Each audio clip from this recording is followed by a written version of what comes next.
we welcome Gareth to his first time at Lake Glenmaggie.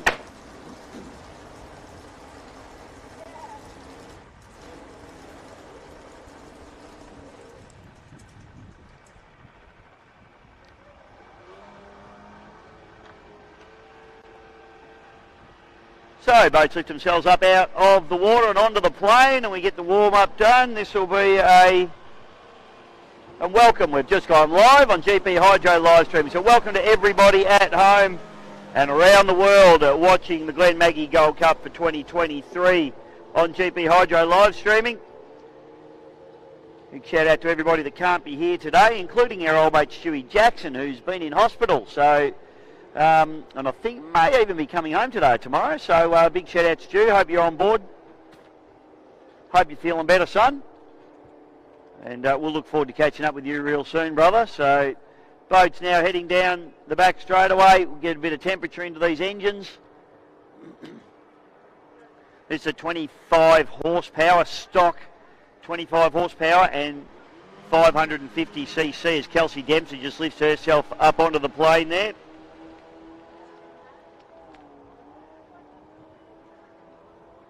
She's one of the quickest boats in this field.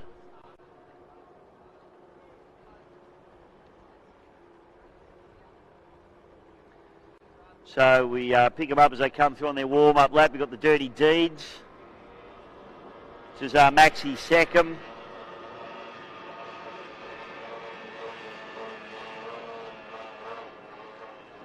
We've got the Addicted out there.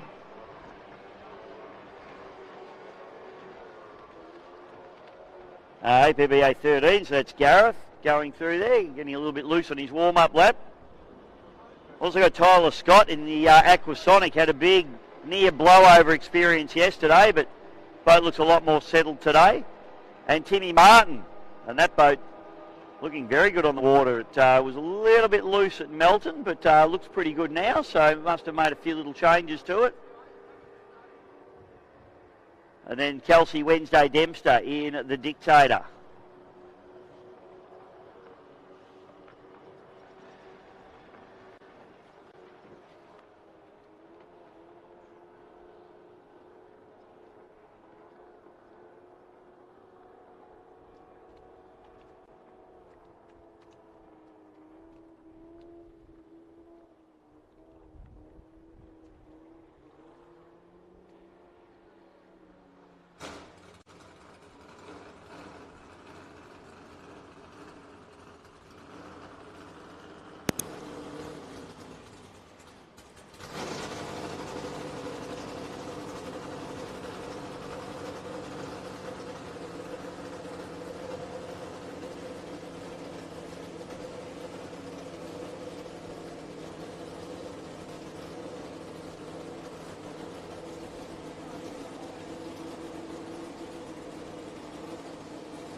So it looks like we might be missing Lily Taranto, who was listed down to run in the VO 550 boat. Cannot see that one out there. But of course, we've got Jackson Seckham in the Addicted. Max Seckham and Glenn Seckham in Dirty Deeds and Done Dirt Cheap. Aquasonic, the Dictator and the Fiberglass Shed. Should be a good race, this one. And the clock is ticking, so we've got about 35 seconds to race start now. I can actually see the clock today, so this is good. So the idea here is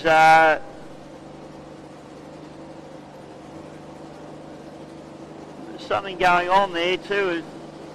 Boat maybe not starting on the start line, but Addicted charging hard at the line. I'll tell you what, might be a bit early. Still 10 seconds to run. You're going to have to back it right down.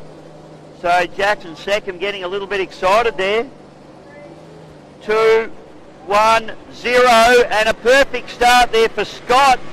Rest of the field Addicted. Jackson Seckham made a mess of it. He charged the line too early, had to stop, and that's put him right at the back of the pack. Dirty Deeds on pole, Fiberglass Shed and Dictator round up into the top turn for the first time.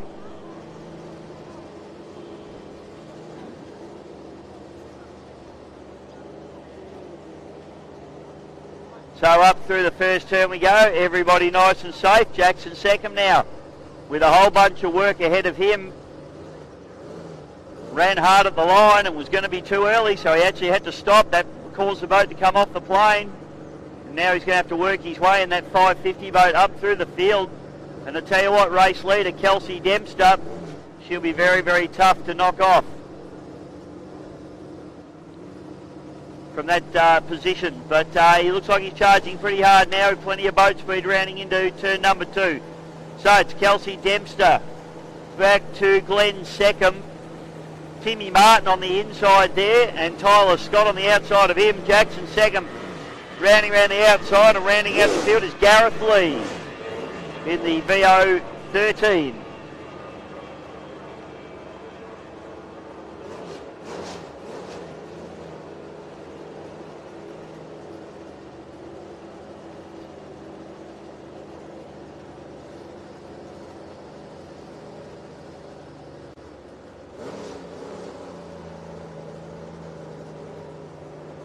So up through the top turn we go, and Addicted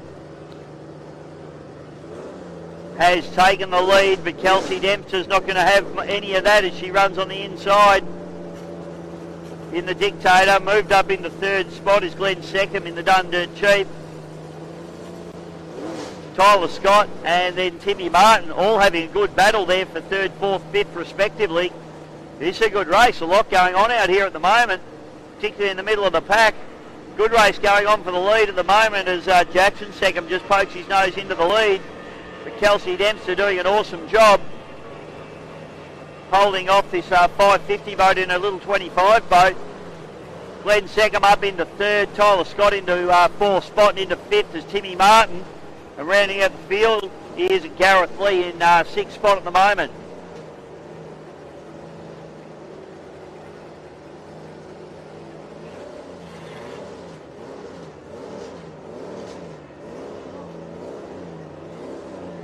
The boat that Tyler Scott's running in is a brand new arrangement as well, and a new innovation in safety.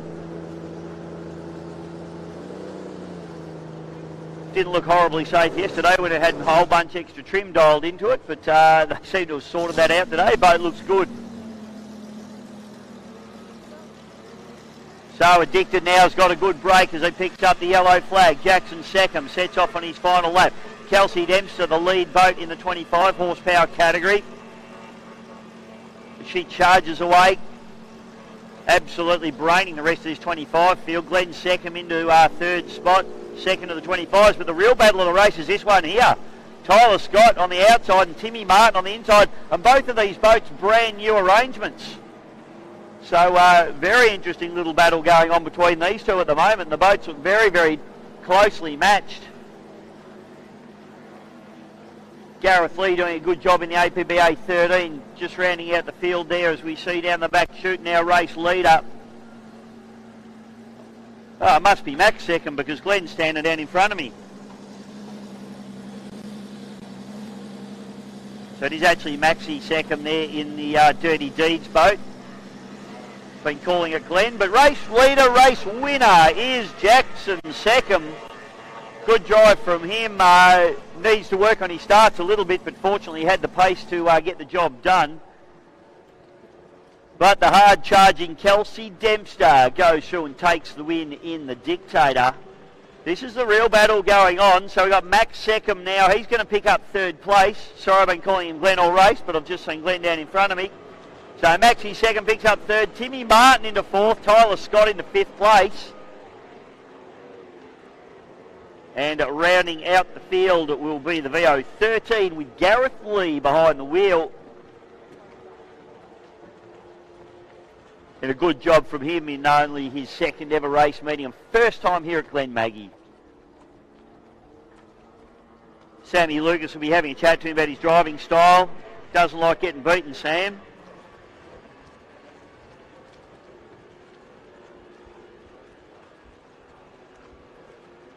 So just a nice little 25 550 race to get the morning kicked off. Next race on our program will be our our 105s. And it's a Victorian title too. Exciting stuff for the 105s. This will be a good race. boats that we'll be looking for, he says as he desperately looks on his sheet. 105, Caleb Frost Racing. We've got Cavs Autos with Brenton Walsh, Demon with Josh Sawyer, Bud Light Racing with David Meads, Tommy Webster in the Bud Light, Tom Webster in another Madam, Dave Meads in the Bud Light Racing, and Breakout Jim Mullins, a bit early in the morning for me, folks, sorry. Reading was never a strong point at school. So first race in Australia for the brand new 3.4 litre V6 QC4V Mercury Racing engine on the back of the Caleb Frost Racing Trask GTR hull. So going to be very interesting to see how that boat goes. Of course, brand new, so expectations aren't super high on this one.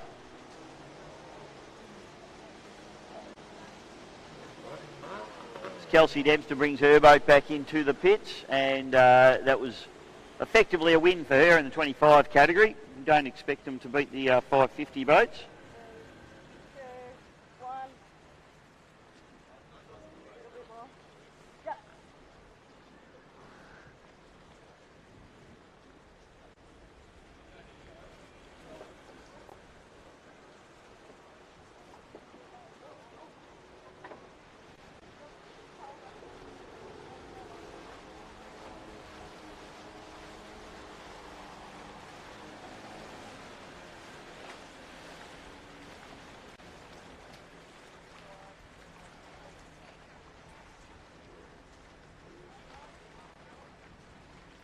Good to see Kelsey Dempster's enlisted Bailey Canara there to do waterborne duties. Well done, mate. Always helping out the chicks, mate. You only associate with winners, right? I would.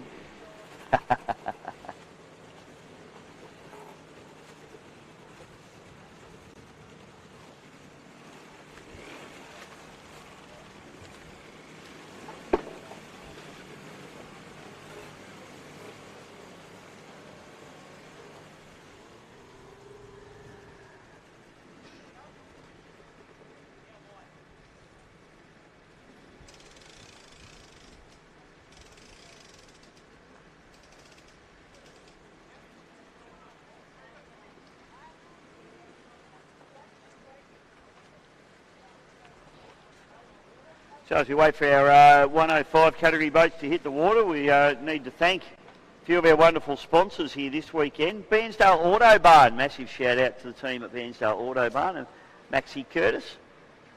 Thank you guys, it's fantastic. Mafra Community Sports Club as well as Precision Lock and Key. Hayfield Pizza and Takeaway had the pizza last night, absolutely highly recommended. TD Jet Ski, Ericsson Marine. Spuds at Mowing, Digging and More, Hidden Automotive and Marine, Vern Graham Mitre 10, Gippsland Composites, Boom Logistics, Lucas Tree Services and TTMI Tractors. Big shout out to all those businesses that support and help with the Glenmaggie District Boat Club, a fantastic voluntary club here in Gippsland in Victoria. So the 105 class heading out onto the water now, and the Cavs boat had a little bit of an issue yesterday, and poor old Brenton Walsh didn't get to complete a lap, unfortunately, but and now he's climbing out of the cockpit, so I'm a little bit concerned seeing that. The boat doesn't look like it wants to fire.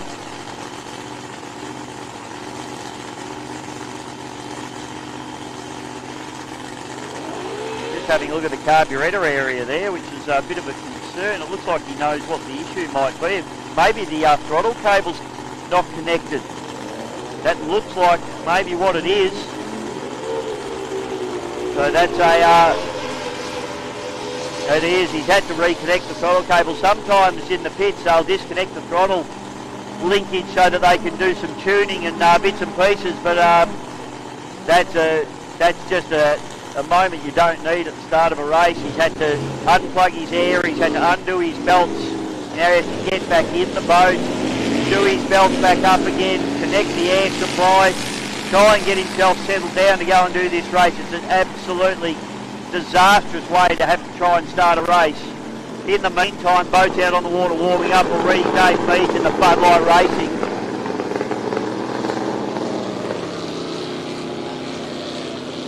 Just rounding through, that boat's looking very, very quick indeed. We've got, by the looks of it, the Hydrolust. Oh, sorry, the experts make the same mistakes for more complex reasons. Now known as the Stampede, driven by Paul Jonesy Jones. The former Hydrolust machine, very, very quick boat indeed, and pretty excited to see that boat running around. It was had a good run yesterday. Got Caleb Frost there, and Caleb Frost Racing.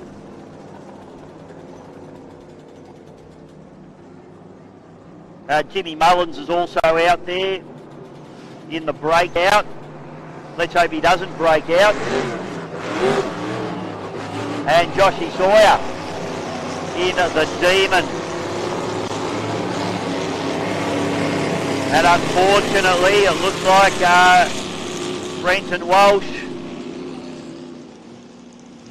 has got some drama in this boat. Although he's, I think he just shooed Schultze away on the jet ski there. He reckons he still might be able to get it started. I really hope he can for this team's sake. Put a lot of work and effort into this boat. At the moment, it just doesn't want to play the game. Pole boat start for these guys. White flags up on the start boat, and unfortunately that'll mean the end for Cavs, so Cavs will get towed back in.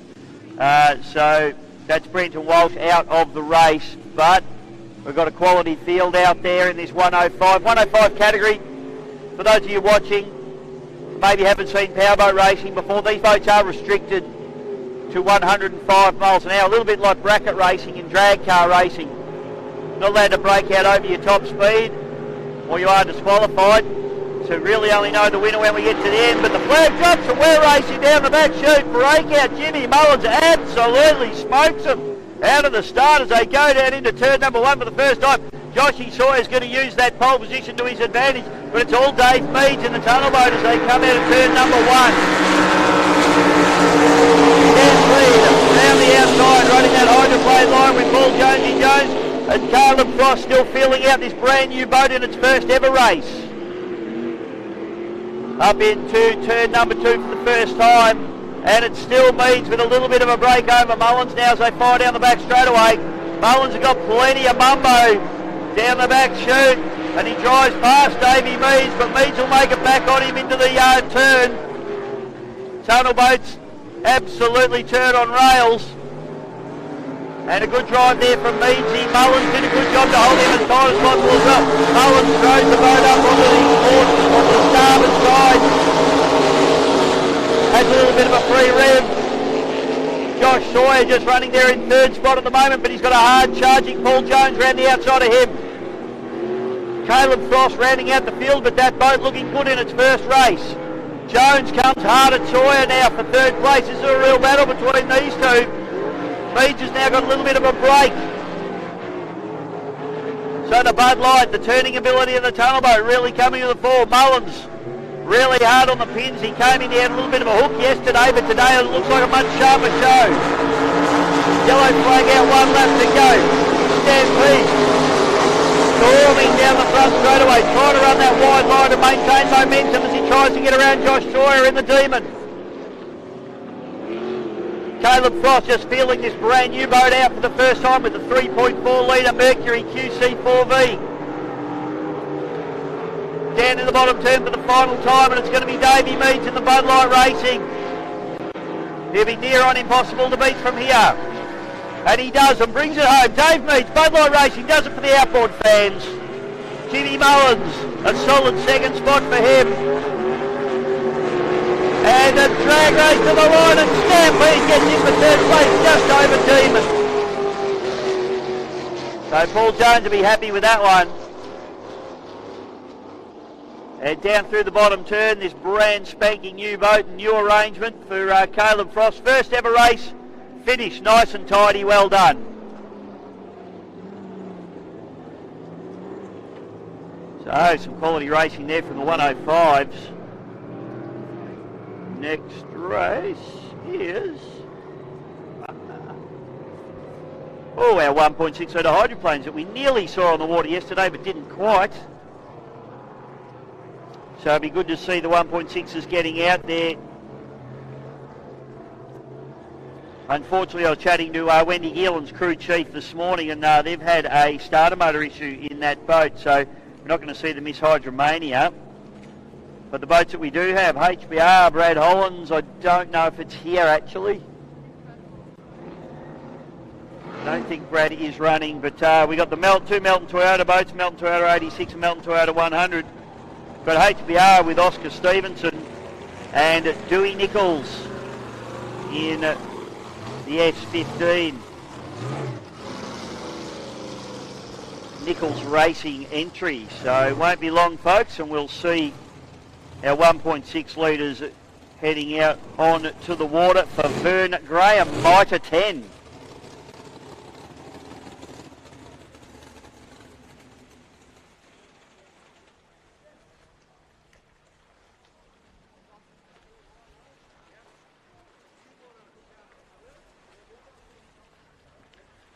Sorry, you're right.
Glenmaggie. We got 1.6 litre hydroplanes out on the water now.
That looks completely different. Yep. Alrighty, so we have now the 86 is red and the 100 is blue. So we got Paul Cunningham in the Melton Toyota 86 and we got Grant Harrison in the Melton Toyota 100, and I believe Harrow is on the outside of this arrangement. Dewey Nichols in the S15, we got Oscar Stevenson in the HBR. Not picking up Dewey Nichols there he is out the back there.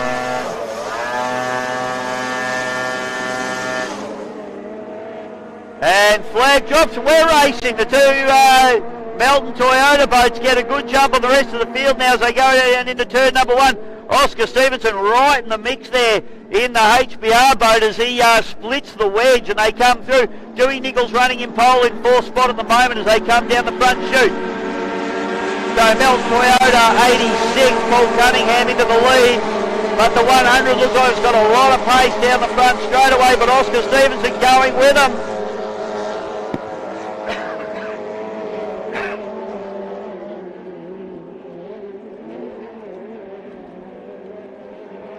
Up through turn number two, and the 100 Harrow pokes his nose into the lead now. Oscar Stevenson still hanging on to the back of him at the moment. Paul Cunningham running on pole position. Can he use that to his advantage here? Gee, Cunningham charges in very, very deep and hard there in the 86. Stevenson's not having a bar of it either. He is still bang in the middle of these two boats, splitting them. So at the moment it's Paul Cunningham and Grant Harrison. You can't split them. But Oscar Stevenson's still right in that mix there. He needs to try and stay between them. Needs to try and hold Harrow out. Cunningham goes to the lead. So amazing racing between these three boats at the moment. The two team boats. We're supposed to have two HBR team boats out there at the moment, but it's the lone soldier at the minute is Oscar Stevenson doing an awesome job. Harrison goes to the lead now as they tip into the port turn at the bottom end of this beautiful Glenmaggie course. Well, Stevenson has a little bit of a hook, gets a bit sideways down to the bottom turn, but he still gathers it back together and he's still between these two guys. Oscar Stevenson doing a beautiful job to hang with these two very, very advanced boats. Cunningham up into turn number two. Still race lead up just over Grant Harrison. Oscar Stevenson still pushing very hard. He's got good corner speed out of that boat. He's just lacking a little bit of acceleration out of the turns, you'd have to say. Down the back chute we go. And the two Harrison boats now absolutely deck to deck and sponson to sponson. It's still Cunningham just by about a bow eye. Back to Harrison and then Stevenson. Yellow flag comes out, one lap to go. Paul Cunningham in the lead. Grant Harrison trying to come at him. Stevenson's dropped to the outside now. He knows that he can't make up the ground in that pole 2 position. Up into the top turn we go. Still Paul Cunningham holding off the boss at the moment. Not sure this will be a good career move to knock off Harrow, but he doesn't care. Look at this battle now as they go gunnel to gunnel. Dewey Nichols goes through there, rounding out the field in 4th place at the moment.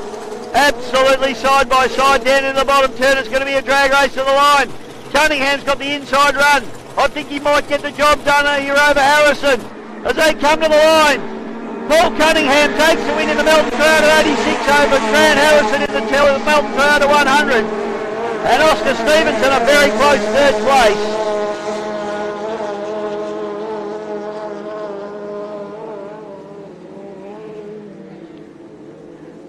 And Dewey Nichols, the most famous of boat racers in this country. He will be signing anything you want him to sign at the end of this one. And he's going to do a big flyby. Give Dewey a big round of applause, ladies and gentlemen. He's an absolute megastar of powerboat racing. Good on you, Dewey. You'll one of the great men. Absolutely enjoying his racing down here at Glenmaggie, all the way down from Lake Boga in Victoria.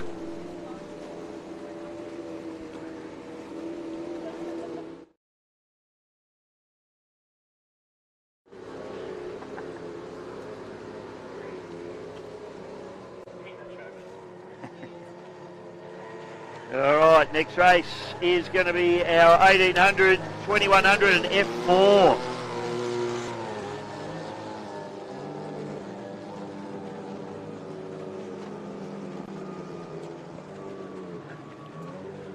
So boats that we will be looking for in this category will be the Bud Light Racing F4, the Rebound, and the shocking name for a boat widow. We need to change it and change it straight away.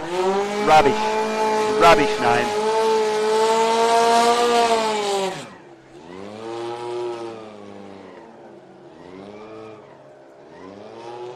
Bud Light F4 with Jack Meads behind the wheel. Dewey Nichols giving us a big wave as he heads back into the pits in the S15.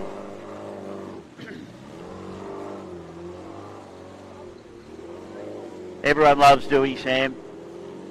What's not to love about Dewey? He will be signing later on whatever you want signed.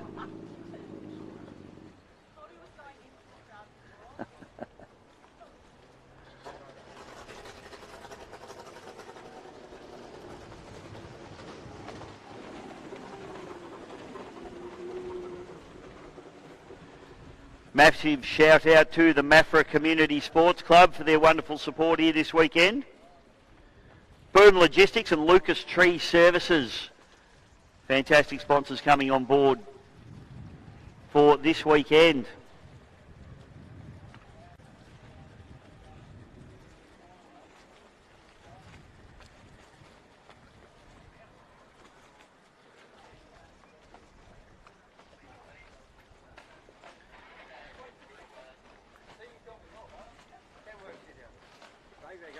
Good, mate. No, I'll just...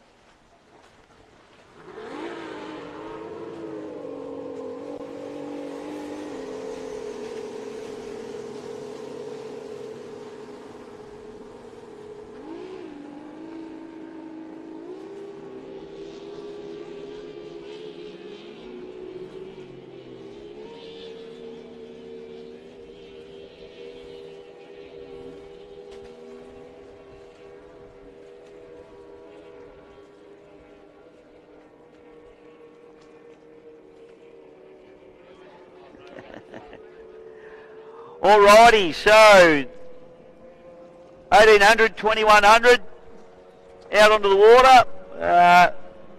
Unfortunately, I only have 3 boats in the field here this weekend, which is a bit of a shame, but got some quality though. Paul Whitten's been competing in the AFGP series and doing a fantastic job. Boat looks good on the water and he's been doing a great job. So We've got Jack Meads in the Bud Light. Great to see the Meads boys running 3 boats here this weekend. Got Jack, Harry, and of course their dad Dave in the big Bud Light machine. So Jack out in this one. So that means Dave Meads is a pretty busy boy. Rhett Waterfall driving the Rebound, the legend boat of the Victorian Outboard Club. That boat's won more titles and championships than probably any other boat in the club. Had more drivers than any other boat in the club. Not bad for a boat that was thrown together one weekend by a couple of blokes.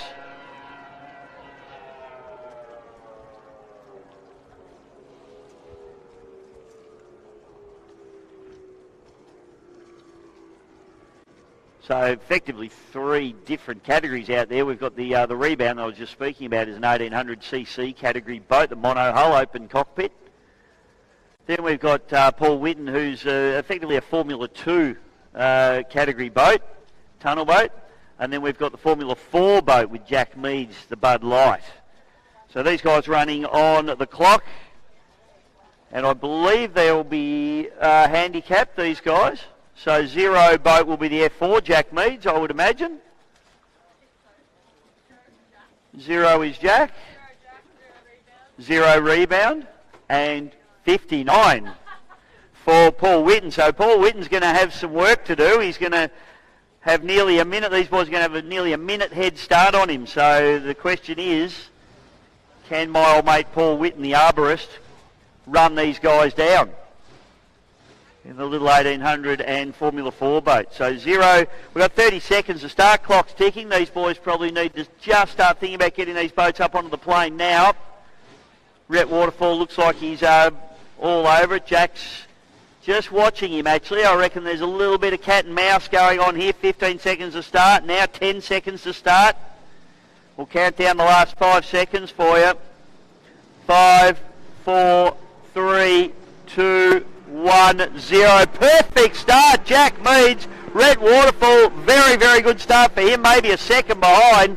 That is probably the best start I've seen in a clock start ever. As Widow now has to wait an agonising 59 seconds before he starts. So Widow will be... they'll get a lap on him here, so he's going to have to unlap himself. Now he has got the boat to probably do it. I'm sure the handicappers know what they're doing. 30 seconds before he... Well, 28 seconds before he starts.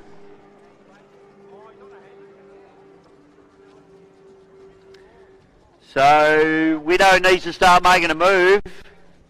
Widow really needs to start making a move. He's not... Well, now he fires it up. He's going to miss the start by a mile here. He gets up it. He's only got 5 seconds to get to the finish line. It's 5, 4, 3, 2, 1, 0. So Widow... he didn't do too badly. He's 4 seconds late. So pretty good really, and now he needs to unlap himself as he's got the carrot dangled in front of him of the Rebound boat. Is the first one that he's going to try and knock off here. So Jack Meads in front at the moment, doing it beautifully. So Widow now will zoom past these guys down the back straight away, but he's still got to get a lap on them. So let's see how good the handicappers are here as Widow now unlaps himself from Rebound and charges down into the bottom turn. So Jack Meads, oh, he's had a problem. Oh no, Paul Whitten's had a drama. Well, that's ruined that, hasn't it? So that means Jack Meads out in front, Rhett Waterfall into second place, and poor old Paul, his crew chief, just chatting to him now. Not sure what's happened there. They don't last forever, do they, Sam? Huh? It's Sam Lucas's motor. Wow. Sounds expensive for Sam and cheap for Paul. Oh dear. Well, at least Sam's still laughing about... I guess you just dock his pay for a couple of weeks, do you? Is that how it works?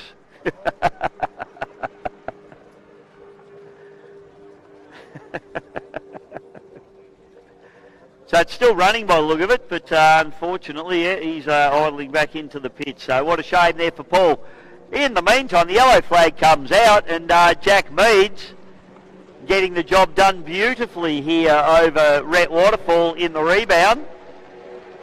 These guys were a little bit closer yesterday, so I think in the rough water the boats were a little bit more evenly matched, but it looks like the little F4, probably more so the cornering ability of the F4 has got a little bit over the top of the monohull in the rebound, little Dancraft that Rhett Waterfall's driving. So down the back chute, Jack Meads goes.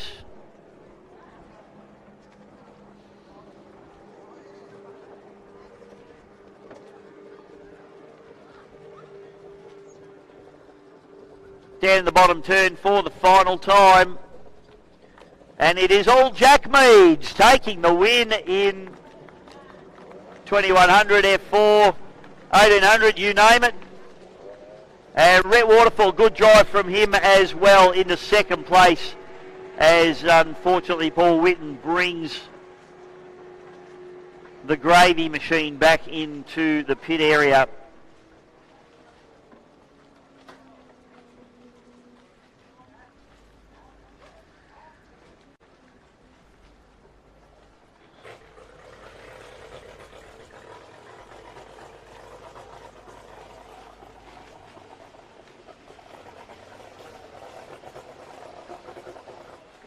So it sounds like engine's still running, which is good news.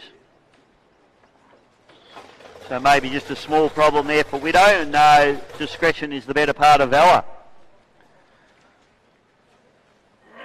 So next race on the program is, Glenmaggie, no, 105, no, we've done that, so what are we up to?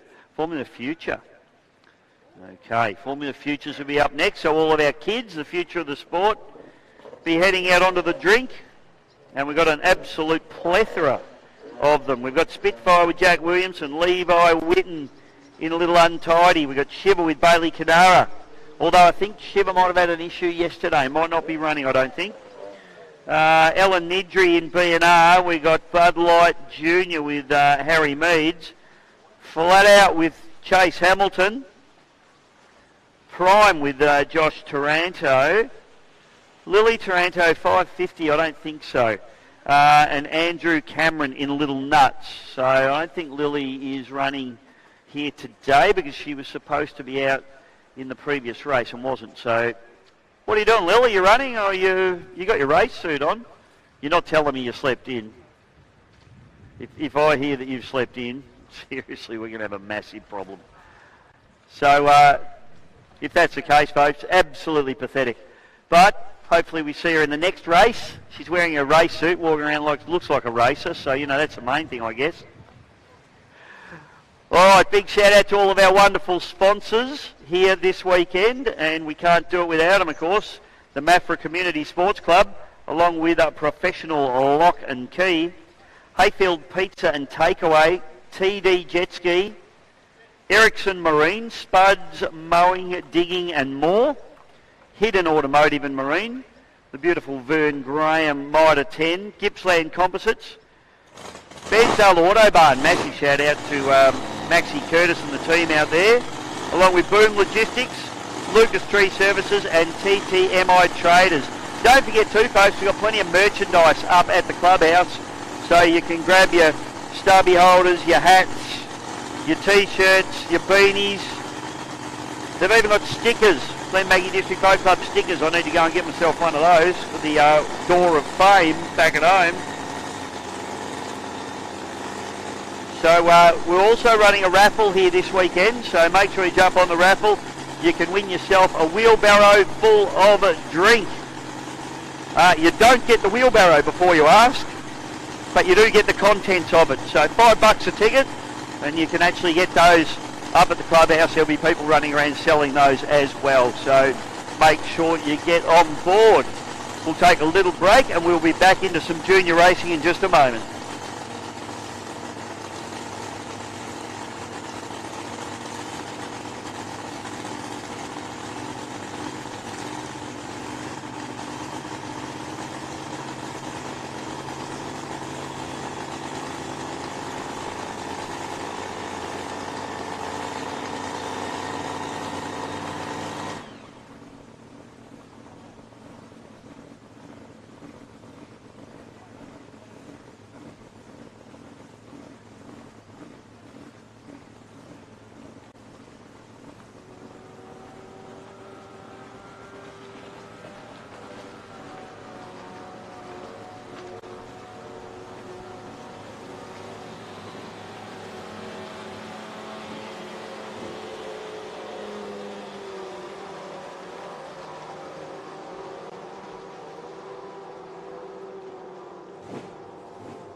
Right, so junior boats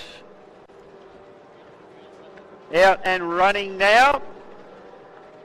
Sorry, I missed the start of that one. It happened very quickly.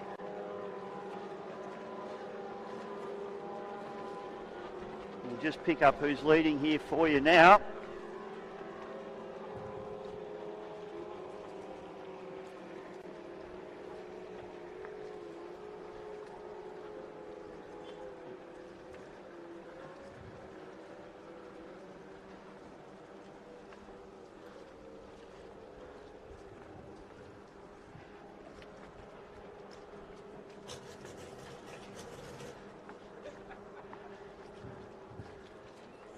Oh, Kelsey's walked into the commentary box. That's always good news.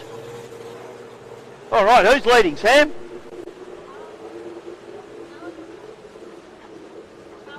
Ella Nidri is our zero girl, and she goes through now, so she is leading.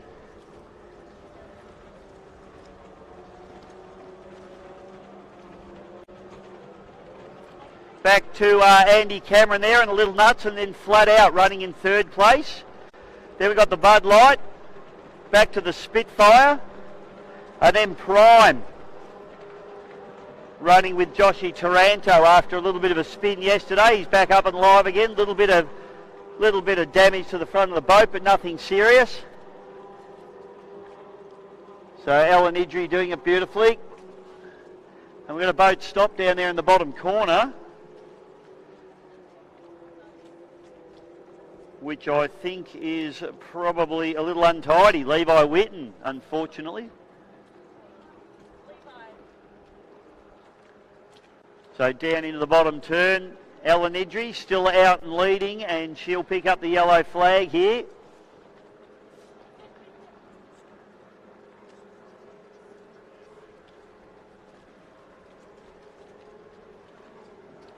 So Ella doing a good job. Can she hold off this hard charging pack in the BNR?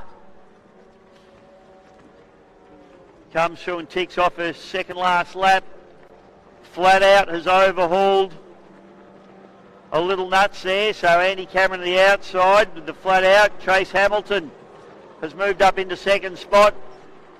We've got a hard charging Meads there. Harry Meads in the Bud Light running in fourth spot. Back into fifth is the Spitfire with Jack Williamson. And Josh Torredo trying to hunt him down in the Prime.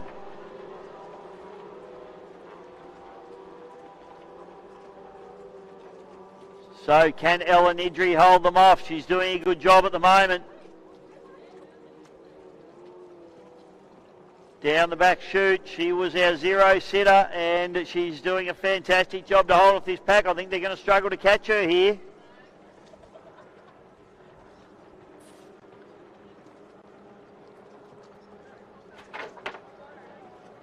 So Ellen Idri now down into the bottom turn for the final time, being hunted by Chase Hamilton.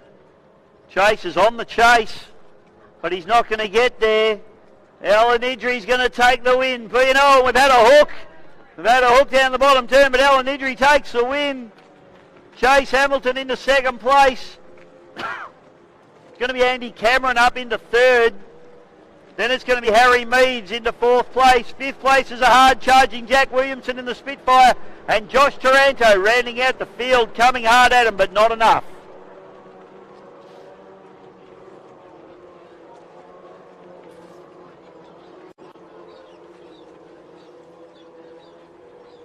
So your boat's going into the water now for Glenmaggie Cup Heat number 1. We have Stampede, Rival, GP1, Reckless and Bud Light Racing. This is going to be a barn burner, ladies and gentlemen. Look out. Heat number 1 of the Glenmaggie Cup for 2023 is about to hit the water. All hell is about to break loose on the beautiful Glenmaggie Weir. Here at Glenmaggie, Victoria, Australia. Big welcome to everybody watching at home and around the world on GP Hydro live streaming, and a big welcome to everybody on the bank here. We've got some nice conditions, unlike yesterday where we got blown out, unfortunately. But The weather gods have smiled on us here this morning, and the Glenmaggie Cup's about to get underway with heat number 1 in just a few moments. Massive shout out to all our wonderful sponsors that make these events happen. The Maffra Community Sports Club, Precision Lock and Key, Hayfield Pizza and Takeaway, TD Jet Skis. As Ellen Idri comes into the bank, give her a round of applause, takes the win. Big shout out to Ericsson Marine along with Spuds, Mowing, Digging and more. Hidden Automotive and Marine, Vern Graham, Mitre 10, Gippsland Composites, Bairnsdale Autobarn, Boom Logistics, Lucas Tree Services and TTMI Traders. Good to see Brett Nidri actually doing something today. For a change. Normally just lounges around, the old Brett.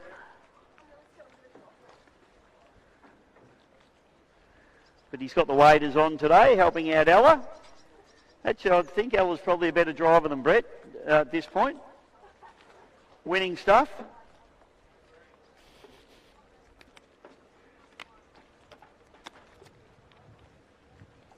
That's what happens. The kids come through and they're better than their parents. That's just standard procedure. Well, we'll have a very, very short break, ladies and gentlemen. In a couple of moments, it's going to be heat number 1 of the Glenmaggie Gold Cup for 2023.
All right, we're missing a jet ski driver at the moment, so if our jet ski driver can head down to his jet ski, we need you front and centre, please, because we are about to start this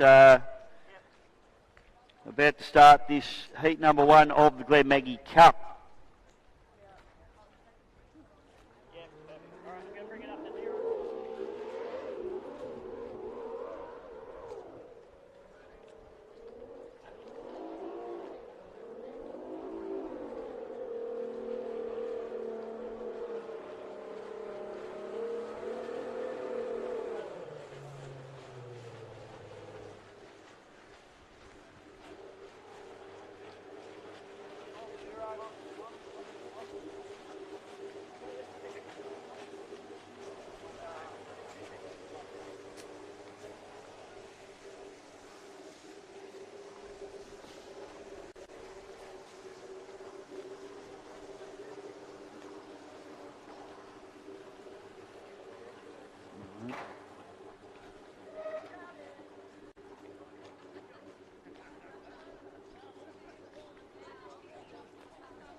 Gentlemen, heat number 1 of the Glenmaggie Cup about to be run.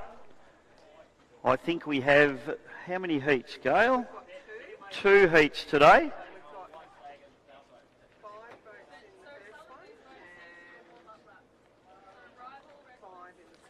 So we've already run through the first heat, but the second heat will be Gravy, Chase and Cash, Cavs, Marine and Always Pumping. This particular heat they're about to run is Stampede, Rival, TV1, Reckless and Sunlight Racing as Tate Ramsey fires up.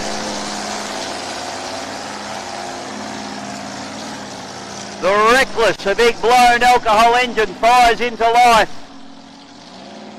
Davey Mead's out there in the Bud Light ready to go. Stampede will be just being coming out of the secondary pit area, ramp area. And Johnny Backer's Rival. The local hope here. Johnny out of Terrelgan. He's blown alcohol. And also GP1. Grant Harrison. This is going to be big, ladies and gentlemen. 3 blown alcohol engines, 2 in displacements, 1 in a hydroplane and an outboard. 2 hydros out there. We've got the 6 litre hydro in the Stampede. These boats to get their warm-up lap done. Davey Mead seems to be just waiting. Probably doesn't need a warm-up. He's already run the boat this morning, so he may elect not to run the warm-up lap and just hang around with the start boat. Tate Ramsey has been the winner of everything lately. He's probably, well, definitely one of the favourites. You would have to say Grant Harrison in GP1, always a favourite wherever he goes. The beautiful GP1, the all-conquering Grand Prix hydroplane. Ladies and gentlemen, your competitors for this heat number 1 of the Glenmaggie Cup. Tate Ramsey in Reckless, ladies and gentlemen. Paul Jones in Stampede. Grant Harrison in GP1.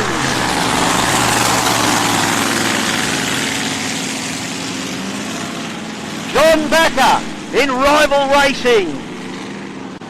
And David Mead in the front line racing. Here we go, ladies and gentlemen. This is what powerboat racing's all about. The big boys coming out to play in heat number 1 of the Gold Cup. Start boat picks them up. Trying to qualify for the final of the Glenmaggie Cup. These 5 red hot competitors. They line them up and bring them down the back straight away. Harrison on the far outside. That's where he wants to be. Start boat lets them go early. Oh my goodness.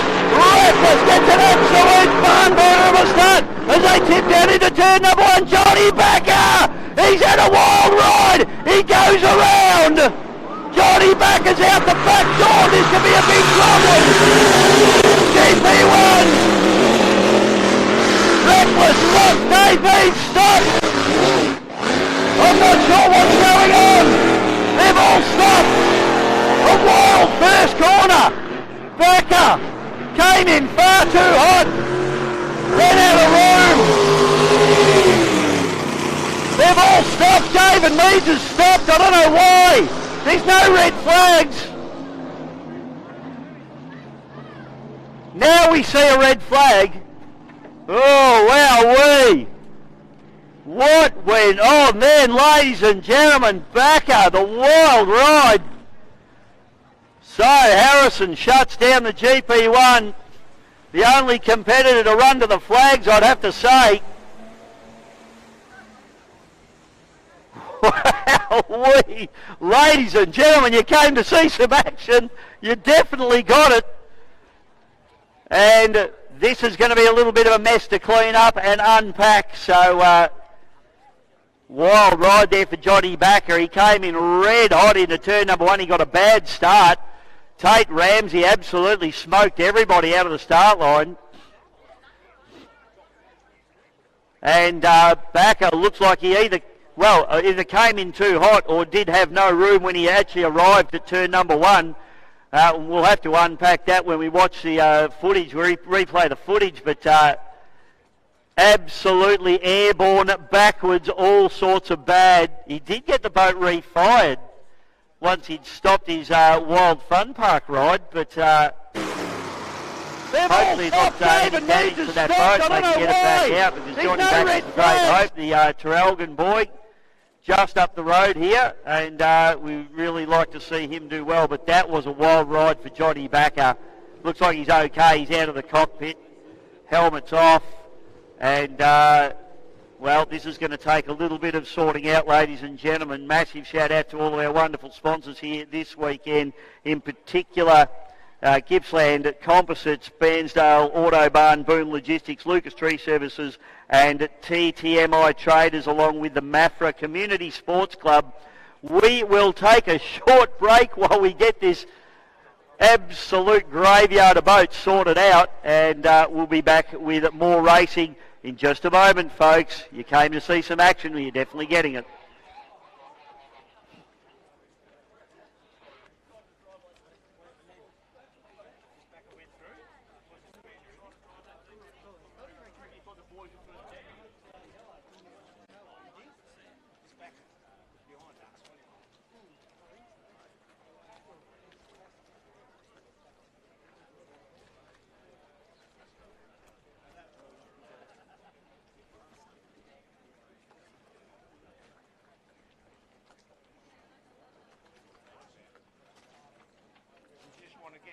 Towed back anyway, Harrow, hey?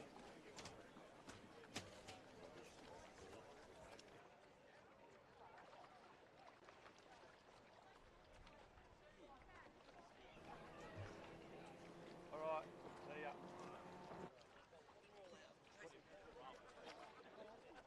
Whatever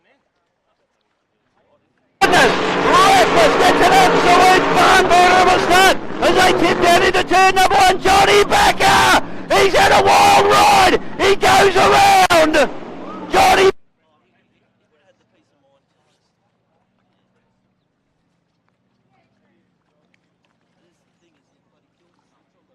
Reckless gets an absolute barn-burner.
as they tip down into turn number 1. Johnny Backer, he's had a wild ride. He goes around. Johnny Backer's out the back door. This could be a big problem.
Reckless gets an absolute barn of a start as they tip down into turn number 1. Johnny Backer, he's had a wild ride. He goes around.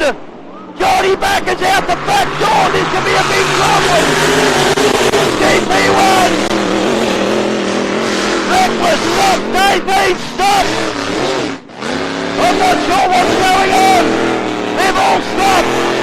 A wild first corner.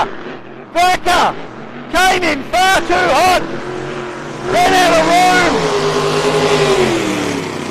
They've all stopped. David Meads has stopped. I don't know why. There's no red flags. Now we see a red flag. Oh, wowee. What went on then, ladies and gentlemen? Backer.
folks, well, that was plenty of action going on out there, and now we're going to take a deep breath. We've got some juniors hitting the water, and then we'll be, I guess, into either Heat 2 of the Glenmaggie Cup or the rerun of Heat 1. We'll work that out for you. Heat number 2 is what I'm hearing.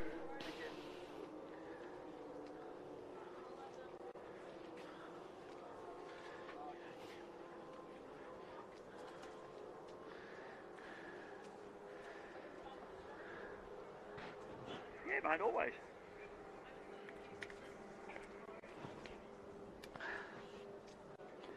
Okay, so we send these kids down into the milling area, and it's another handicap race. Some might ask why I'm not out there.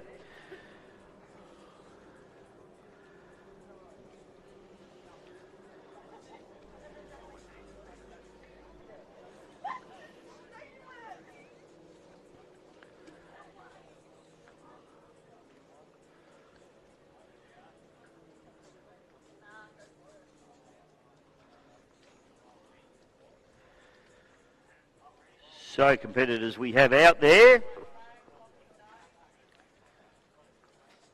The Spitfire with Jack Williamson, a little untidy Levi Whitten. We've got B&R Engines, Ellen Idry, Bud Light Racing with Harry Meads, Flat Out, Chase Hamilton, Prime, Josh Taranto, and Andy Cameron in A Little Nuts.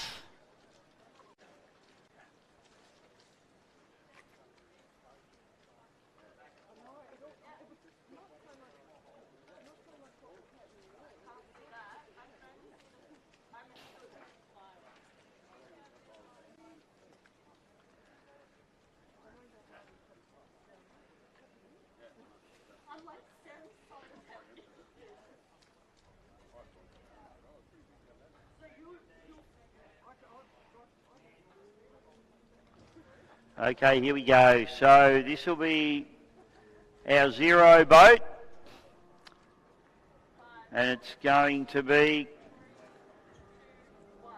0, and it's a little untidy. Not the start, that is, but 5 seconds late there for Levi, so not a bad start for him.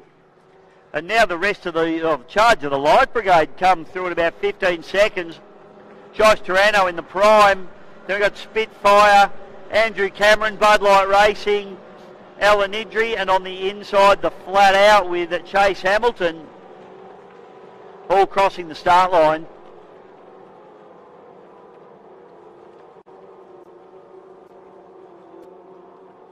So up into the top turn we go. So can Levi Whitten hold off the hard charging pack? That's going to be the question. You throw a blanket over most of the field as they go up through turn number 2. Might have been a little bit of a hook there from the Flat Out, I think. Gathers it back together and gets going. So Levi needs to try and hold them off. Josh Taranto is the man in second spot at the moment. Then it's Ellen Idry.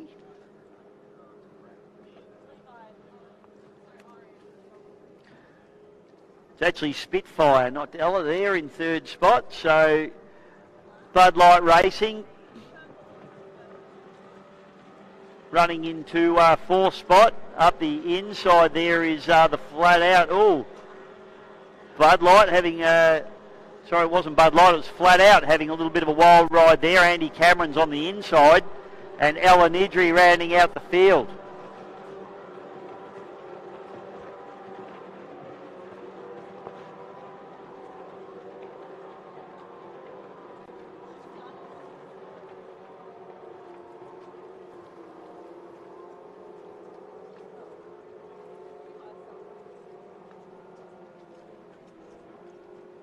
So down the back chute we go. And it's Levi Whitten, but he's being chased by Josh Taranto at the moment. And Josh has got a little bit of pace on him at the minute as they come down into the bottom turn.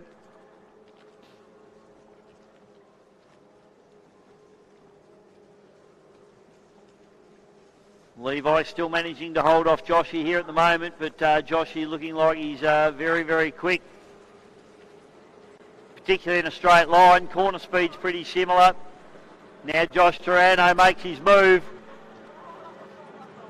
and overhauls Levi Whitten there by about a boat length now. Spitfire running up into third place is Jack Williamson. Fourth is Harry Meads in the Bud Light. Good battle going on here between, on the outside is Andy Cameron in the Little Nuts, and the flat out on the inside with Chase Hamilton and Alan Idri rounding out the field in the B&R.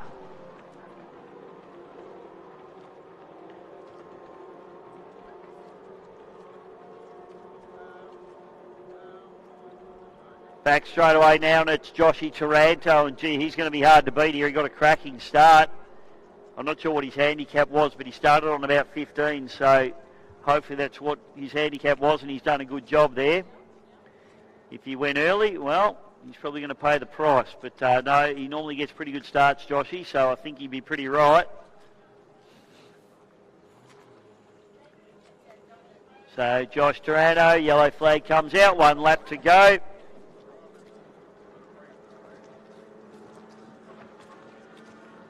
Into second place, it's Levi Whitten. Doing a nice job.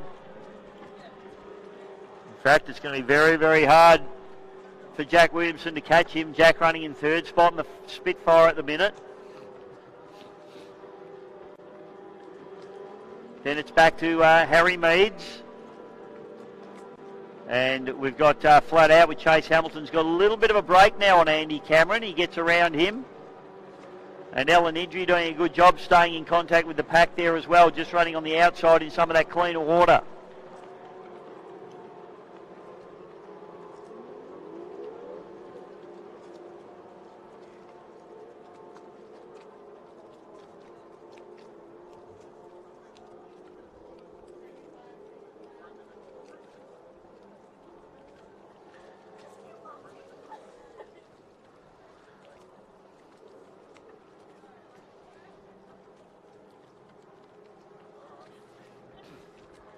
Checkered flag comes out, and it is all Josh Taranto takes the win, ladies and gentlemen. This is going to be a solid finish here for a little untidy. Levi Whitten, he's done a great job to hold his place there. Zero man, but did a good job to hold off the pack. Into third place is going to be Jack Williamson in the Spitfire. Then rounding up into fourth spot is going to be the Bud Light Junior with Harry Meads. Coming through now, Chase Hamilton in the flat out, and Andrew Cameron in the Little Nuts, and Alan Idri rounding out the field in the B&R. Good job by the handicappers. All the boats are coming through single file in the end, but nice and tight. All right, folks. Well, back to the action now because we've got heat number 2 of the Glenmaggie Cup. Rerunning heat 1, so I'm hearing. Interesting because I'm looking at heat 2 boats in the water.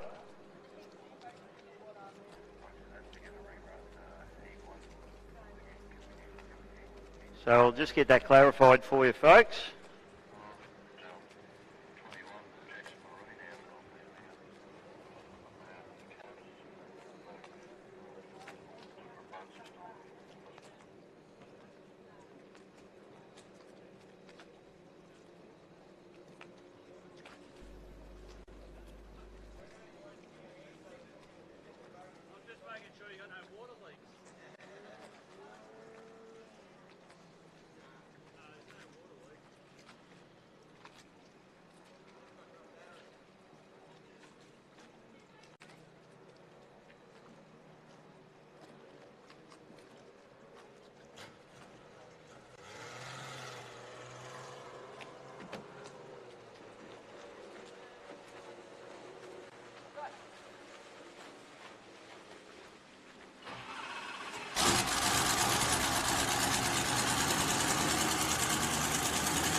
Okay, so it will be heat number 2. So we're looking for Gravy, Chasing Cash, Cabs, Marine, and Always Pumping.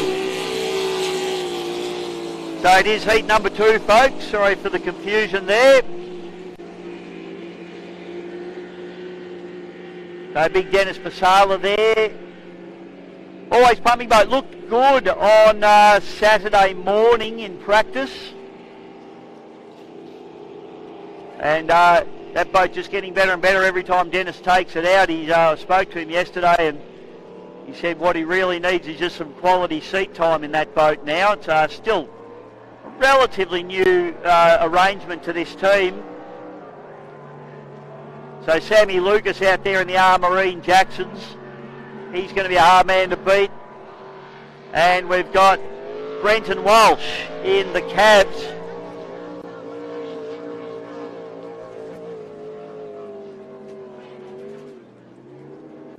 Got Paul Whitten just going down the ramp now, so those boys a little bit late on the uptake. As these boats get their warm-ups done, Sammy Lucas we haven't seen run today. White flag's up, and unfortunately Paul Whitten's going to miss this one. This is a little bit of a shame. I'd like to have seen Paul out there. He had a drama with that boat earlier on this morning.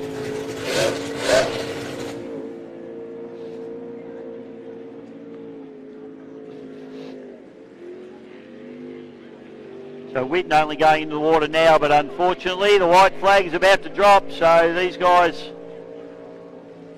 won't make an impression on this heat, unfortunately.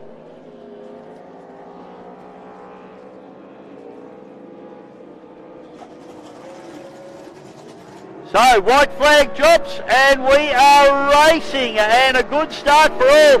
Basala turns up the wick and he'll come in into P2. First to hit the corner, Sammy Lucas just running to the outside of him at the moment. Sam might have a cheeky look up the inside, I reckon. Brent Price gets a good start as well. Brent Walsh, I should say. Cabs showing itself up on its right-hand side as onto the gunnel there as they go up into turn number 2 for the first time. Walsh looking very fast, but I tell you what, Sam Lucas lurking menacingly there in third spot at the moment. Basala now really fires up the Always Pumping down the back chute. Looks reasonably speedy. Maybe not some of the pace of the other blown boats, but Walsh doing a fantastic job there just on the inside. He's still a new driver, relatively new to the circuit and a new boat as well. They head up into turn number 2 for the second time. It's all Basala at the minute by about a boat length and a half. Walsh still having a cheeky look up the inside, and Sam Lucas searching around for a way around these guys. So the Always Pumping comes down the bridge end turn. Walsh still on the inside there. Lucas hasn't got the pace in the straight line. He's just trying to do something in the corners here.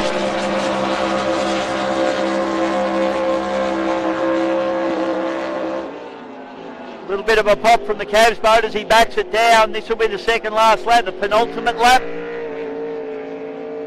Sam Lucas still looking very menacing in the corners, but just hasn't quite got the straight line speed of these two inboard boats at the moment down the back straightaway. Oh, have a look at Walsh, a big dive down into the bottom turn. It makes up a lot of ground on Basala. Great drive here from young Brenton Walsh as they exit turn. And we've got a checkered flag. That's the finish. Sorry, we had a checkered flag. So we missed the yellow flag there, but I would say that Dennis Patala has taken the win there by about a bow eye. Great charge there from Brenton Walsh in the final corner to dive it down the inside. Really had a go. Sammy Lucas just couldn't quite get the job done. So I would say on the iometer that big Dennis Pasala, the cheeky chap himself in the Always Pumping, takes the win in heat number 2 of the Glenmaggie Cup.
Alright, ladies and gentlemen, we have boats on the water in our 550 and 25 horsepower category. We saw a great race from these guys a little bit earlier on.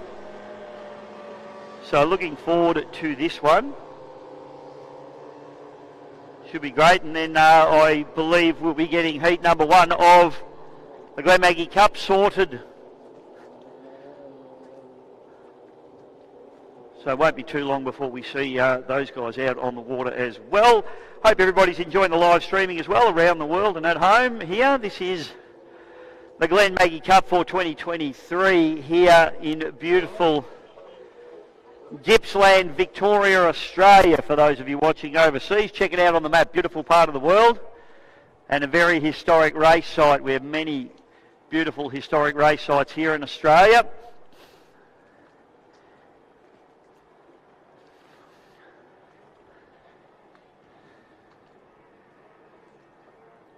So 25s and 550s on the drink at the moment. Boats that we're looking for.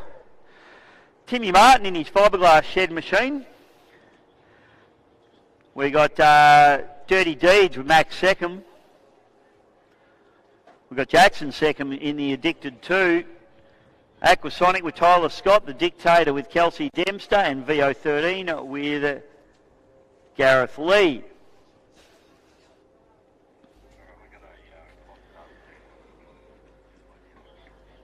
Clock start for these guys.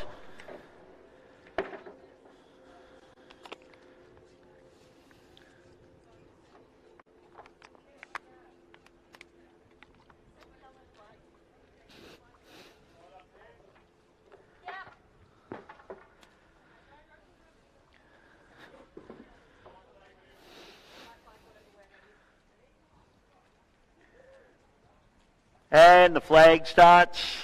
The flag starts ticking, or does the clock start ticking and the flag goes up? So, clock start for these guys, so minute to start, less than a minute to start now, 45 seconds to start. Not sure who our zero is, I think it'll be Gareth.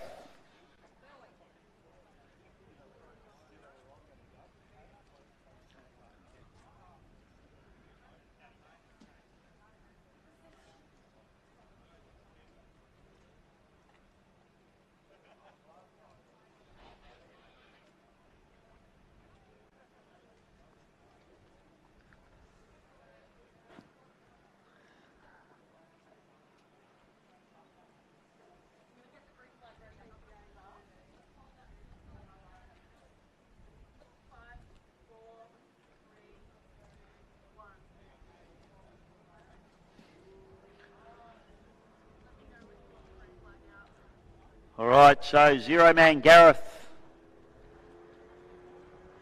hits the line and about 15 seconds late, son, so not a great start. So boat's now approaching the starter's orders and it's going to be Timmy Martin, Tyler Scott, then it's Max second, Kelsey Dempster.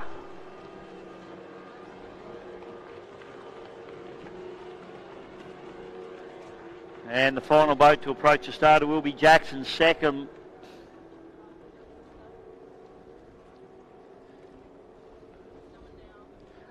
And I'm not sure what his deal was, but he's starting on around about a minute handicap there. So Jackson's got a lot of work to do to try and catch our race leader, Gareth Lee.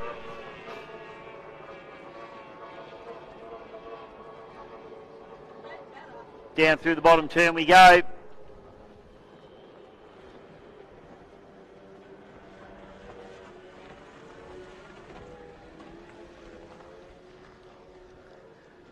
Alright, so here's the battle of the two brand new boats here. It's Timmy Martin in the fiberglass shed, just holding out Tyler Scott at the moment. Both these boats look very evenly matched. Both of them brand new hulls and hull designs. Timmy Martin, of course, building the fiberglass shed boat, and the Scott family building the Aquasonic machine. Then it's Max second, back to Kelsey Dempster, and Jackson second, getting the job done.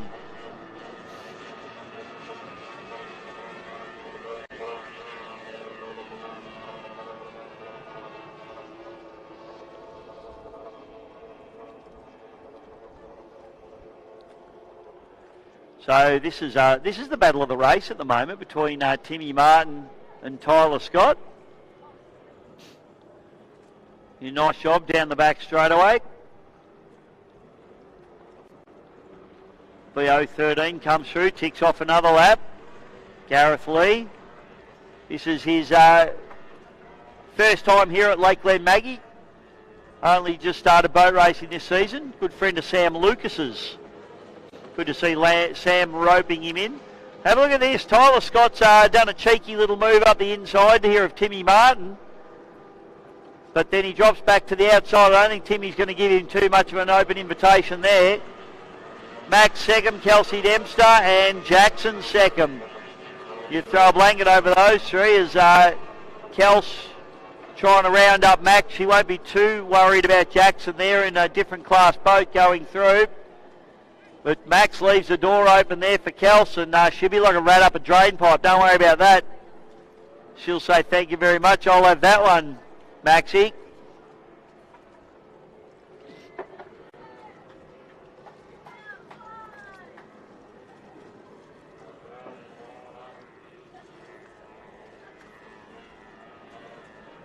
So yellow flag comes out, 1 lap to go now for race leader Gareth Lee in the VO13.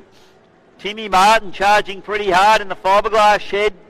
Not sure he's going to make up that ground, but he's certainly got a good gap on Tyler Scott, who he's having that wonderful battle with a little bit earlier on in the race. The hard charging Jackson second. He's managed to get himself up into 4th spot after a minute handicap at the start. Kelsey Dempster, I think it's going to be too much for her to try and round up anybody from where she is now. She may pick off one more potentially, but it's a big ask. And Maxie second, rounding out the field there in the Dirty Deeds. Back straight away now, and it is the VO13, Gareth Lee. The handicappers have been kind, and he's driven well. He's going to come through, and this is probably his first win, folks. So I reckon Gareth might be going for a swim in Lake Glenmaggie a little bit later on. Gareth Lee, ladies and gentlemen, takes the win. Timmy Martin, a great drive from him, and look at Jackson second, charging hard. He gets back up onto the podium. Timmy Martin second, Jackson second, third. Tyler Scott into 4th place. Kelsey Dempster throwing everything at it, moving around in the seat, trying to extract maximum performance from the Dictator boat. She comes through and gets the job done, and Max Seckham rounds out the field in our 25 550 category. Always quality racing from these guys. Massive shout out to all of our wonderful sponsors here this weekend, and in particular the Maffra Community Sports Club, Precision Lock and Key, along with Hayfield Pizza and Takeaway, TD Jet Ski, Ericsson Marine, Spuds Mowing, Digging and more, Hidden Automotive and Marine, Vern Graham Motor 10, Gippsland Composites, Bensdale Autobahn, Boom Logistics, Lucas Tree Services and TTMI Traders. Next race, Gail tells me, is,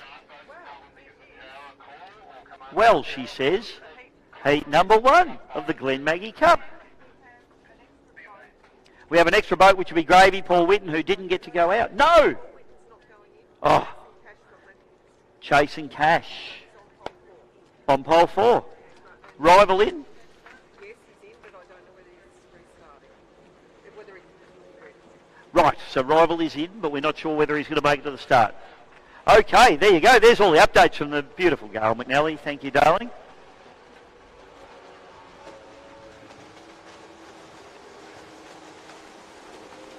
So next heat, get your backsides trackside, folks, because we saw this heat try be run earlier today, and well, only a couple of races ago in actual fact, and it was absolutely wild, ladies and gentlemen. So looks like Johnny Backer came in very, very hot indeed, and we've had a little bit of a look at the replay, particularly for those of you watching at home on GP Hydro live streaming. You saw Johnny absolutely having a nightmare at turn number 1, and we haven't spoken to him yet, so we're not really sure what the issue was or what went on, but spent a little bit of time in mid-air flying through the air backwards in a blown boat can be exciting for some people, but pretty scary for most. And let's hope we don't see that again. Let's hope we can get that this heat run nice and clean. So, ladies and gentlemen, we're going to take a little bit of a break here at the Glenmaggie District Boat Club for the Gold Cup for 2023. We will not be far away from the start of heat number 1, the rerun.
All right, folks, so just down...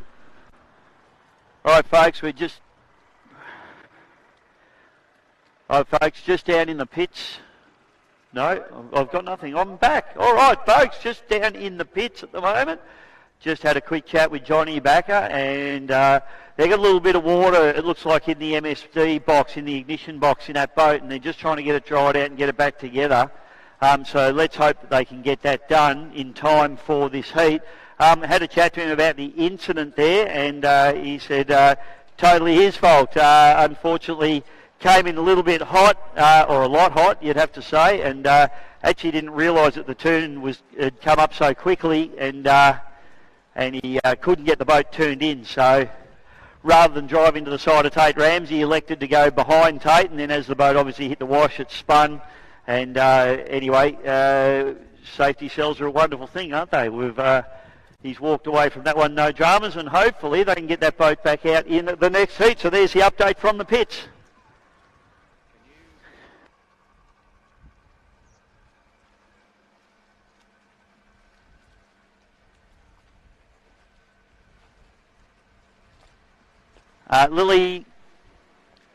Lily Taranto, can we please have you back to your boat with your life jacket? We need your kill switch, please. Lily, back to your boat, please, mate.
Well, welcome back.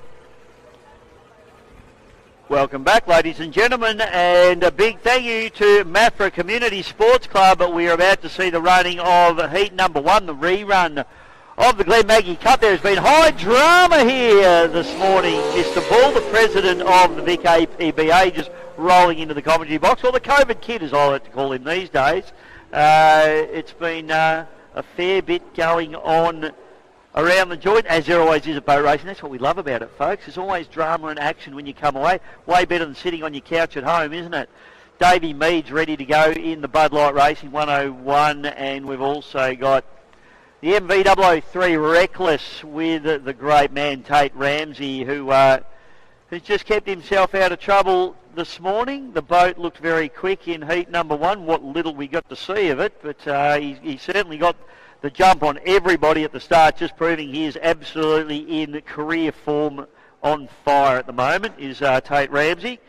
And he is, I'd have to say, almost the quality of the field at this stage. Of course, Graham Harrison out there as well, one of the greatest hydroplane drivers, not only in Australia but in the world. In fact, is a world champion. So you've got some very, very serious operators out there in this heat. As the wind starts to pick up just a little bit, let's hope it doesn't pick up any more than what it does. Massive shout out to all of our wonderful sponsors here this weekend. Precision Lock and Key, along with Hayfield Pizza and Takeaway, TD Jet Ski, Ericsson Marine, Spuds Mowing, Digging and more. As we see Chase and Cash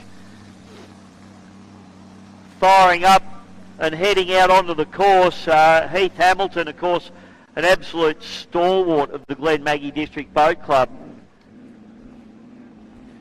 And we're pretty excited to see Heath have a bit of a tilt in this boat. We haven't seen the boat out in a race for a little while. He's been working very, very hard on getting his combination right, both engine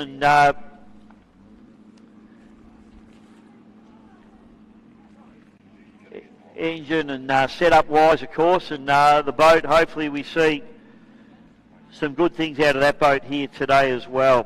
Massive shout out as well to of course the beautiful Bairnsdale Auto Bar and Big Maxie Curtis. He's floating around this weekend, so thank you, Max, for your support here this weekend. And if you ever need any bits and you're down at the Gippsland area, Bairnsdale Auto Bar, and you cannot go wrong. Other great sponsors here this weekend, the Gippsland Composites, Big Mickey Taranto out there, and Vern Graham Mitre 10, Hidden Automotive and Marine, which is Heath Hamilton, who's actually out on the course in the Chase and Cash boat right now. Boom Logistics, always great supporters of this event as well, along with Lucas Tree Services and the beautiful tractors, the TTMI tractors, doing an awesome job here this weekend in their support of this particular Glenmaggie Cup weekend. Well, it's been drama aplenty this weekend. Blown out yesterday, got racing, a few races done yesterday morning. And then this morning, heat number 1, which is the heat that we're about to see rerun. We've got a couple of extra competitors in the heat now. We've got Heath Hamilton, as you can see, Heath out there in the Chase and Cash, just getting oil temperature into that boat. Not sure whether Johnny Backer is going to be able to get the rival boat back out onto the course. GP1, of course, will be out there as well. Sideline racing with JP. Reckless fires himself up. Tate Ramsey. Tate is getting very, very used to winning stuff at the moment. I think Grant Harrison will be pretty keen to get him sorted out.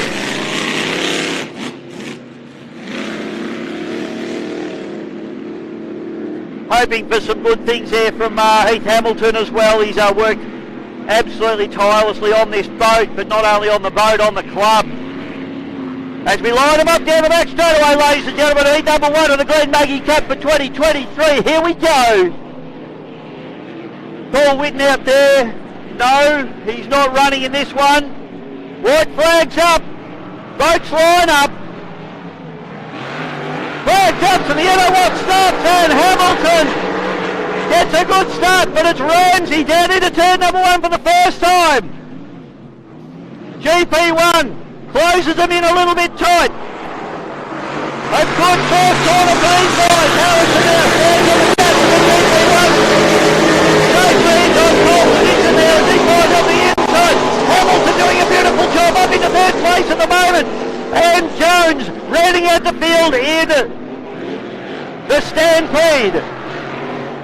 That's straight away now. Good battle going on for third place at the moment between the Bloodline and the Chasing Cash, but the race is on at the head of the pack now. Tate Ramsey tipping it in hard. The Reckless. Grant Harrison in the big Grand Prix hydroplane doing a fantastic job. Ramsey now puts his hard on the front straight away. Hamilton doing a good job as he throws the boat up onto its starboard side.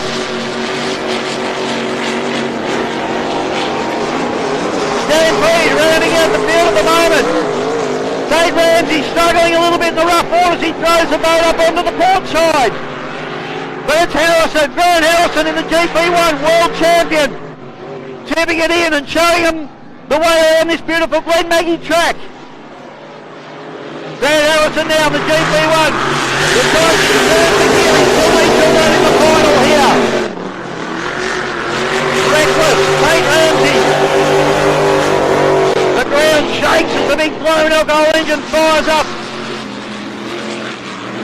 Jones doing a good job in the Stampede as well. Tate Leach running into fourth place in the Bloodline Racing. Stampede rounding out the field into fifth. Yellow flag now gets produced for Grant Harrison in the GP1. Tate Ramsey still pushing on very, very hard. Ramsey running pin to pin. Harrison maintaining momentum and picks up the yellow flag and sets off on his last lap. Tate Ramsey working overtime in the rough water. Left by the sponsor to the big Grand Prix hydroplane. Heath Hamilton doing a beautiful job in the Chasing Cash. Running up into third place at the moment. Keep on it, son. He's working overtime. Davey Meese runs the wide line. Paul Jones runs through there in the Stampede, struggling a little bit out the back. Checkered flag comes out. Grant Harrison takes the win in heat number 1 of the Glenmaggie Cup. Second place will be Tate Ramsey in the Reckless. Hard work for him. Rough water.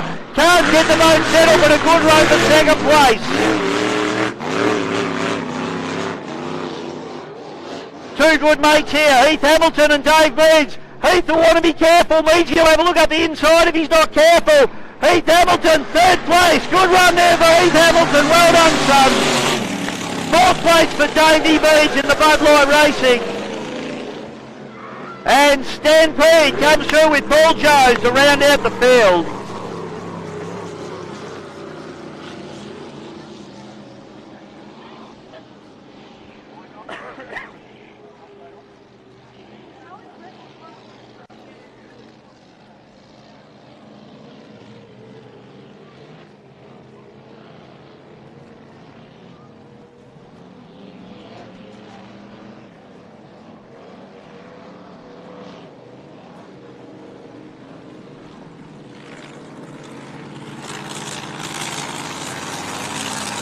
Big round of applause. He takes the win in heat number 1 in the GP1.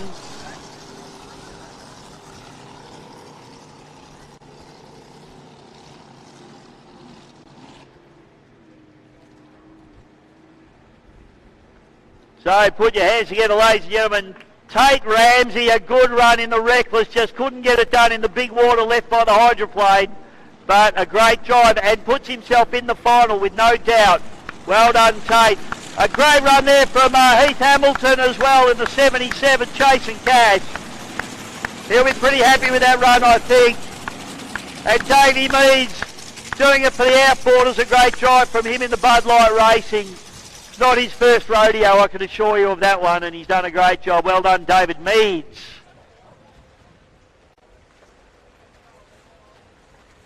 Well, the commentator's going to take a short break now and catch his breath, maybe get some water into me, and we'll be back with some more racing. Nice to see you, Ian. We'll be back with some more racing in just a moment.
All right, folks, so we've got unlimited outboard on the card next. So if we can have our unlimited outboard boats. They seem to be straggling a bit, you guys. Come on, you boys, into your cockpits. Let's get going. And we've got an unlimited outboard race coming up next, which will be our mostly tunnel boats, I would suggest, unless we've got Rhett running in the rebound, but I doubt that. So unlimited outboard up next. Stick around, folks.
Right, ladies and gentlemen, Unlimited Outboard's about to get onto the water.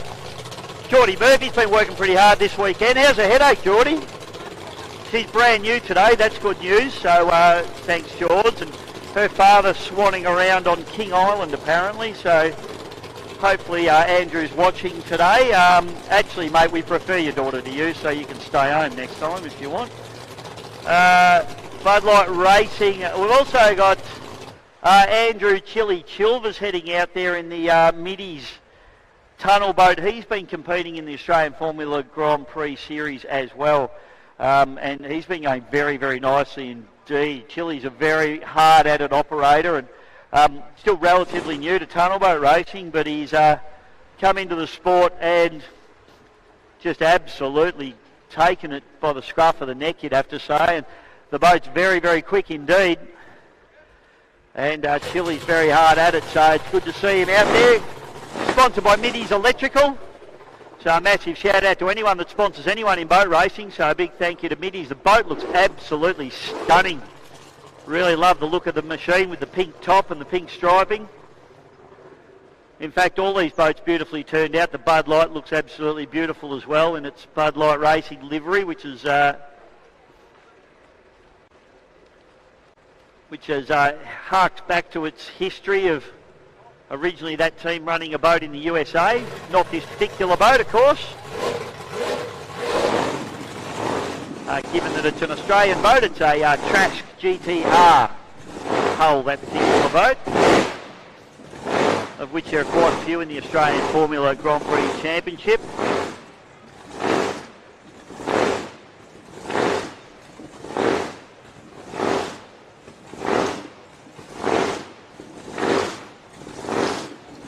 Other boats that we'll be looking for, Caleb Frost Racing in his GTR. We've also got Paul Widow Witten in the gravy machine. Very stealth looking grey tunnel boat, running Mercury 2.5 litre power.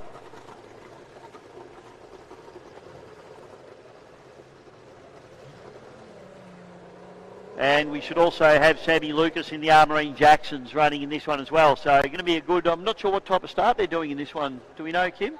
Clock start for these guys. So it's going to be interesting. It will be a scratch race, clock start. Clock is on zero currently, Sammy. So the next time it's on zero, these guys will be starting. Well, if they know what they're doing. Or if their crew chiefs tell them to drive properly. A lot of cheaters here with their crew chiefs on the cans as well, so sort of takes the fun out of it a little bit, doesn't it? It's a little bit too professional.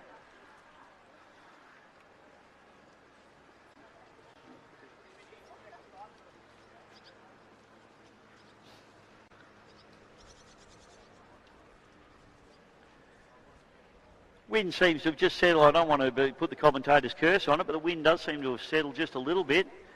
Now that I've said that, a tsunami will come down the lake.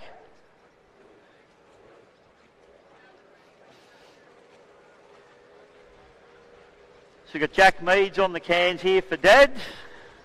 What's Dad got to say, Jack? Anything interesting? Wouldn't have thought so. It's boring, he says.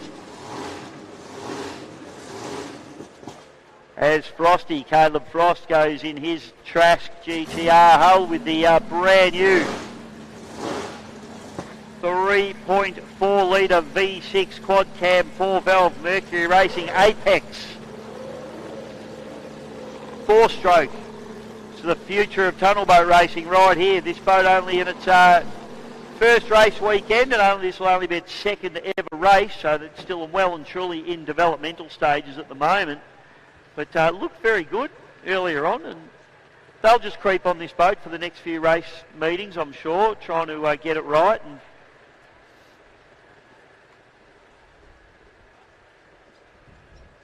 good to see Caleb's husband, Daniel, just pushing the boat out there.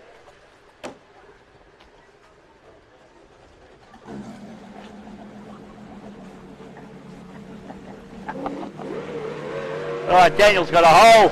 Daniel's got a hole in his waders. That's no good. Nothing worse.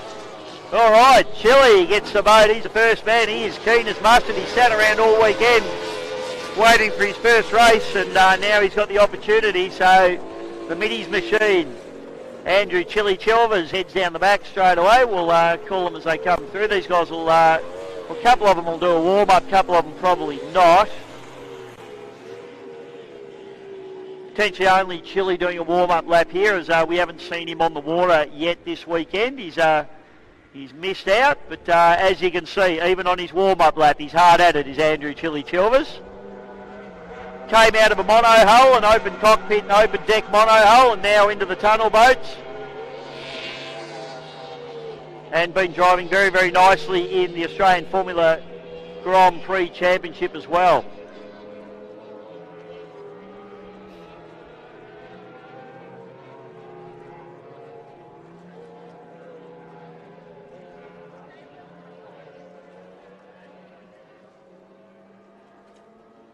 So we send the boats down in the milling area. Davey Meads, he's done plenty of racing this morning already, so no need for him to get any temp into that engine. It's ready to go. Meads, he's very quick. Paul Whitten now coming down in the grey machine, and then Caleb Frost. And Sammy Lucas just getting up onto the water now as well. Sam's been doing very, very well. Been racing internationally as well. And been doing a great job overseas as Sam in the International F2 World Championship. Unfortunately, Australian round, the last round in Australia at Rathmines, turned the black boat over. Fortunately for this team, they're a two-boat team, so he's had to jump into the white boat now. He's done a fair bit of damage to the black boat. And we've got a white flag up, so clock is ticking.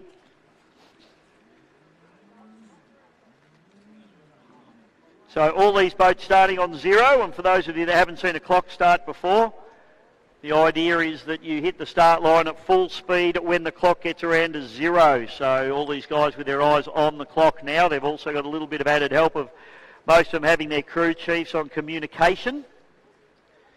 30 seconds to start now. And we're just watching Caleb Frost. He's lurking there in the four-stroke machine. There's Chili and Lucas there just up on the plane and keeping those boats up and going, doing circles. 15 seconds to start. Now they want to start to move. Chili, Sam, Lucas, two guys that are all over it. Sam's got the jump here. In fact, Dave Meads gets a good run. 0 is now. Perfect start. Dave Meads nails the start. Sam Lucas on the inside. Chilvers on the outside of him. And then we've got Whitten and Frost on the far outside. Perfect start from all competitors. Up through turn number 1 we go. Throw a blanket over him as they fire down the back straight away. Davey Meads on the outside, but it's all Andrew Chili Chilvers in the mid. He's electrical at the moment with plenty of boat speed as he pulls away from Dave Meads and Sam Lucas down the back straight away. Phenomenal stuff here from Andrew Chilver at the moment. Down the bottom turn, Sammy Lucas hard on the pins in the armourine. He drops out to the outside of the wash, cops a little bit of a spray off, and then fires down the front chute. Dave Meads runs up alongside Sam Lucas. And the grey machine with Paul Whitten running into 4th place at the moment. Caleb Frost in the new boat, still shaking it down, doing a good job out the back of the field at the moment. Chilver charging hard down the back straight away, and he has got an abundance of pace out of this boat at the moment as the Middies machine looks absolutely unbeatable at this point in time. Sammy Lucas has now started to chip away at Dave Meads and gets a little bit of a break on him. So it's Lucas up into 2nd place, Meads into 3rd. Whitten having a very big look up the inside there of Meadsy as well. But I don't think anyone's going to knock Chilver off here at the moment as the Middies machine looks very, very speedy indeed. Back straight away, Chilver. We've had a big spin. Paul Whitten's had a flat spin and gone around. He gathers it back together, gets going again. Frosty nearly T-bones him. Okay, so back up and go again. Widow will be off to the Hayfield Dry Cleaners after that one, I'd suspect. Up in the top turn, and Chilva in the middies doing a great job. Sam Lucas just can't bridge that gap at the moment. Chilva looking very fast. These guys all compete in the Australian Formula One Grand Prix Championship. And we have a checkered flag out, checkered flag. So it's going to be a win. Andrew Chilva's in the middies racing, takes the win. Back to Sam Lucas into second place in the Armourine Jacksons. Third place will be Bud Light with Dave Meads. And Paul Whitten, after an undies changing moment, comes through into fourth place. And Caleb Frost bringing the brand new deal home, and more data collected for them. So great racing there from our tunnel boats. And Sammy Lucas in a new boat for him, so they're still trying to get this boat sorted and back to what the black boat was. So I think it's a good effort for him, but his old mate Andrew Chilvers will be letting him know about that one. So give a round of applause, ladies and gentlemen, Sammy Lucas, but your winner Andrew Chilvers in the middies racing. Great racing from the boys there. Next race on the card, folks, will be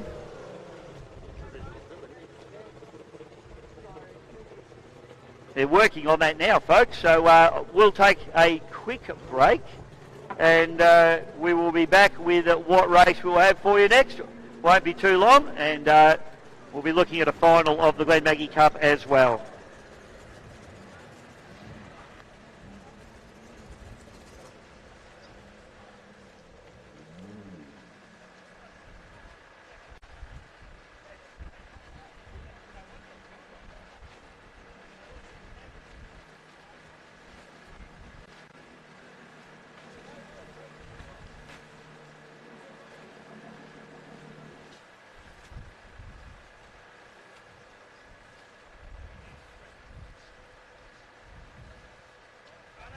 All right, folks, for those of you here on site, we have raffle tickets still being sold. So make sure, $5 for a ticket for a wheelbarrow full of beer, wine and spirits.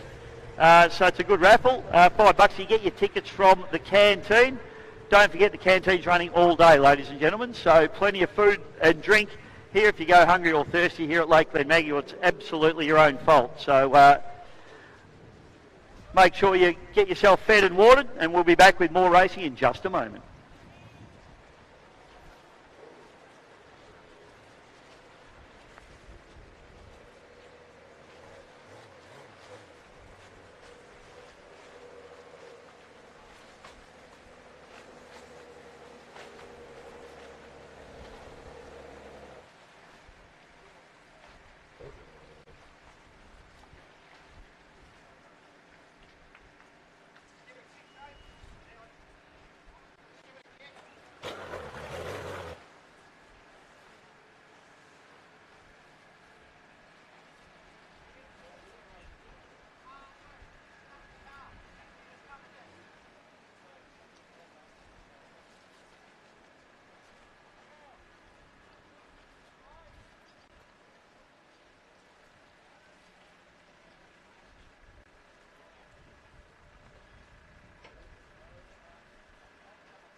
Okay, boat's heading out onto the water now.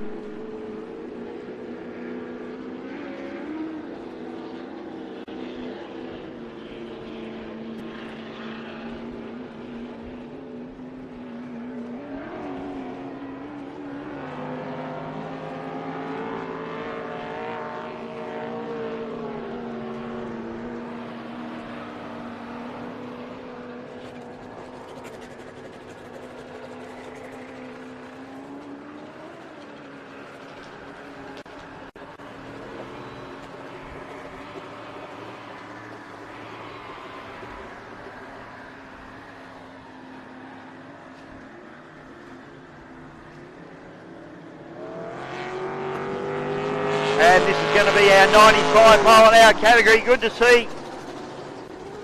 I think we've got Andrew Reid in the Freedom today. We've got the old Horny there. Ye oldie Horny.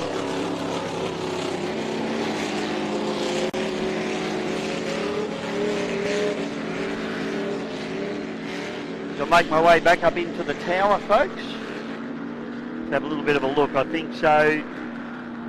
95 mile an hour category. It's actually 85, I should say. So Drew Reid in Tickled Pink, Bob Reid in Freedom, Old Horny with Pete McDonald, and Ricochet with Bruce Matthews.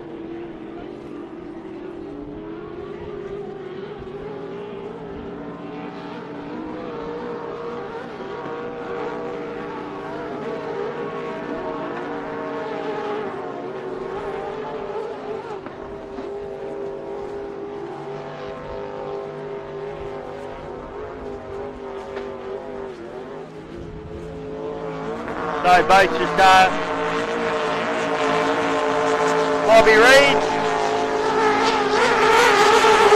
Doing a good job. And Andrew Reid and all the old Horny running hard on its limiter there at the moment. So Bobby Reid leading this arrangement down the back straight away now in the Freedom. Oldie Horny doing a good job down the back. Shoot, Andrew Reid. So you're struggling a little bit in the Tickled Pink there at the moment.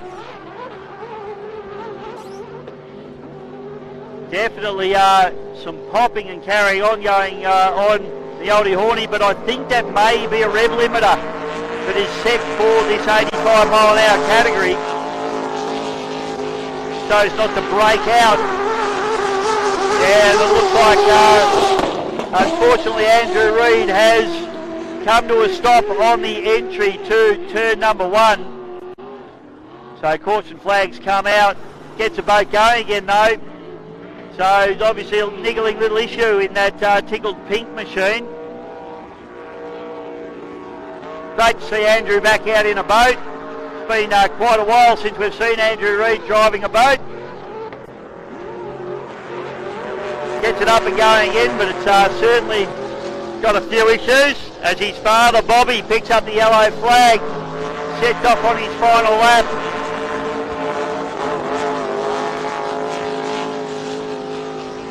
And the Oldie Horny absolutely screaming.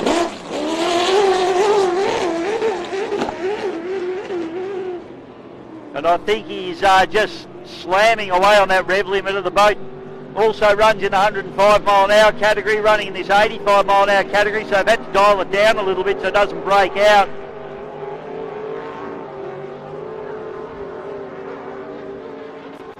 Down the bottom turn, and Bobby Reid, he wants to go around his son here. He's even having a pretty cheeky look up the inside as he puts a lap on Andrew Reid here. So Bobby comes round Andrew. It's a drag race on the line, but of course Andrew a lap down. Bobby Reid takes a win. The Silver Fox. And Oldie Horny comes through absolutely screaming. Big Pete McDonald from McDonald Excavations doing a wonderful job there with that boat. He's always here, he's always competing. Massive shout out to all of our wonderful sponsors, of course, Mafra Community Sports Club. The team out there at Precision Lock and Key, along with TD Jet Ski and Hayfield Pizza and Takeaway. Ericsson Marine and Spuds Mowing, Digging and more, along with Hidden Automotive and Marine. Vern Graham, Mitre 10, Gippsland Composites. Bensdale Autobarn, Boom Logistics, Lucas Tree Services and TTMI Traders. Don't forget, plenty of merchandise to be had here as well from Glenmaggie District Boat Club. And if you're at home watching on the live stream, you can also flick them an email or on either their Facebook page or their website if you want some of the beautiful Glenmaggie District merchandise. You can jump on board and get that ordered and they'll send it to you as well. So don't have to be here on site to take advantage of that, but give them all a round of applause. The two Reed boys, Bobby and Andrew, father and son, racing there. And great to see father and son out there doing it together. Terrific stuff. And the wild man, of course, Pete McDonald in the Oldie Horny.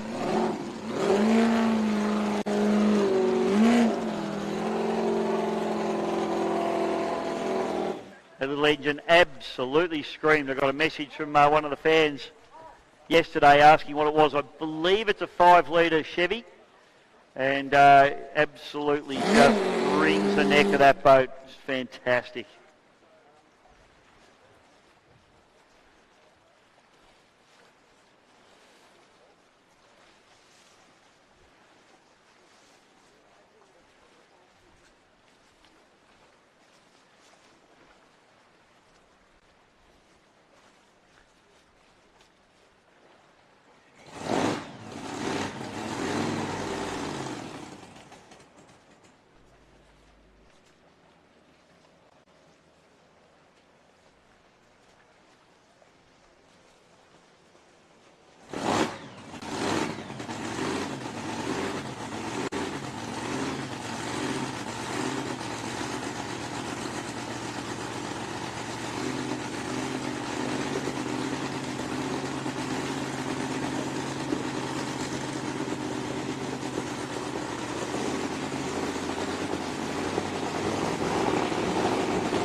For those of you race boats going around this amazing course, all the safety and all the effort that goes into keeping these drivers safe. Obviously there's safety cockpits in these boats. They've got harnesses, they've got air supply. The open cockpit boats, they all wear jackets, helmets, they've all got all the safety gear, and the boats get gone through in scrutineering and made sure they're really safe. But the biggest factor in the safety in this sport, these guys right here. This is Race Day Medical, Dave and Anna Bodner. They do most of the powerboat racing throughout Victoria, and they do an amazing job. Dave's had to deal with some really big crashes lately, and he's done an amazing job. And there's probably some people that are here this weekend that may not have been, had it not been for Race Day Medical, Dave Bodner and Anna and their team. They do a great job.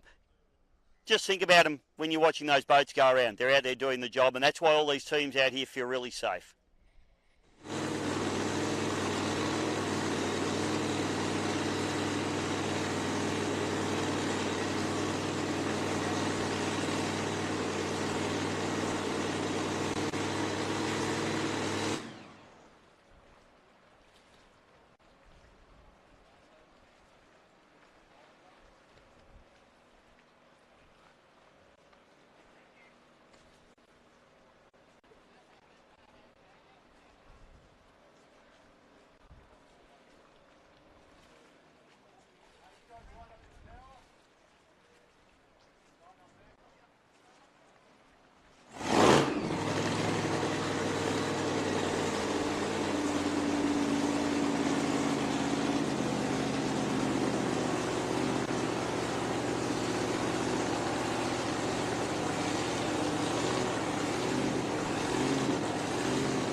Oh, Kim, I've got to keep talking because we've had feedback on the live stream that I don't talk enough. Has anyone ever heard that before about me?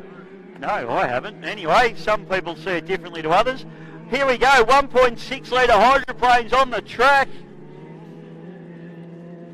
So we saw some great racing between these two guys. We've got two very similar looking boats out there. We've got the Melton Toyota 100 with Grant Harrison, the Melton Toyota 86 with Paul Cunningham. Paul Cunningham's blue and Grant is red. If you can see a little bit of blue and a little bit of red on the bottom of the cockpits there as they go to two. Big fall! Oh, Oscar Stevenson had to get out, try and get out of the way there of, that was Harrison. So Harrison has a wild moment, and has he hurt the boat? So Cunningham now gets up and going. And a problem there for Grant Harrison. And it's running on about 3 cylinders, unfortunately. I think that's Grant Harrison that had the moment, the red boat.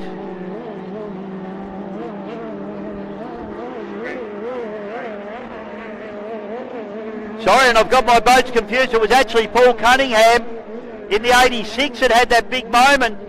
And Oscar Stevenson did a great job to try and avoid him, or did avoid him, in that bottom corner. So Oscar absolutely having a dip here, and he's up the inside of Grant Harrison like a rat up a drain pipe at the moment.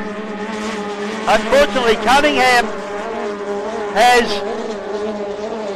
gone out the back door. That boat has come to a stop, so big moment for him, and coming to a stop. Dewey Nichols doing a good job up in the 3rd place at the moment as well.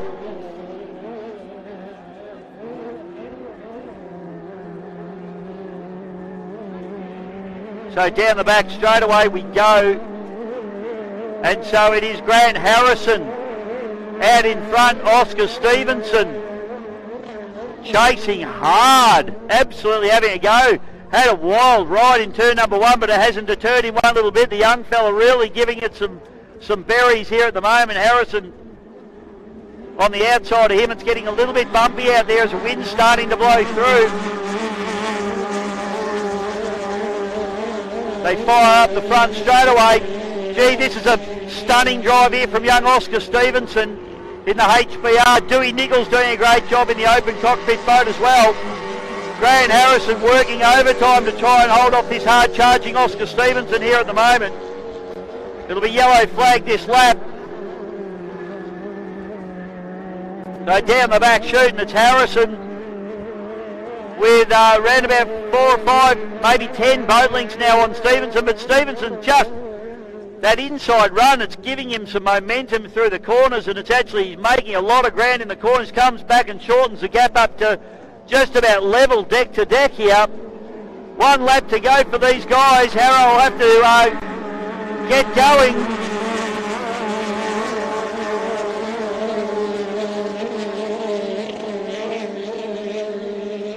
Up into the top turn. Oscar's last chance to dance here, or second last chance, as he actually pokes his nose into the lead now. Well, they actually come out gunnel to gunnel, sponson to sponson. Dewey Nichols doing a good job in the rough conditions here all the way down from Lake Boga in central Victoria.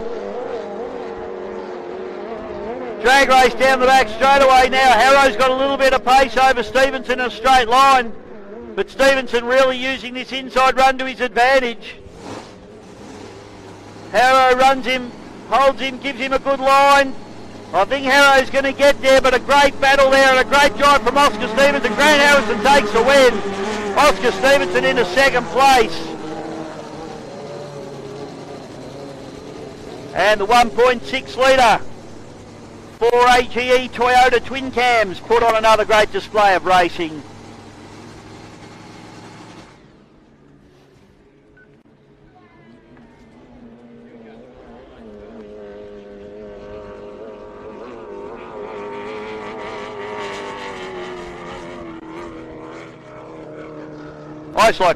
I just like picking on you, Tim. Dewey Nichols at 3rd place for Dewey. And a nice run there from him as well. As I said, all the way down from Lake Boga. He's absolutely committed to his boat racing. He's an absolute superstar.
For old Paul Cunningham getting towed back in. He'll be off to the Melton dry cleaners to get that suit sorted out, I think.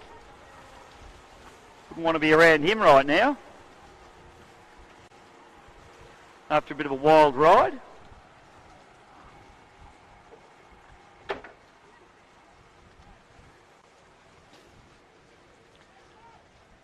So, we have poles and grids, a little bit of conjecture, but I'm just going to read about what the officials give me. We have runners for the Glenmaggie Cup for 2023, ladies and gentlemen. Listen up.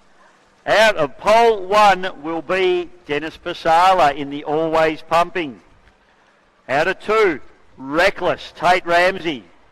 Out of 3, Sam Lucas in R Marine. Out of 4, Chase and Cash, Heath Hamilton. Out of 5, Cavs Auto, Brenton Walsh. And out of 6, who's elected to go out of 6, GP1, Grant Harrison. That will be your final for 2023 for the Glenmaggie Cup. Stick around, folks. All hell's about to break loose here on Lake Glenmaggie very, very shortly.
Test 1 2, test 1 2. Oh, Wayne Broadbent, your car's blocking the ramp at the other end. We can't get boats out, Wayne.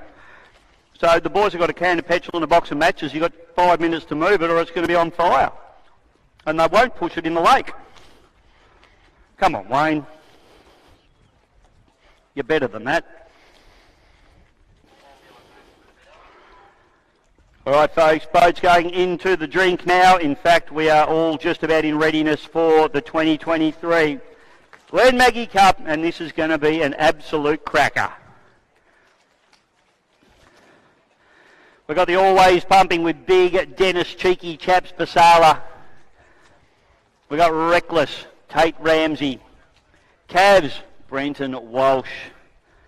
Jason Cash, Heath Hamilton. GP1, Grant Harrison. This is a pole boat start.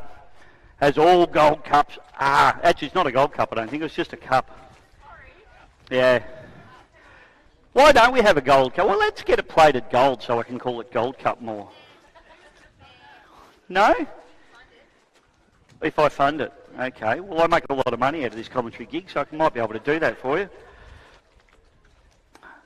All right. So, not long to go now. Teams are ready. The weather conditions, it's good. It's little wind chop. Probably wouldn't want much more on it. But at the moment, I think these boys will be reasonably happy. Boats will skip along the top of that quite nicely. But the deal is, once you put a Grand Prix hydroplane out there, they leave some big holes for these displacement boats. So these displacement boys have already got their chiropractors booked in for tomorrow morning.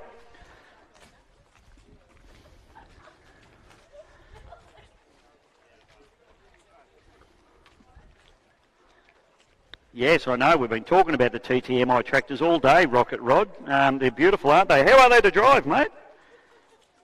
No comment? Wants me to talk about TTMI and then won't talk to me. How are they to drive, Rocket? Are they beautiful? They're all right. I think they're better than all right. I think they're good colour.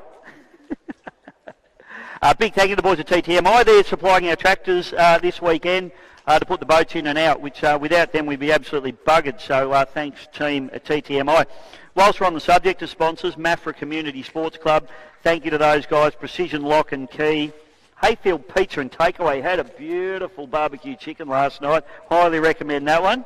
Had a bit of Supreme as well, just on the side note. It was spectacular as well. Spud's Mowing, Digging and More. Spud, one of the great stalwarts of this club, always working hard at the club, and if you want your garden to look absolutely pristine, you get Spud in. That's just what you do. That's how it works down here in Gippsland. Hidden Automotive and Marine, and that's Heath Hamilton. He's racing in this final. So you need to go and support him so he can afford to run a blown alcohol boat. Vern Graham, Mitre 10. Well, the Mitre 10s are all magnificent, aren't they? And get down there if you need anything down here in Gippsland. Gippsland Composites, which is my old mate Mickey Turano, is an absolute superstar. What, Lily? Oh, it's all right. Mickey Turano, best fiberglasser in Gippsland, you'd have to say. Bairnsdale Auto Barn, for all your car part needs and bits and pieces. Auto barns are always fantastic. Get on board the boys at Auto Barn. Boom Logistics, Lucas Tree Services, and as we just discussed, the TTMI tractors. There is merchandise available up in the clubhouse, ladies and gentlemen. Gail, I think you'd look good in a wife beater. A wife beater. Are you allowed to call them that these days? I don't know. You're not. Is that okay? Sorry, publicly incorrect. But they've also got the bucket hats. They've got the, what else have they got? Stubby holders, stickers, flexi fit hats, t-shirts, and polo shirts. I like the polo myself. It keeps the sun off the back of your neck. Also got the raffle going, and I think the raffle is not far away from being able to be done. Don't go there now because we're just about to see the running of the cup, but as soon as the cup finishes, you need to run up there and get your raffle ticket, $5 for a wheelbarrow load of alcohol. So, mad if you don't do that as well. You don't get the wheelbarrow though, I've been told, unfortunately. I wouldn't mind a new wheelbarrow. But if you want a wheelbarrow, you just head down to Mitre 10. And grab one from the boys there at Vern Graham. So, you know, that's where the wheelbarrows are coming from. So the bloke that was complaining I don't talk enough on the internets today is probably really wishing he hadn't now. because this is what you get once we're waiting for a race. I could do this for hours.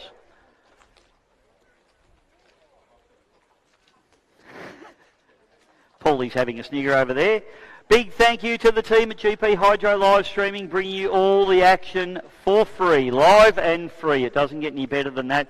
We've got Big Neil Cullis, our cameraman. We've got Paulie Williams, cameraman extraordinaire. And, of course, the great man Scotty Lambert, who's locked in his little dungeon in there doing all the live streaming. And the good news about that is for the folks that are here, you can go back and watch all this racing live. You can go back to all the action, the incidents, the finishes, and analyse everything that's gone on, so you can actually check out that rival moment as well, which is all caught on tape. So it was very good that we got that. And spoke to Johnny Backer. He's all okay. He's good. But unfortunately, the boat sounds like it's copped a jolt or got some water in somewhere, and they just can't get it started now. So it's a bit of a problem, and unfortunately won't be running for the Cup. Previous winners won't be running in this one today.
Joking.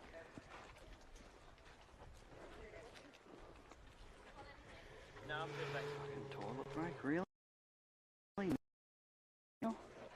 Fucking kidding. Who is? Yeah, but she just said they've called in for a toilet break. So she said they have, so I'm assuming one of the boats.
Backside, because we've got the final of the 2023 Glenmaggie Cup. as Brenton Walsh fires up the cabs, a little 6-litre boat. We got Tate Ramsey, we got Dennis Pasala, Pete Hamilton and Grant Harrison. Heading out, all the boats warmed up, no warm-up required for this one. Start boat, white flag flying high. All hell's about to break loose here on Lake Glenmaggie, Victoria, Australia.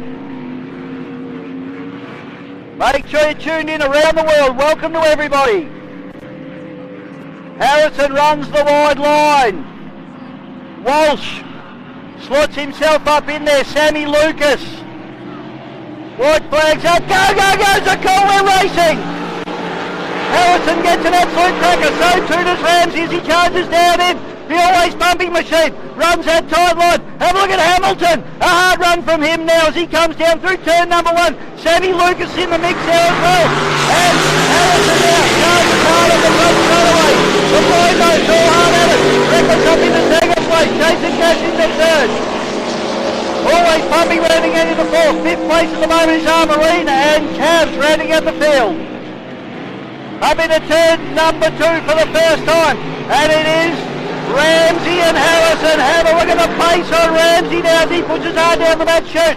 Harrison tips in hard in the GP1. Ramsey working overtime, hard on the pins now. Harrison runs the wide line. Good job there from Ramsey now. Harrison charging hard at it as he fires down the front straightaway. Great job here from Heath Hamilton running in 3rd place at the moment. He needs to just keep it together, holding off Sam Lucas. Brenton Walsh has got over the top of Dennis Pasala. Dennis struggling a little bit in the rough water. The back chute now. And have a look at Tate Ramsey, still just annoying up the inside. He's like a dog with a bone. He won't let it go at the moment. Harrison sees the little blue boat on the inside, working overtime. Harrison starting to close the line up a little bit now as he holds it tight. Ramsey doing an awesome job, running up the inside. Great job from Heath Hamilton in 3rd place at the moment as well.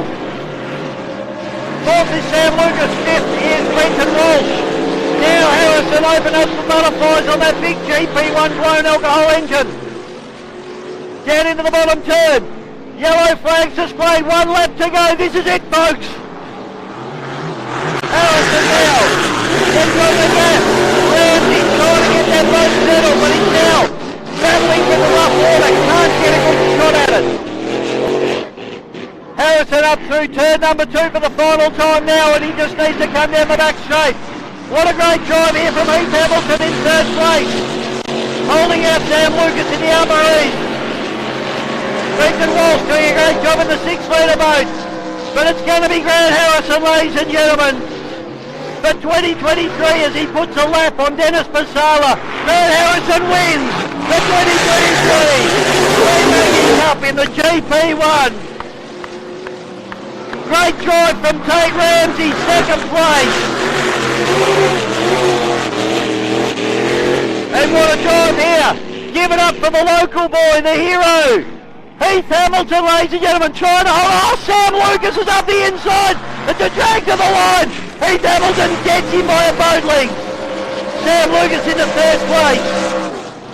Brenton Walsh into 5th place there. And Dennis Pasala out the back door, unfortunately, just couldn't handle the rough conditions. Relatively new arrangement, this boat for him as well, but a good effort. Dennis Pasala, ladies and gentlemen, and the always pumping, getting the job done. But ladies and gentlemen, please put your hands together, wave your hats and programs for Grant Harrison in the GP1 winner of the 2023 Glenmaggie Cup. Give it up for him, folks, as he comes through. Wave your hands so he can see up. Well done, Grant.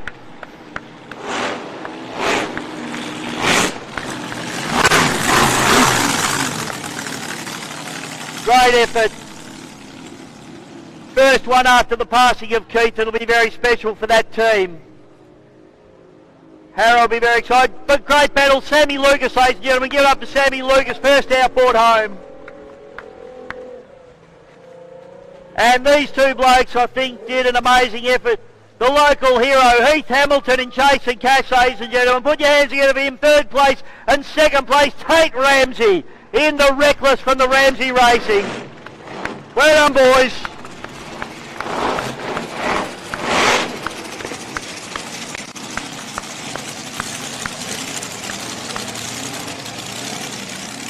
And a stunning drive as well in the 6-litre boat, Brenton Walsh, ladies and gentlemen, in the cabs. Hard work in a boat that's a little bit underpowered out there, but he did a great job, particularly given that he's a very fresh new driver to the category. Well done, Brenton. So round of applause also for Big Dennis Passaro, putting the boat in the final. Great effort to be out there as well. He does a great job in the always pumping, and more seat time in that boat, and I'm sure they'll just get quicker and quicker.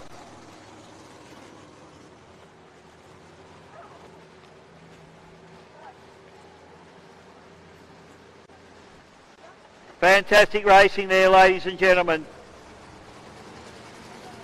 Now stick around, we've got some more racing coming your way. As long as the wind doesn't blow, we'll be racing.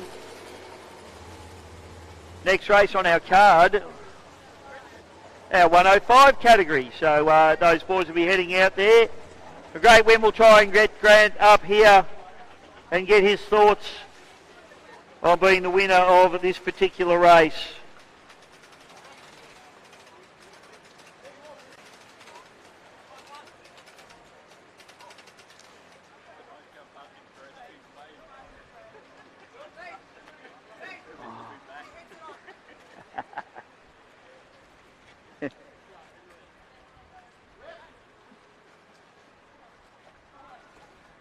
Well, another Glenmaggie Cup done and dusted. 2023 version had it all, didn't it? Drama, action, fast, loud boats, which is what we like. And a great effort to the GP1 team. Once Grant gets craned out, we'll get him up here into the commentary box and have a little bit of a chat with him about that one.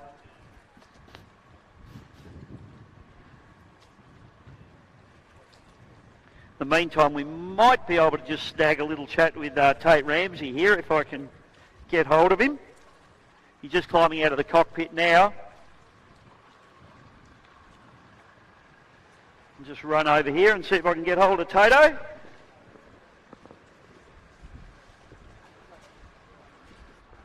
We've got Tate. This is always good. I like betting you when you're sweaty, mate. That was hard work, son. A lot of big holes out there. She was a bit of a struggle, yeah, cracking start, but after the first corner she's a bit of a handful, but still all the same and plenty of fun, and hopefully we put on a good show. Well, first displacement home, mate, pretty comfortably actually, did a great job. Pretty happy to see Heath did a good job running in third behind you as well. Good to see his boat up and running well, but it must be tough running against a big hydroplane. Oh, look, yeah, firstly I'm wrapped for Heath.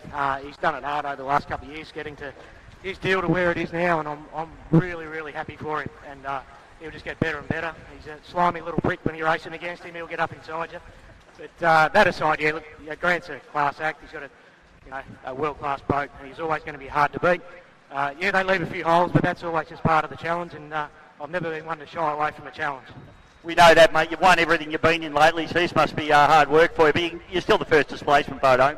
Yeah, I'll take that home, that's for sure. Yeah, no, we're always going to support this event. It's a great club, full of great people, and couldn't wait to get down here and be a part of it. Awesome to have you here, Tate. Well done on this season, mate. You've been absolutely sensational. You continue on. Good on you, mate. Thanks, Bish. Appreciate it. We'll keep giving it a crack. Well done, Tate Ramsey, ladies and gentlemen. Driver of Reckless. What a storming effort from him, but just a little bit short the waterline length, you'd have to say, once those big GP hydros start circulating around. And he's one of the top quality drivers of the category at the moment. Absolutely on fire and driving that boat to perfection.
It's a pleasure to see my old mate Troy Marlin at a boat race, especially at an EC Griffith Cup and especially in a competitive boat. Mate, not the day you wanted yesterday though.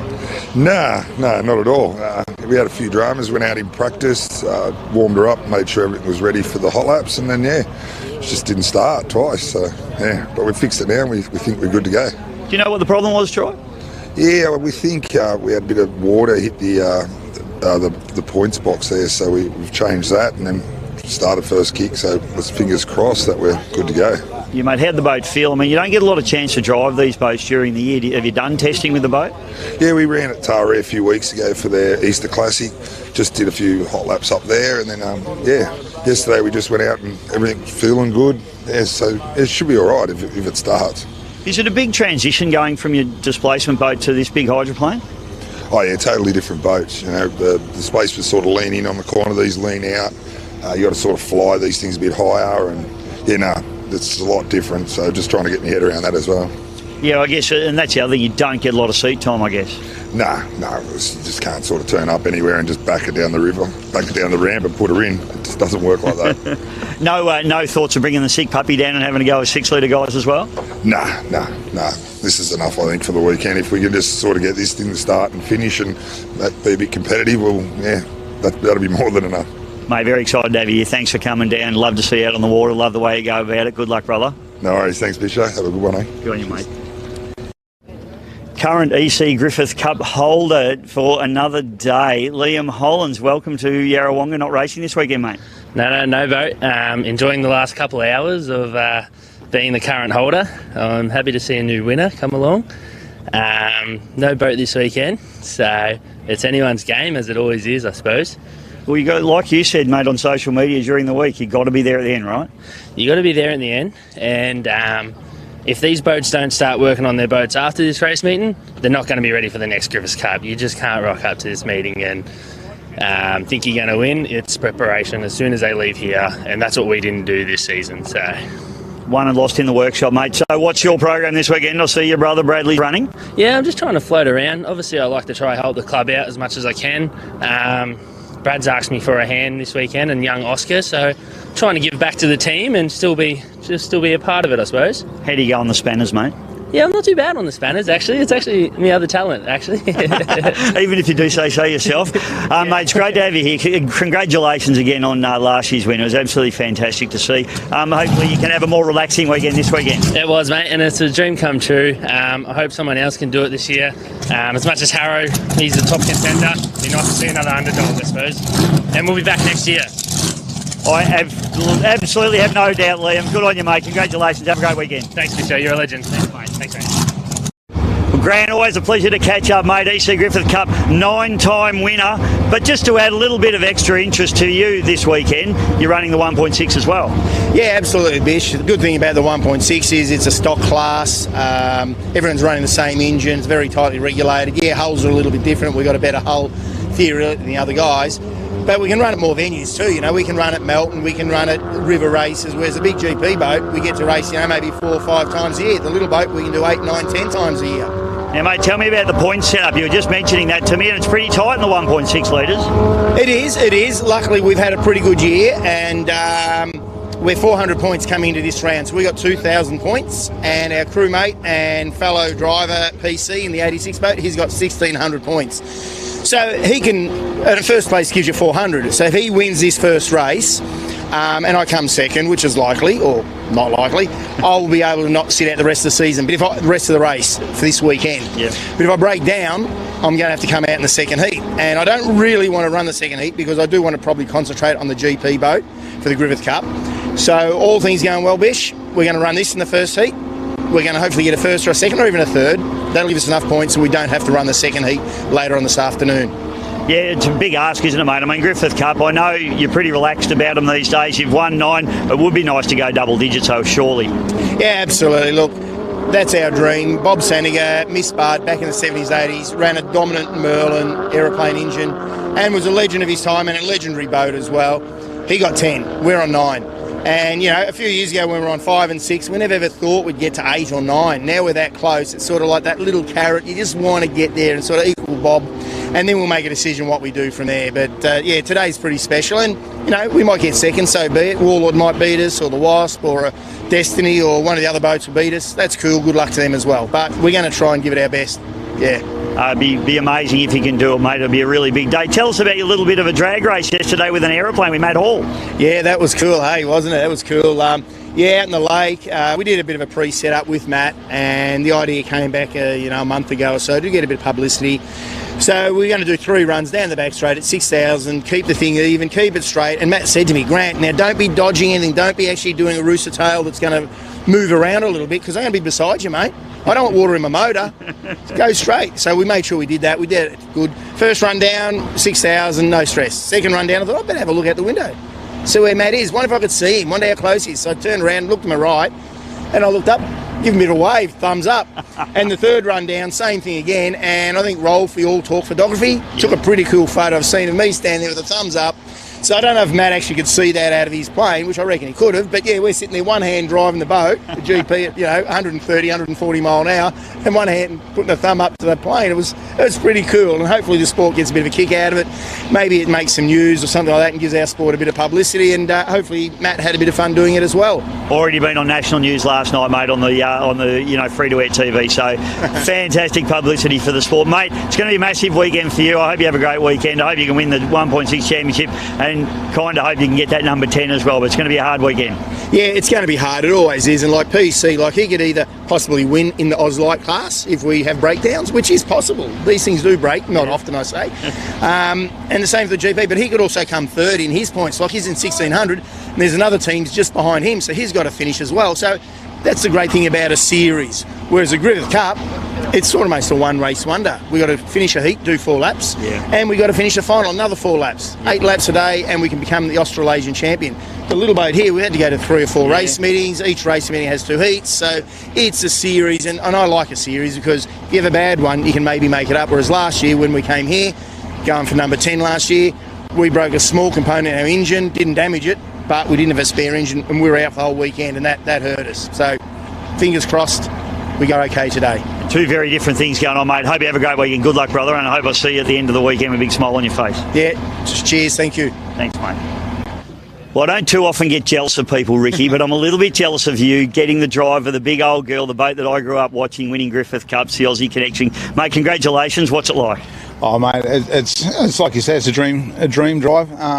Yeah, we're probably not the fastest. We're no GP, but it's the history and prestige of the thing just outweighs everything. You know, I'm the same as a kid. First thunderboat I ever saw was just awesome, unbelievable to watch. You know, and to get asked to drive it and run, and the responsibility to look after it for him, it's pretty cool. And I haven't been nervous too often before a race, and I'm pretty nervous about driving today. My stomach's got some butterflies in it, and it's just a thrill. It really is. Mate, tell me a little bit about the boat. I mean, it's a 27-litre Rolls-Royce Merle, and there's a lot involved. Tell us about the startup procedure. Yeah, it's different to like the GP and other boats I've driven. We've got a primer and a transfer of fuel and igniter and a boost button, and sort of there's a process. It's not too bad, but it's just remembering the process, and it burns the first time. I only sat in the boat for the first time yesterday, and it's not ideal. We're still modifying seats now to make it a bit better, and I got it started, so I'm pretty happy with that. Whether it was a fluke the first time or not, because over the years it seems like it's a bit hard to start at times, and we got to start it really easy, so that was a plus, and we'll go from there, see how we go today. Mate, your crew's got no respect at all. Good on you, mate. we're a motley crew, I give you that. No, good on you, mate. Hey, look, it's great to see you out there. Tell us just a little bit about yesterday's run. The first run in the boat I've had, there was no issue. I was just sort of doing a couple laps, get some heat in, get familiar with it, and sort of pick up the pace in it a bit. And it was just starting, the boat obviously felt better the quicker it was started to go. It was a bit heavy and lazy down low, and a bit of a pig, to be honest, at a low speed. But once it was starting to go a bit better, it was getting nicer to drive. That front straight, I just started sort of leaning on it a little bit, not flat out or anything like that, and it popped back through the supercharger. So it's like it's had a lean out or a crossfire or something. It looks like it hasn't hurt anything. So we've had it running again since, and Peter, the owner's happy. We're going to just go for a couple of things again on it this morning, put it in the water and go for another run, and hopefully we've solved it, and hopefully we can put a show on for the crowd. And look, yeah, I can't see us running with the GPs like Harrison and Troy are just above, like next level, the way their teams are operating and the boats are going. It'd be nice to have white noise here, that'd be amongst that, but we'd still be the underdog against those guys there. But like if we can make the final and finish 4 laps, we'll be super stoked, and the crowd will be happy to see the old girl run, and run nice, because shit, it did sound good yesterday when we started to get up it a little bit, Mate, she's a fantastic boat. It's also a Bendigo boat, my hometown, so you're an official Bendigonian now as well. Welcome in town anytime, mate. Oh, that's awesome, mate. I've been to Bendigo, lovely part of the world down there, and what I've also been told, it's a VS boat, so I can't get disqualified, I got told, so just go. You can do anything you like, mate. Hey, good luck, Ricky, and I hope you have a great weekend, mate. Mate, much appreciated. Thanks for your time. Thanks, mate.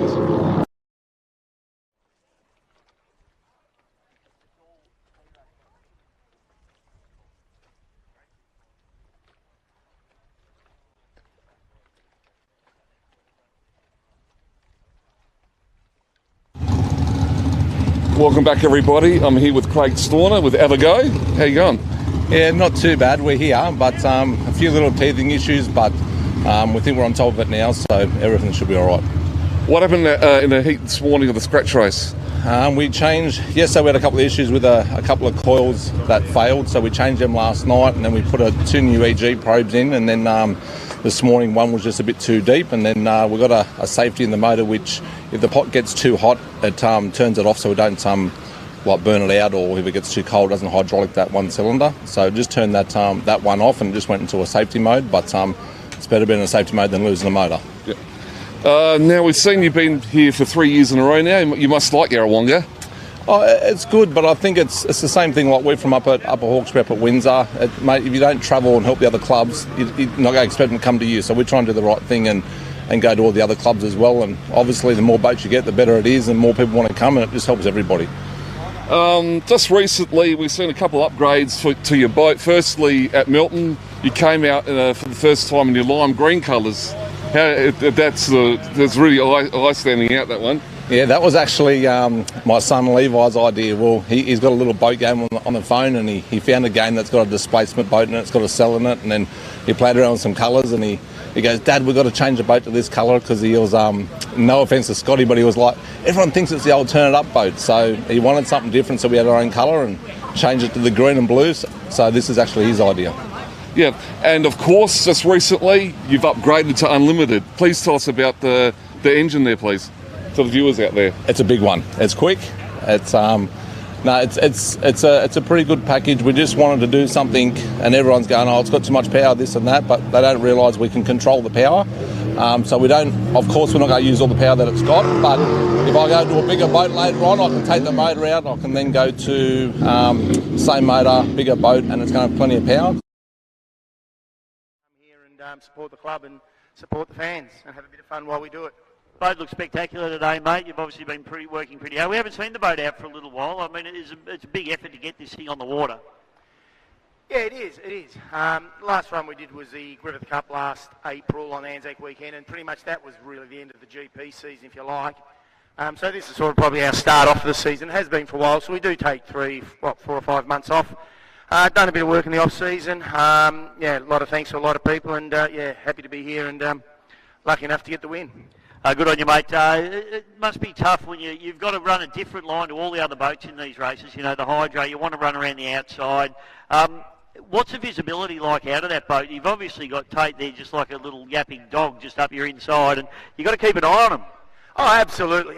No, Tate's a great driver, and I've got utmost respect for him, and he's never had any issues or anything that I've ever seen that's been a bit out of control, so I'm happy to run side by side.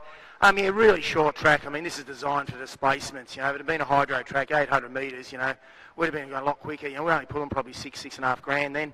And it was rough, and we're running wide at times, and we're pulling a bit tight at times. We had a bit of fun out there, and certainly, had Terra on the radio saying to me, just monitor, he's still there, and I knew he was there, and I was more just hoping that we wouldn't stop. But it was a good, hard race. It was a lot of fun, and hopefully Tate feels the same way. Absolutely, mate. Well, congratulations on that one. I'll tell you what, 1.6 racing's been pretty red hot today. Old PC had a bit of a wild ride in the last race. Yeah, he doesn't know about it. Tell him when I get back there later. I saw something wrong with the boat, which I'm not happy about, but that's life. No, we have a lot of fun. As I said, this is what it is. Boat racing's fun. It's meant to be enjoyable. It's meant to be a hobby. And as soon as you stop having fun, stop going racing. So, yeah, it's good. We've just got 2 little boats to go out and race. And, yeah, sorry there wasn't 6 of us here today to give the crowd a bit of a fun. But our next race, I think, is back here in a month's time, and we'll bring the 1.6s and have another crack at another round of the Victorian Championships. It's great to see you here. Thanks for coming up and chatting. I know it's a bit of a chore sometimes, but you're always great for us. Always great for the crowd. You're a legend of the sport, mate. Congratulations. No, thanks, Bish. And I just want a bit of a shout-out to our crew. Jeffrey Sheldrake's at home watching on TV today. He slept in, so Jeffrey, if you're going to come along, you've got to get up out of bed a bit earlier, mate. Yeah, to Cousin Terra, my radio man, he's always a legend there. And he ran me through that last race. So I knew exactly where Tate was. And when John went through the water in that first heat, I knew that he'd gone through the water as soon as he'd gone through the water, and there's a caution flag, then a red flag. So to my crewman, Terry does a ripper job. The rest of the guys there, Benny Moore, Paul Morrow for coming all the way up from Warrnambool, PC again for driving the other little boat and helping us out where he can. A couple of girls this weekend, so we now got the Harrison Shammy girls, Geordie, Melissa, Maddie and Emmy, and I saw my little daughter, Laker, and shout out to Mum, she's in hospital watching this on TV. Mum, hope you get better soon. Hope you get better soon.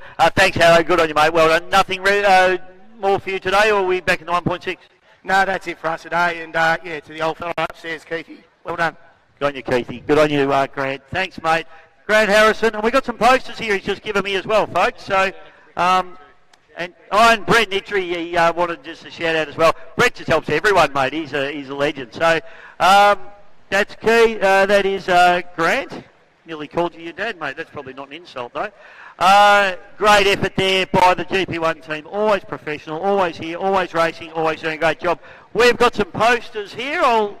You know what I'll do? I'll come and hand them over the fence, and you guys can divvy them up amongst yourselves. Here you go. Want a poster? There's some posters, guys. We'll just hand them over the fence. Hand them around. Send them through the crowd. Good on you, guys. Harrow will sign them for you too if you want. That'll make them more valuable.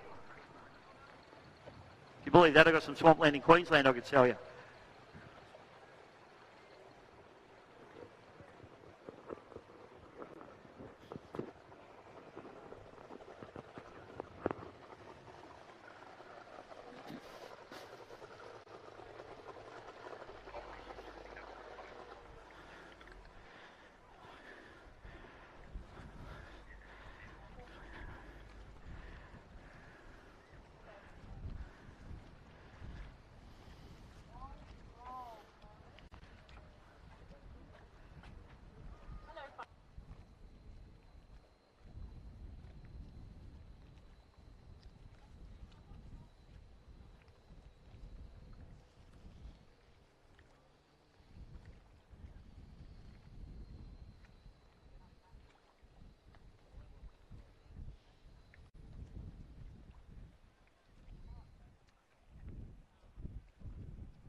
Well, I just offered this job to Jackson Secco, and he's pushed it out. So thought you were harder than that, mate. But anyway, apparently his commentary gig's tricky. It's being over dramatic.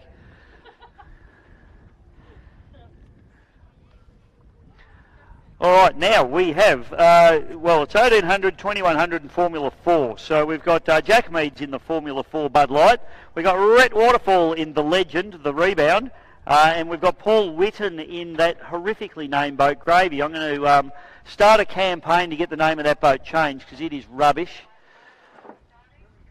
I don't understand it. I don't like it. I don't want it. So I'll be chatting to Paul about that a little bit later on. Anyway, clock is ticking, folks. We've got 45 seconds to start. White flag is up.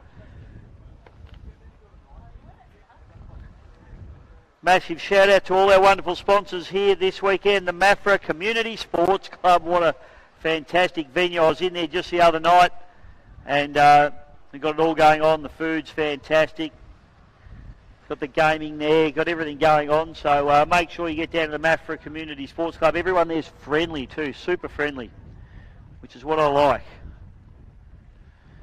Coming up to about 15 seconds now to start. Cookie's got a hole in his waders, so he's unhappy and wet and cold. But he's still looking good. 5, 4, 3, 2, 1, boom, perfect start. Rhett Waterfall nails it in the rebound, and Jack now has to set off in hot pursuit in 4. They're our 0 men, and I presume we're around about 58 seconds now for Widow. 40, we've shortened it up a little bit, so it'll be 40 seconds now for Widow in the Gravy. Oh, we've had a spin up the top corner. Jack Meads keeps it the right way up though, so that's good news, although is the lid up? Oh no, he's coming back around. And Widow comes through, and 40 seconds, that's about as perfect a start as you'll ever see. Almost marginal, you'd have to say, but I think bang on the number. Well done, Paul Witten. Now he's got to try and hunt down this guy, Rhett Waterfall, in the rebound as he fires up the front straight in the Legend. Rebound is a 15-foot Dancraft tunnel deck running the 130 Yamaha V4 two-stroke. And unfortunately, Jack doesn't look like he's going to can get the boat going again. So, not sure what the problem is up there. Paul Witten, who did something similar in the previous race, had a big flat spin in his last race up in the same area. So it's obviously quite tricky up that top corner.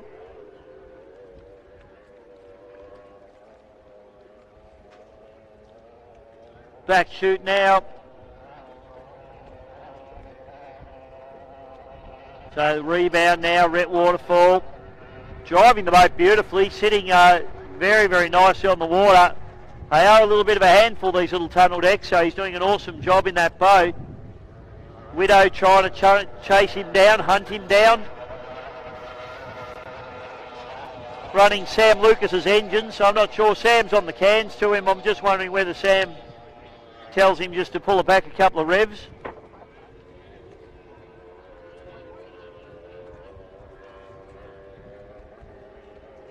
Back shoot now, and it looks a bit dangerous here now for Rhett.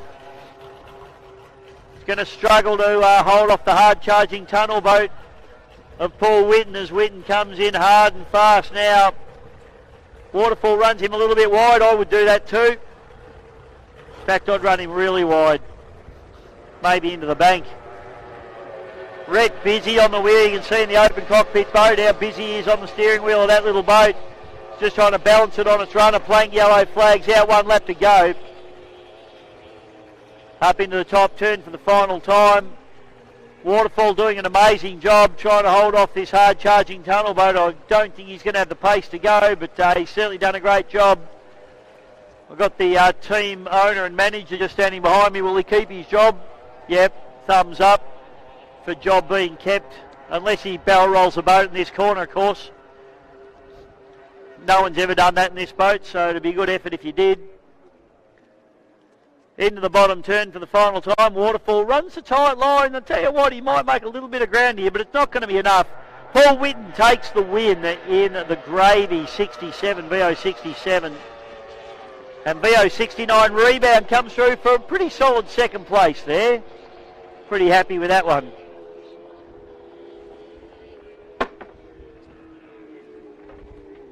Imagine if we built a trophy room for that boat, Kim. It'd have to be 3 stories high.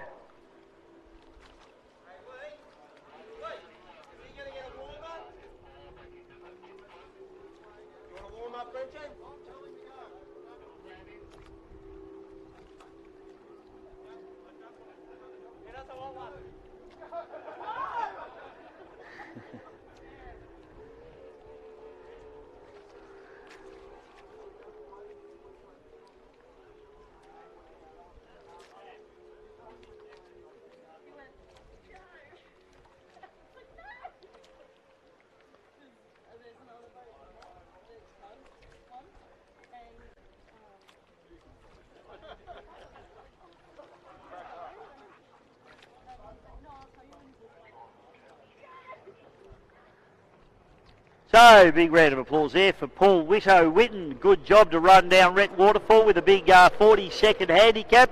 Well done, Widow. It's all about the crew chief. And keep it going for Rhett Waterfall. A good job from him as well in probably the most winning 1800cc boat in Australia. By a mile, you'd have to say. Others come and go, Kim, but they can't beat it. Mostly go.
tighten your rudder up.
Well, now that Max Seckham's walked into the comment, do you want to commentate? Your brother was too soft to do it.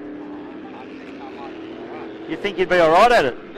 Oh, you think you don't want to? Okay, I can't get any of these kids to commentate, folks. Who's going to take over when I die? I'm pretty old, you know. I can't follow you. You could go right after me. It's easy, mate. All right, what do we got? Is this 105? It is. We've got Jimmy Mullins out there in the breakout. In fact, a whole bunch of them in this one. We got Davey Meads is out there as well. Brenton Walsh. We've got on the outside. Oh, bit of a wild ride there for Cavs as Brenton Walsh puts the boat right up onto its starboard side. So, Demon comes out of the bottom corner in front with Josh Sawyer, then it's Dave Meads, Brenton Walsh. Far outside is Paul Jones in the Stampede.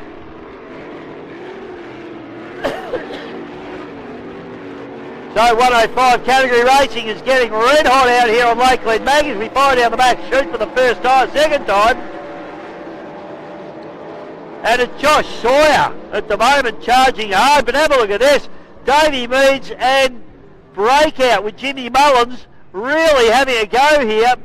Cavs right up the inside as well. These boys are pushing very hard indeed. So Mullins on the outside. Jones a little bit off the pace here, but some red hot racing between these 105 boats here at the moment as we tip into the port turn at the top end of the course. Demon, Joshy Sawyer still managing to hold off the hard charging pack at the moment. Dave Meads into second. Walsh now moves up into second as he goes up the inside of Meads, and Mullins having a little bit of a look down the outside of Meads as well. This is absolutely on. Cavs making a real hard charge here now. Very, very tight up the inside now. He does the old switchback through the spray and through the wash. 1 lap to go. So Brendan Walsh having a real dip here, trying to get around Joshy Sawyer in the Demon. Up into the top turn for the final time. Sawyer looks across to his starboard side and sees the Cavs machine pull up alongside him, so it's going to be a drag race down the back chute now. Sawyer's boat looks very, very quick indeed. Hope none of these guys break out in this one. This is absolute hard charging at the moment. Final corner, it's going to be an absolute drag race. Oh, Walsh goes around. There's a big backward slide. That's the end of Walsh.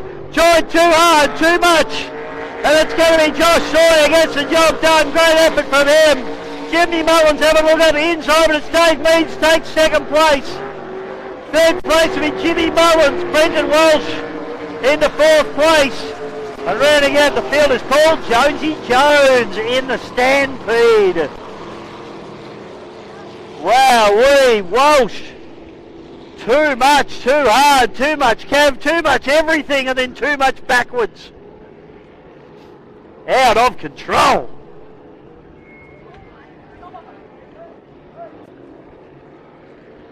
Good racing there in the 105 category.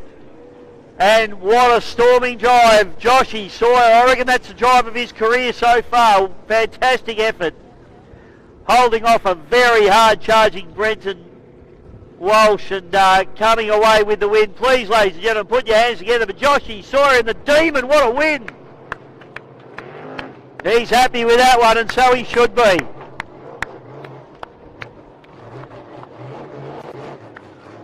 Great effort. Held out the hard charging Dave Meads. Anyone can do that on any given day. He's done well. Good drive there from Meadsy. His favourite thing in the world is beating inboards. And Jonesy in the Stampede, the Hydro, just looking for a little bit more pace out of that boat at the moment. But sounds good, it's running strong. Just a little bit of extra and that boat will be very, very competitive. Jimmy Mullins, was hard work for him around the outside. Breakout boat, normally a front runner in this class, but he just got hung out to dry a little bit in that one.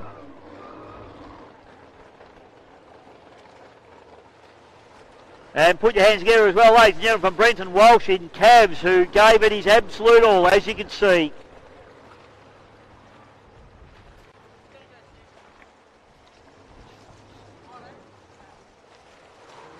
Brenton's still relatively new to the driving ranks, and that'll be a learning curve for him. Good news is the boat's in one piece. And the hatch is up and he finished the race, so good job.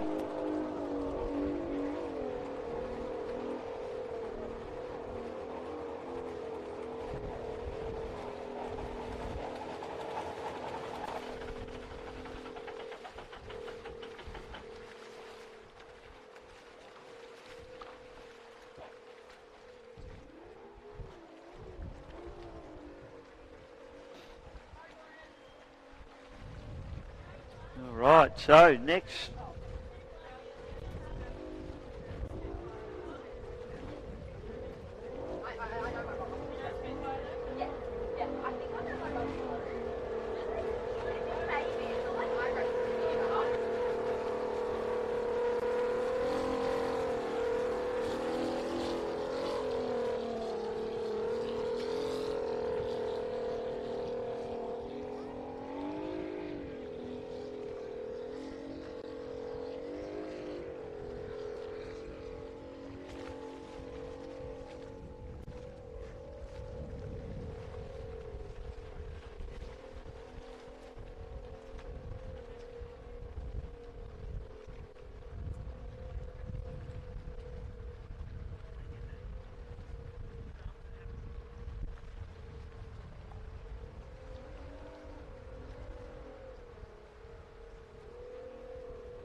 popped its back hatch out.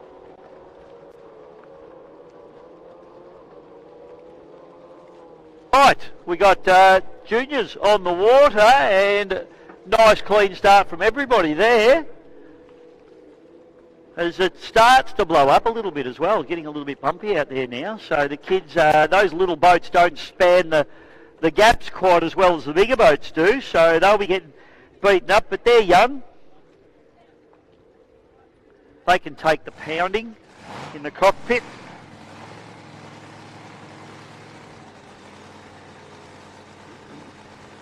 So we got the Spitfire, the Little Untidy, no shiver in this one actually. Bailey Canara had dramas yesterday. He's done one race and one run race, so he's decided to pack it up, I reckon. So race leader is actually the Little Untidy at the moment, Levi Whitten. And I tell you what, he's not scared of it. He's taking some big hits down the back straight, and he is absolutely up it at the moment. Second place is Meads in the Bud Light, and then on the outside of him is Chase Hamilton in the flat out, and then Joshy Trent. Oh, and we've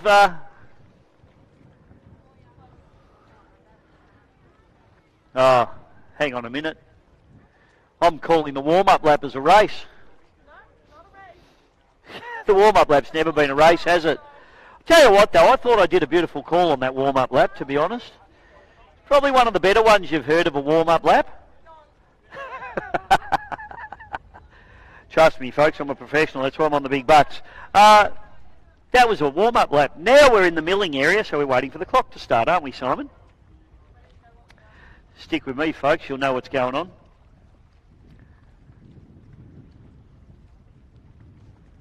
Does look quite bumpy, though, so this is going to be interesting. White flag goes up. We are 5 seconds into a start sequence.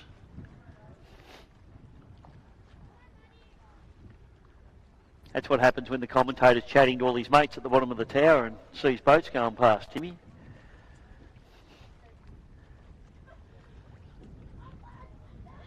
So coming up to the 30-second mark now. So 30 seconds to start for our junior drivers. This is the future of our sport, ladies and gentlemen. They're 15 horsepower engines. Most of them are stock.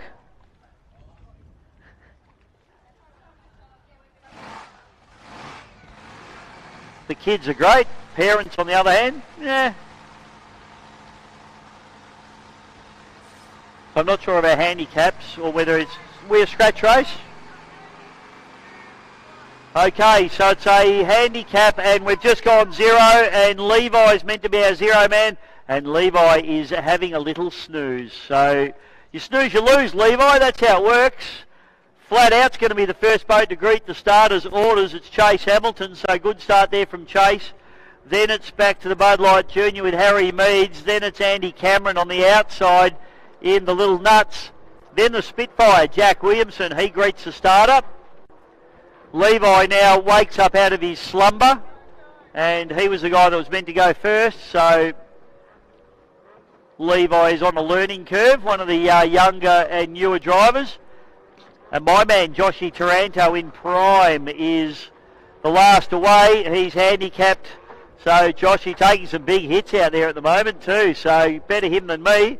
I'd have compressed about 3 vertebrae by now. I used to love that stuff. Getting beaten up in boats. But now I just can't move for a week afterwards. Right, back straight away, and it's the flat out Chase Hamilton. Chase, of course, for those of you that don't know, is Heath Hamilton's son. Hidden Automotive, one of our wonderful sponsors here this weekend. And Heath coming third in the Glenmaggie Cup a little bit earlier on. So Chase out there, he'll be the next one to be competing in a Glenmaggie Cup, I can assure you of that. He'll take over from Dad, I'm sure. Once Dad gets too old and decrepit, which he really nearly is now. It was his birthday yesterday. Oh, big jump there. You can hear the hulls absolutely slapping the water. So kids doing a good job out there in some quite trying and rough conditions at the moment. Harry Meads in the Bud Light Junior. And young Andrew Cameron, he's out of the Victorian Speedboat Club at Lake Epilock. firing through and doing a good job in the Little Nuts. I'm not sure if that's a statement or the boat name. Then it's Levi coming through and Williamson behind him in the Spitfire. Josh Taranto pushing very hard, trying to make up this handicap gap. Probably got the best trim angle that I can see out there is the prime boat. It's running nice and level, which is what you want in these conditions. It's fine to get them all trimmed up when it's nice and smooth, but in these rougher conditions now, you want the boat a nice level attitude so it's not throwing its nose up in the air. The trim on these little boats is set, so you can't actually trim them up and down like the big boats can from the cockpit. Once you leave the pits, you're set, and that's what you've got. So all you can do is use your body weight backwards and forwards to try and trim the boat once you've left the pits. So it's all about getting your setup right for the actual conditions that you're racing in. And the guys that have done the best job of that at the moment would be the Hamiltons, because the flat out, which I believe is a Stewie Jackson owned boat, and a big shout out to Stewie. Hope you're at home watching, mate. He's been in hospital, had a little bit of a operation, so we hope Stewie's feeling all right. We hope he's at home watching and enjoying the racing and watching his boats go round as well. Good on you, Stu.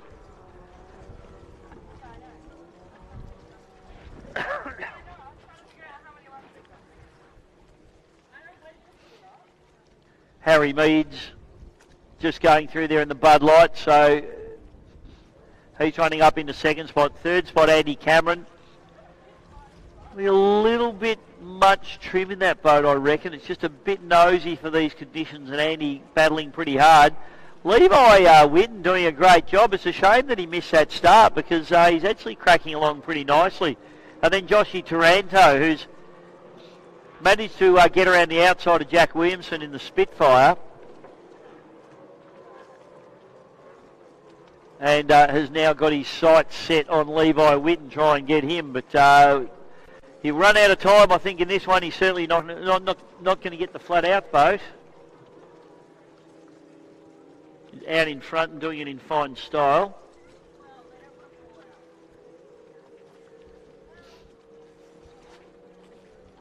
So flat out comes through, ticks off another lap.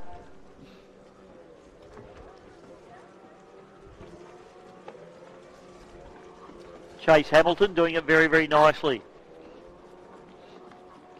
Still running in second spot is Harry Meads. Good little operator. His father, of course, runs the Bud Light boat, in case you couldn't work that one out for yourselves. We've got the dads down in front of us. We've got Heath Hamilton and Mickey Taranto just watching on. Heath, this is how you win a race, mate, just in case you're wondering.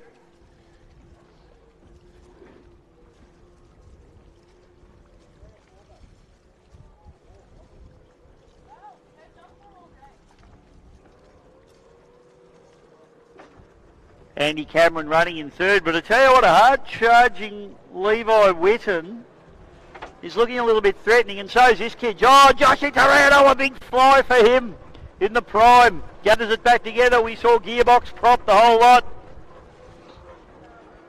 Josh pushing on nice and hard. He wants to try and at least get round Levi, but and he's taking a couple of big hits as well. Levi's boat looks quite settled, actually.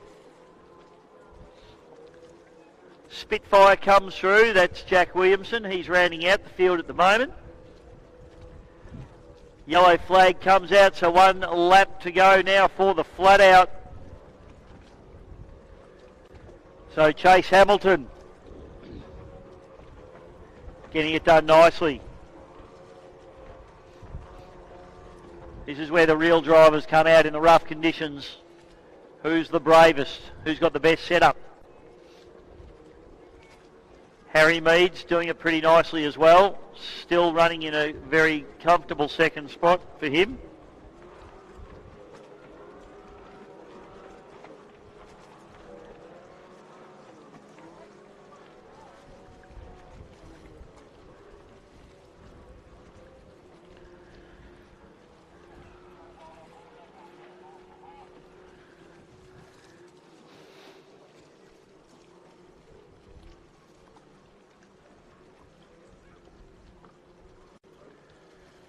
So a little bit of a battle pack starting to develop here. Andy Cameron at the head of it.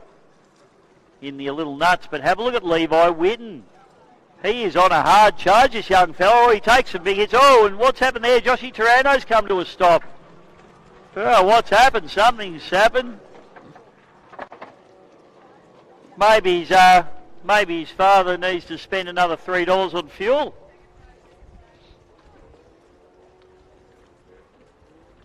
He may have pulled the kill switch as well. He took a bit of a hit just before he stopped there.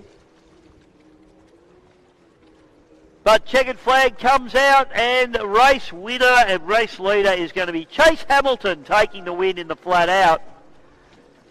A lap down there, Jack Williamson will come through and get the course completed. Joshy Taranto will be absolutely spitting chips. He better grow the mullet back, I think. Second place is going to be this kid here, Harry Meads in the Bud Light Junior.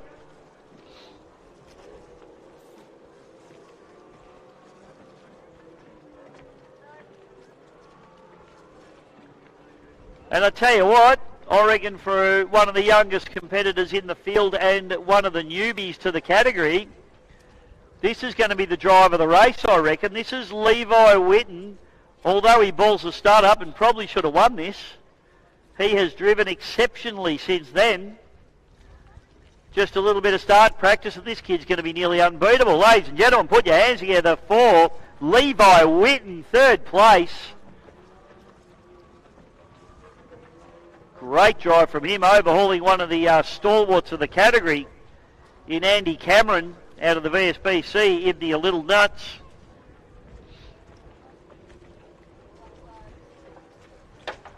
And that is the final boat home. Unfortunately, Joshy Taranto gets towed back in. Dad's got something to do now, like you needed extra. Sounds like my garage.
not working. Hello, hello. Hello. Oh, there we go. I'm back. Someone didn't turn me on, Tim. You didn't turn me on, mate. Hey, exciting news, ladies and gentlemen. The Alan Hall Memorial is going to be run this afternoon. We actually thought we would have been blown out by now because the weather forecast wasn't that great, and that's why we started nice and early. It's great that we got everything done, but now we've got the opportunity to get the Alan Hall done as well. And we've got a cracking field in this Alan Hall. We've got the Always Pumping, we've got the Reckless, we've got the Cavs, and we have got the Rival as well. Rival's going to do a warm-up lap, I believe, a test lap, because those guys had a big off in heat number 1 of the Cup, and they had an issue with the boat. I haven't found out what that issue is yet. I will try and find out and let you all know. I spoke to Johnny Backer, he's all good. So we're going to see Rival go in the water. We're going to see a warm-up lap or a test lap for those guys, and then we're going to get into the Alan Hall Memorial race, which is going to be an absolute cracker. It's basically going to be a blown alcohol race with a cheeky 6-litre thrown in just for good measure, and we all know those 6-litre boats can cause havoc sometimes out there in these blown boat fields. So, going to be a big race. I highly recommend you stick around for the Alan Hall Memorial. It's going to be a barn burner.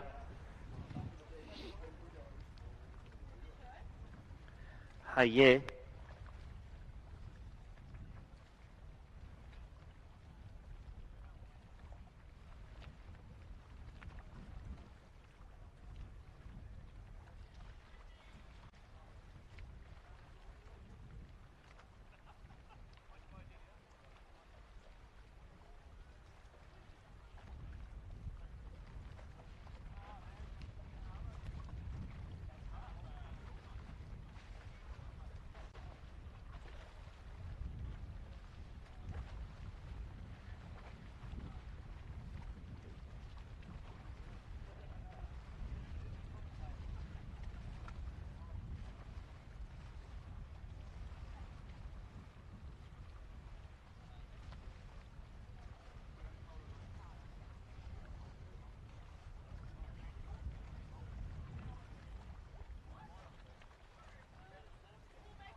Well, Graham Malloy, driver of the Hurricane, big day for you yesterday, mate. Tell me a little bit about that. Yeah, we were a little bit surprised. She's only a little girl, but got stuck into it. And Mate, tell us a little bit about the boat. You say it's a little girl engine size, just for the fans at home to understand what you're driving out there. yeah, it's just a 5.2 litre. It's actually a 6 litre boat that Ricky Howard built. And yeah, just doing the best.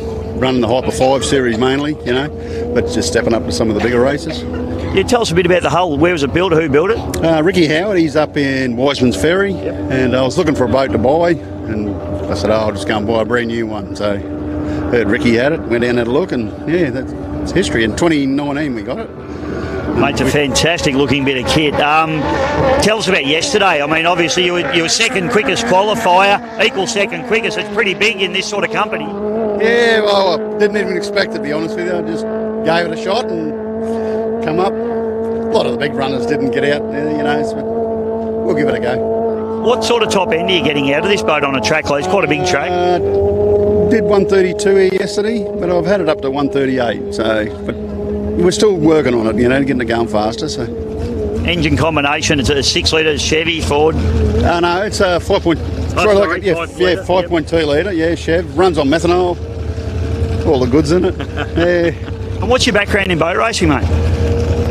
I saw a bloke out of the dam in 2016, and I was over the cars. Did cars all my life, and said this looks like a bit of me. So bought a 4.2, then went into 105 boat. And I just know a methanol engine, a sprint car, and then I said, no, I'm going hydroplane. That's what I love. So it's all come together, and didn't think where we'd be. So well, mate, it's awesome to have you at the best race venue in Australia, Yarrawonga. Hope you have a great weekend and keep the thing upright and looking fantastic. Hope so. Thanks, Bisho. Much appreciated. Thanks.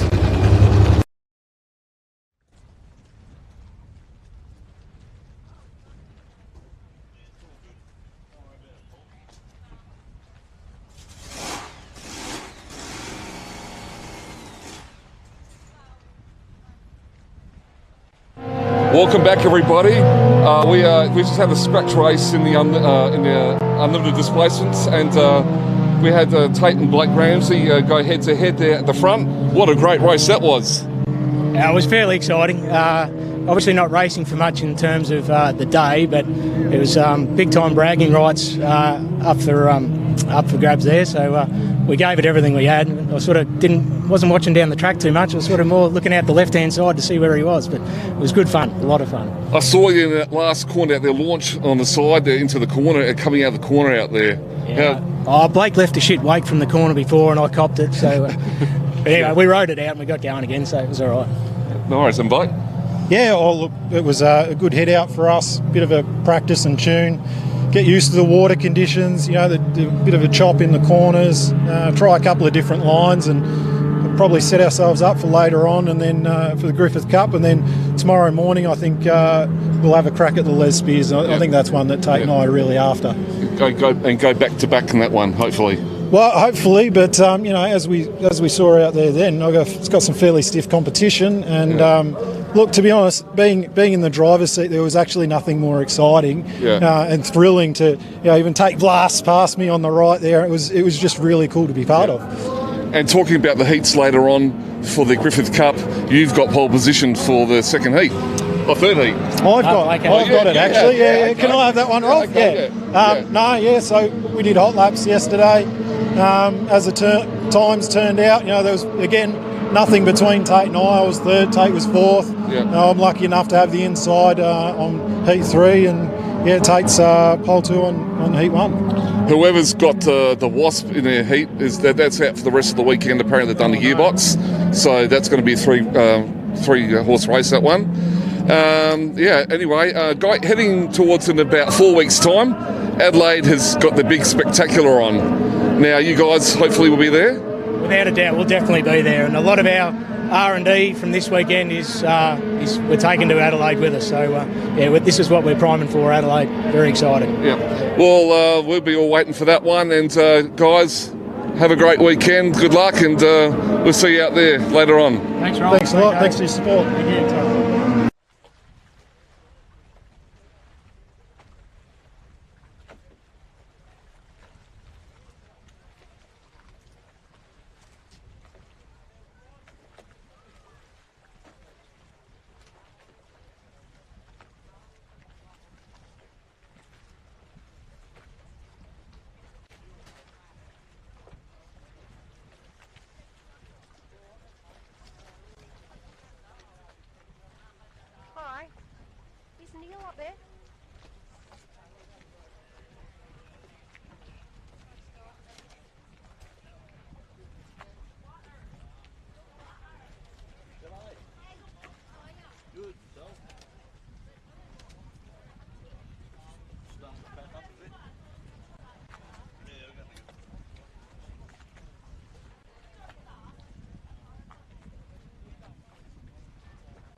as the calm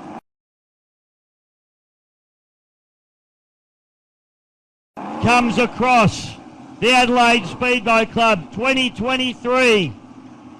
Darren Robinson, Blake Ramsey, Craig Storner, Brett Shepherd, Tate Ramsey and Darren Robinson take to the water for the 2023 Marjorie Watson final. Ladies and gentlemen, this is what all the blown displacement boats around Australia have gathered here in Adelaide for. The ultimate prize in blown boat racing. The Marge Watson of 2023. You win this, you go into the record books and you're an instant blown boat racing legend. There it is, the words exactly right from Bisho. You go into the records and into history. Of course, if you win the Marge Watson here this afternoon, and we've got the starters, as you just mentioned earlier on, quickly going through them again. From 1 will be Reckless, Tate Ramsey. From 2, Unleashed, Brett Shepherd. From 3, Wild Child with Darren Robinson. From 4, Immortal, Mark Gauchi. From 5, Destiny with Blake Ramsey. From 6, Evergo with Craig Storner. They are the runners and the starters, the top 6, of course, for the 2023 Marge Watson here this afternoon.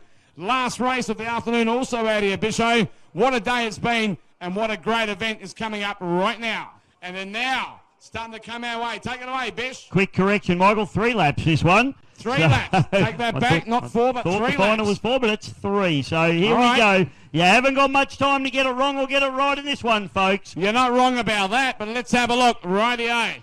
The Marge Watson for 2023 as the General Lee start boat brings the field down into the starting area. Reckless, Unleashed, Wild Child, Immortal, Destiny and Have a Go. The fastest supercharged and turbocharged alcohol boats in Australia. Here we go, white flag flying high. Go, Zacol! We're racing in the Marge Watson. Down into the first turn, you can do a blanket. Have a look at this, Michael. The field is absolutely tight together. Absolutely. Everyone, this, ladies and gentlemen, they are charging hard. Oh, the noses come on the air. The big top end speed down the front main straight. Brett Shepherd down the outside in the Unleashed. We've got Tate Ramsey on the inside. This is absolutely on. The Wild Child's been bumped out the back door a little bit now as Destiny tries to go away. Have a look at the pace on Shepherd down the back chute. Oh yeah, Brett Shepherd, he hooked up early. He got the prop and the power in the water. He shoots down the Bridgeland end, still leading the way around the pit. Oh! A big bite, a big a hook there, I suppose you'd say, for Tate, but it's played to his favour. Yeah. He's gone hard on the inside. Oh, Shepherd. Man, oh man, these guys, they're throwing everything at it. Have a look at these guys at the moment. Shepherd, Ramsey, up in the air again, second time round. Shepherd just can't get the boat to settle. He can't get the Unleashed to settle. That leaves the door open for Tate Ramsey now as he comes up into the top turn and he's about to accept the yellow flag and maybe he can make history here. Absolutely, Tate Ramsey, ladies and gentlemen. Shepherd throwing everything at it. But man, Tate Ramsey, the boat is smooth. The last pin on the inland end. Tate Ramsey, he's on the cusp now. He needs to get the power down nicely out of the back turn here. He's got Shepherd has gone up the inside of him. Shepherd needs to get the power down. This is not over yet. Absolutely. Have a look at this. Tate Ramsey, ladies and gentlemen. Shepherd is giving everything he's got. We go back towards these guys. The last time they turned down the Bridgeland end. Here is the checkered flag. Who's it going to be, Bishop? Tate Ramsey, you'll be okay. Reckless wins the 2023 Marjorie Watson. Wow, what a way to go. Third place. It's a drag race to the line. Darren Robinson for third. Mark Gauchi into fourth.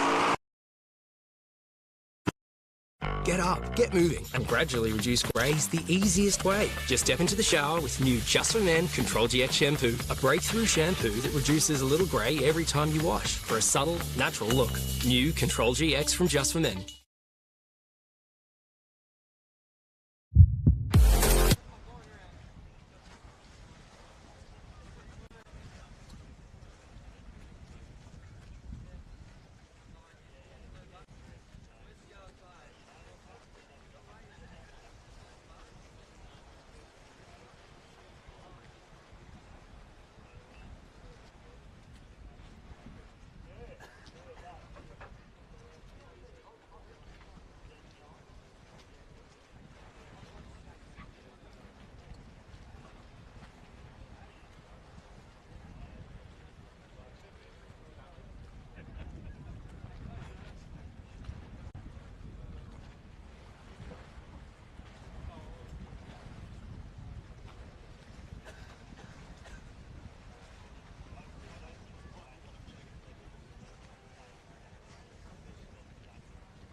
All right, folks, well, the next race is about to happen.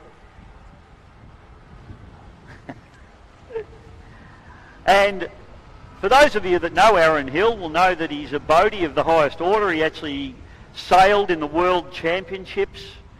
He owns a boating business. And he drives our rescue boat. And he just drove it over a set of ropes and buoys and got them all tangled up in the propeller. Well done, Aaron.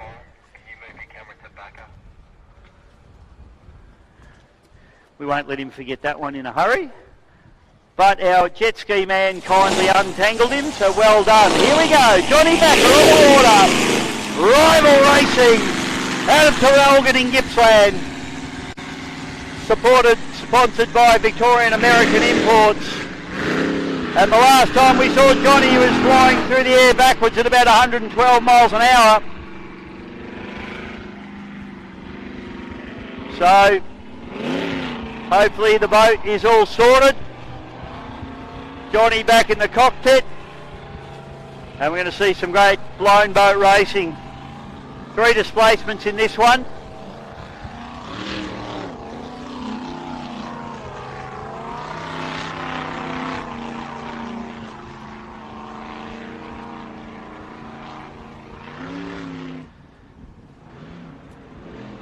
So Johnny is the great white hope of Gippsland. Rival Racing.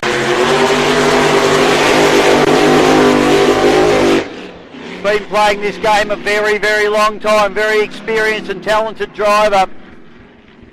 And the rival team are known for being wildly fast.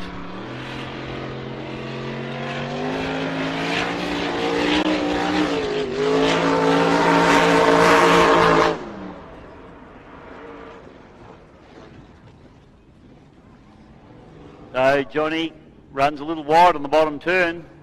That was the source of the issues in the first place. So Johnny Banger looks like he's fast, looks like the boat's ready, it's running. Let's hope he can get a nice race out of this next one, the Alan Hall Memorial. As the big rival machine heads back into the pits, it sounds like it is running strong. You know my weakness, Lily. Thank you, darling.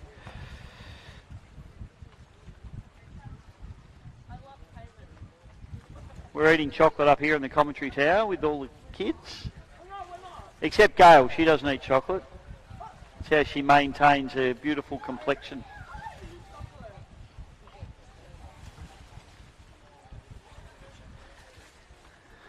Okay, so we've lost Always Pumping, is that what I just heard? Oh, that's disappointing. So Dennis Basala out of this one, unfortunately. Just looking forward to seeing the big twin turbo out there. But we've still got basically a blown boat showdown between Rival and Reckless. And as I said, we've thrown in a cheeky 6-litre boat just to keep them honest there with young Brenton Walsh in the Cabs machine. Should be a great race. A little bit bumpy out there too, a little bit windy.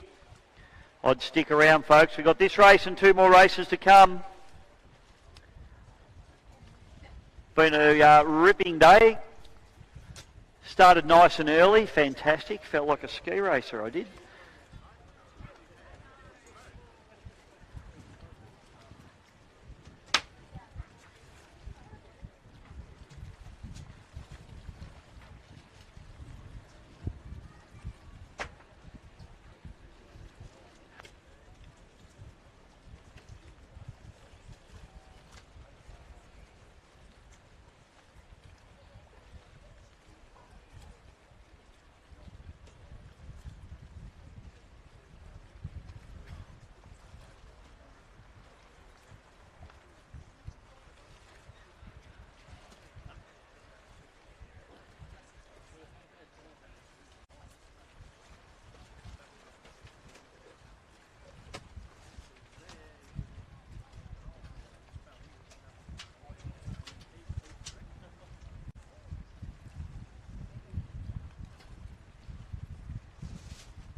ladies and gentlemen, the Alan Hall Memorial for 2023.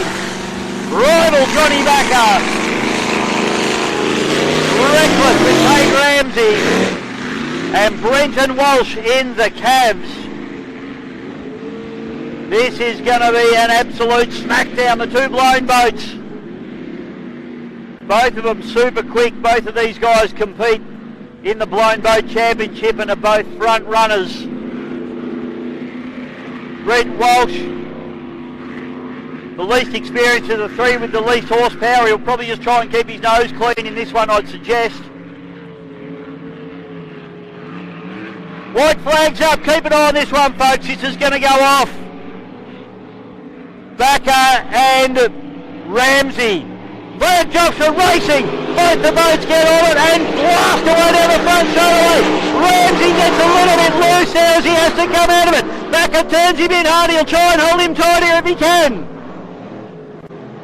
Down through turn number one. Ramsey gets a good run on pole there. Now Backer puts the power down.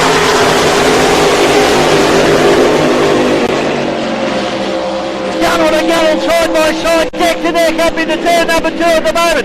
Ramsey on the inside, Backer on the outside. This is an absolute grudge match now as they fire down the back chute again. Hamill going to pace on Ramsey now. Tate Ramsey's been absolutely unbeatable all season. Backer comes back hard at him down into the turn in the big 21-footer. Tate Ramsey trying to get the ball out. Backer comes over the top of him now with the rival. As they fire up into the top turn now, Ramsey's got a race on his hands. Up to the top turn, Backer looking strong here. Backer now gets the power down, Ramsey can't go with him. Johnny Backer over to Rogan in the rival, pushing very hard down into turn number two. Yellow flag, oh, Backer has a hook. Ramsey has to avoid. He goes to lane number one, yellow flag, one to go.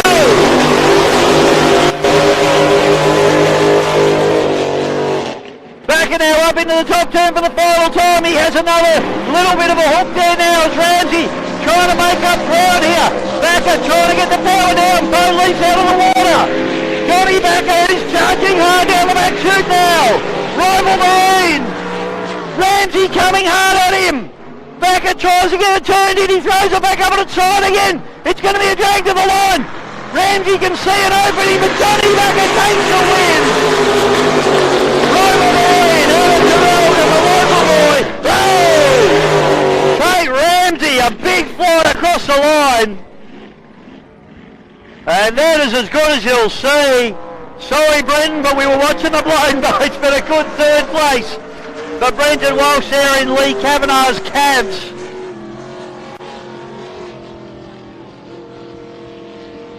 And Johnny Backer, ladies and gentlemen, gets over the man that has won everything all year. Great effort from him. He'll be happy with that one, and so he should be. And all the locals will go off. Johnny Backer out of Terrelgan wins the Alan Hoare for 2023. After a treacherous day, Backer shows that on any given day they are one of the absolute top quality blown alcohol boats here in this country. Give it up for Johnny Backer, ladies and gentlemen, as he goes over. I think he's going to collect a checkered flag.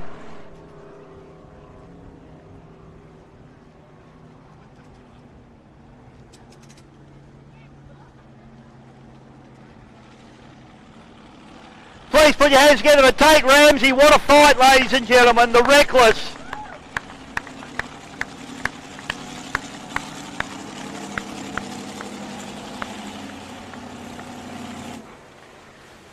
As Tate Ramsey brings it in. Couldn't quite get it done on the day, but he has been an absolute sensation all season. And anyone can get in over the top of this guy at the moment. He's had a good day, I'd have to say.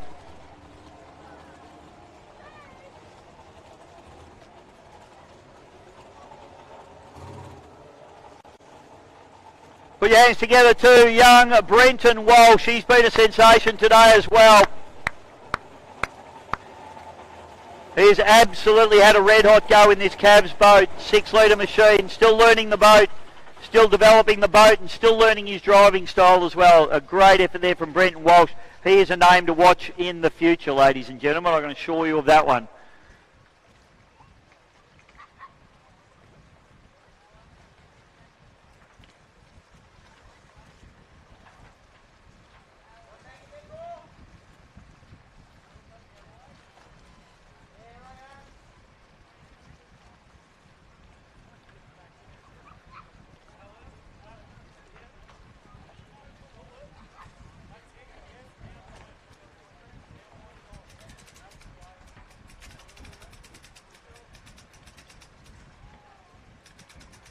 Fantastic Ellen Hall Memorial Race for 2023. Massive shout out to all our wonderful sponsors whilst we're here. Mafra Community Sports Club, along with Precision Lock and Key. Also like to thank the Hayfield Pizza and Takeaway, along with T&D Jet Ski. Ericsson Marine have been a great supporter of this event for many years, along with Spuds, Mowing, Digging and more. Hidden Automotive and Marine, along with Vern Graham's Mitre 10. Gippsland Composites, Bairnsdale Autobarn and Boom Logistics. A big shout out to all of those businesses, and I saw Maxie Curtis floating around there from Bairnsdale Autobarn. Lucas Tree Services and TTMI Traders. Big shout out to them, and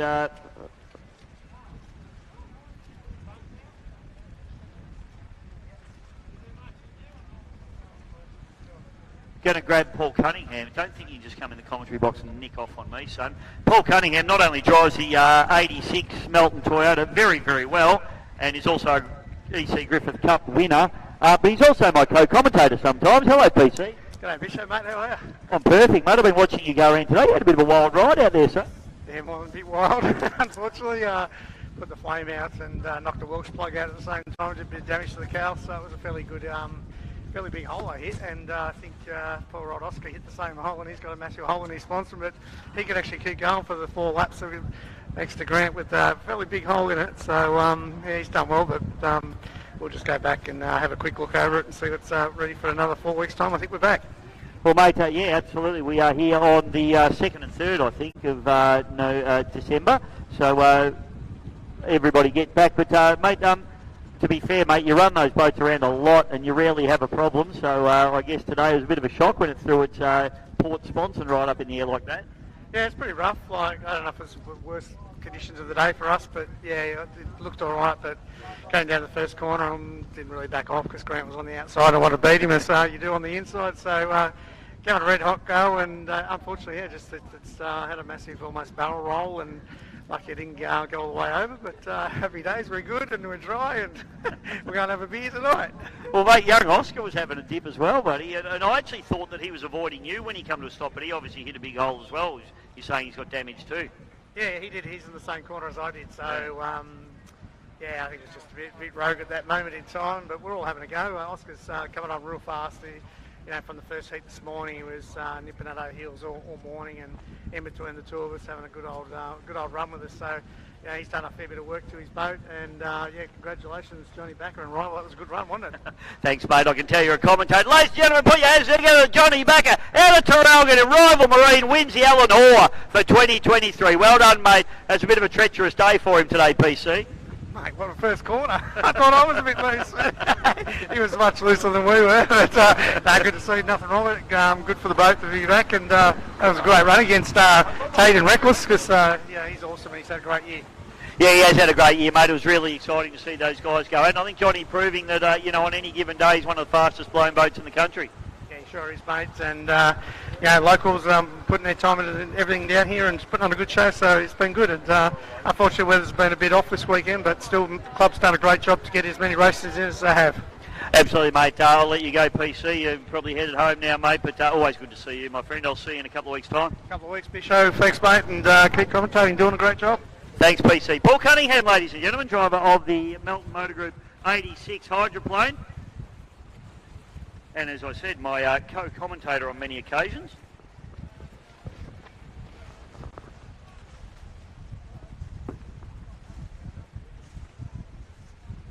So, a couple more races left on the card, ladies and gentlemen. The next race will be 25s. So, looking forward to that one. So 25s, and then I think we've got the final race of the day, which will be an 8-lap outboard tunnel race. Thank you, Kim Bull. So that's going to be an interesting one. That'll be a little bit more AFGP-ish than Glenmaggie District Boat Club-ish. So that's going to be an interesting one to watch. Looking forward to this one. So boats that we'll be looking for in the 25s will be the Fiberglass Shed with Timmy Martin. We've got Max Seckham in the Dirty Deeds, Transonic with Tyler Scott, Kelsey Dempster in the Dictator, VO 13 with Gareth Lee, and Addicted 2 with Jackson Seckham. Seen some great racing from these guys over the weekend, so certainly looking forward to this one. It is getting a little bit bumpier out there, although certainly hasn't blown up to the degree that it blew up yesterday. However, I reckon by about 4 o'clock this afternoon we'll have some pretty serious white caps rolling through the joint.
Rightio, folks. So a couple more races to go. We've got our 25 horsepower and 550 boats heading out onto the water now.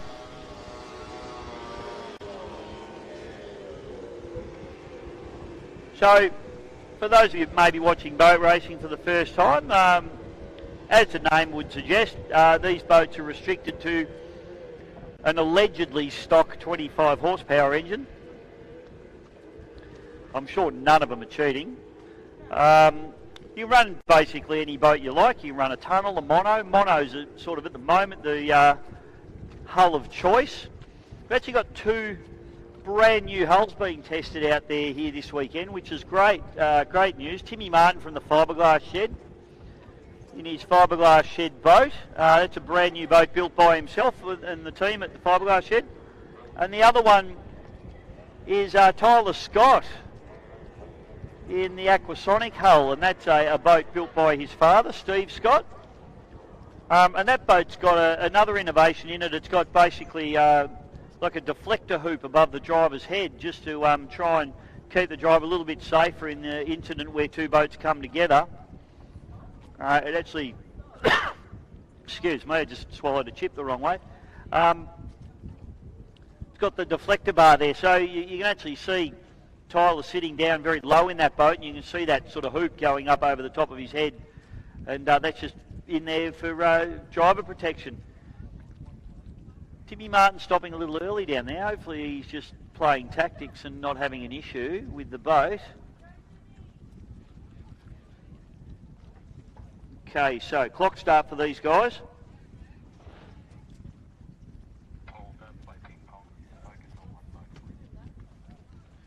And clock starts ticking. White flag goes up.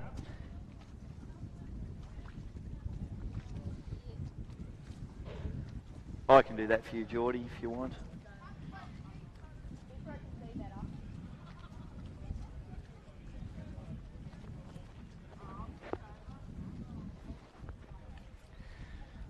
I'm working up here in my harem of princesses at the moment. 30 seconds to start. Okay, so it looks like Timmy Martin has got going. Who's our zero man? Oh, this is a scratch race. Here we go, 15 seconds to start. 10 seconds to start. 5, 4, 3, 2, 1, go is the call. Perfect legal start. We are racing, and what a terrific field of 25 horsepowers and 550s. One 550 boat out there, which is the Addicted 2, the little tunnel boat that you can see. That's Jackson Seckham. In theory, he should be the quickest out there. Slightly more horsepower, slightly bigger boat, and probably going to get over the bumps a little bit better than the mono hulls do, which I know sounds a little bit weird for people that talk offshore, because generally a mono hull is better in the rough, but in these types of conditions, the tunnel probably just absorbing the bumps and getting over them, bridging the gaps a little bit better than what these little wing boats do. So Jackson Seckham down the back straight away, doing a fine job, and in theory he should just nick off and do his own thing, I would suggest. So Max Seckham is the leader of the 25. Oh, that Tyler Scott's had a moment down the back there. He's caught a big wave and thrown the nose of the boat up into the water, into the air. Came crashing down, but the real battle's going on here for third, fourth and fifth between the VO13, which is Gareth Lee on the outside, Timmy Martin inside him, and then on the inside of Timmy Martin having a bit of a wild ride is Kelsey Dempster, the hard charger. Oh, Timmy Martin, look at the wily old fox. He just cheeky look up the inside there of Kelsey Dempster and goes driving up the inside. She looks across and goes, where'd you come from, old man? That is experience right there from Timmy Martin. Timmy has raced for as long as I've been around, over 30 years. Tyler looks like he might have done a little bit of damage to that boat because he's coming back into the pit, so that's a shame. But he did have a big moment there, so he brings the boat back in and unfortunately is out of the race. So, doing a very nice job is Max Seckham at the moment. So we've got the two brothers. Jackson second in the tunnel and Max in the little mono. Addicted Racing leading this 550 boat. Down in the bottom turn we go, and the Dirty Deeds machine leading comfortably. The real battle is going on for third and fourth here at the moment. Timmy Martin on the inside, and the relative newbie in the VO13 in Gareth Lee doing a good job. So Timmy Martin snuck up the inside of both these guys. Timmy looks like he just backed down a little bit there, or Gareth taking a big fly there in the ABB A13. It's a very good rough water boat, that boat. Timmy Martin just having a couple of stabs at the throttle there, struggling. I think Kelsey Dempster's got a little much trim on for the conditions. She's normally red hot on the pace, but she looks like she's struggling with that boat being just a little bit nosy at the moment. Yellow flag comes out for Jackson second in the Addicted. Doing a beautiful job running into the headwind. Just needs to be a little bit careful on the trim in that boat, but he's doing a fine job. Looks like a seasoned campaigner. Oh, wild ride there for the VO13, Gareth Lee. Trying to get round Timmy Martin. No one gets by Timmy Martin that easily, people. So, coming through Dirty Deeds now with Max Wah second. Tell you what, this kid is really having a go, Gareth Lee. He's going to be one to watch in the future. Hopefully we see him in his own boat soon. This boat is actually owned by the Australian or Victorian branch of the Australian Powerboat Association. And he's having an absolute ride of a time out there at the moment, trying to get around Timmy Martin. They both pick up the yellow flag and set off on their way. Kelsey Dempster struggling. Checkered flag comes out, and Jackson second takes the win, a lap up. Good effort from him. Battle continues on though for the 25 horsepower race, and it is Max second, absolutely just annihilating him at the moment. He must have a little nitrous bottle stuffed up under the deck there, I reckon, in that boat.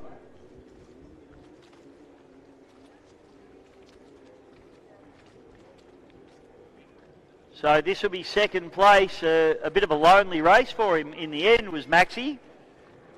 But he's done an awesome job. So Max second place in the first of the 25s, ladies and gentlemen. Good job for Max. In a pretty tough field, but he absolutely smashed him. This is the battle. So Gareth Lee charging hard, still trying to make up this ground on Timmy Martin. Timmy Martin's about 90 years old, and he's holding this young bloke out at the moment. A lot of experience in the cockpit, though, in the fiberglass shed boat. And I think Timmy Martin's going to get there for third place. Second to the 25s. It's a drag race to line. Keep on it, Timmy. Timmy gets through by a boat length over Gareth Lee. Good racing. And unfortunately, I think Kelsey had a little much trim in that boat for the conditions, but she does a good job to hang on to it and bring it home in fourth place, I should say. Fourth of the 25s and fifth of the field.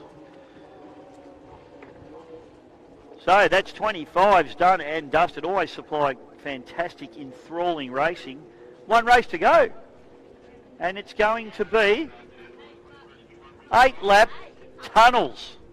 So the tunnel boys are going to go out and show their stuff. And I tell you what, the man to beat at the moment, for my money, is Andrew Chili Chilvers. A hard charger. He knocked off Sammy Lucas in the previous race. Sam won't be happy about that. They'll be changing propellers and engine heights and all sorts of things. Don't like getting beaten. Put your hands together for Maxie second, ladies and gentlemen, in the Dirty Deeds. Well done. First of the 25s home.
middle.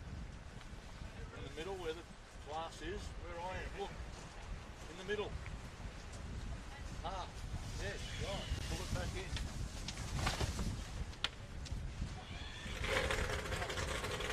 Right. Corners together. Find the middle. Tight.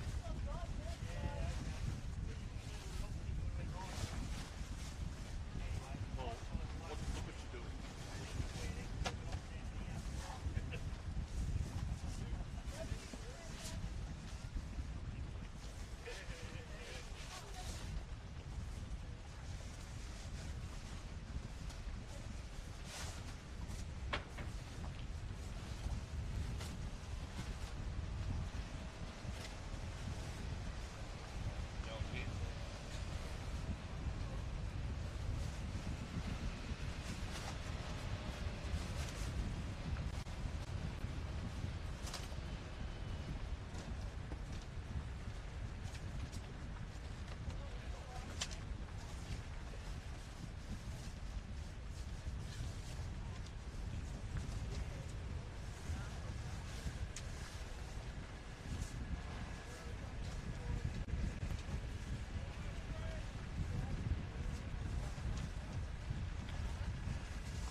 and gentlemen.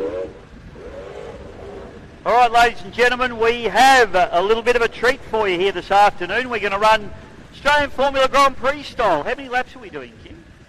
8 laps, and we're going to do a dock start. So effectively, the dock start is how it is done in Europe and in the Australian Championships in Formula 1.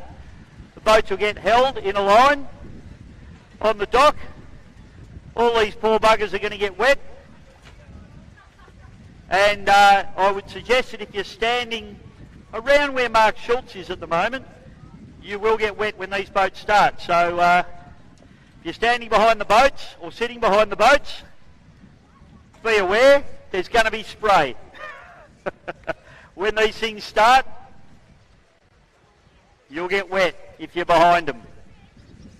So it's a Le Mans start, basically, what I would call it. The flag will drop and the engines will start and the boats will go. 8-lap race for these guys. So we've got Sam Lucas in the R Marine Jacksons.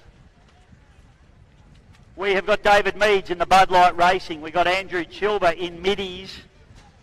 And we have got Paul Witten in the Gravy Machine, which he has to change that name. It's horrendous. Kim and I don't like it.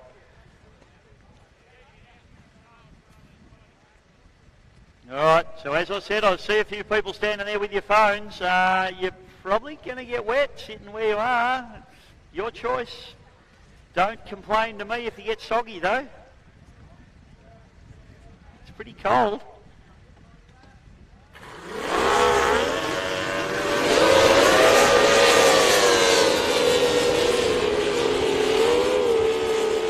There we go. So this is our warm-up lap. Siding lap for these guys. And then they'll bring them back into the dock and we'll do our start.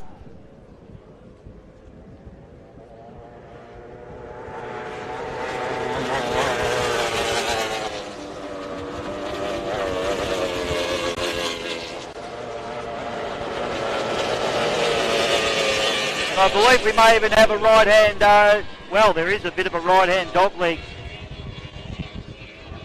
in this course as well, which is just out the front of the tower here.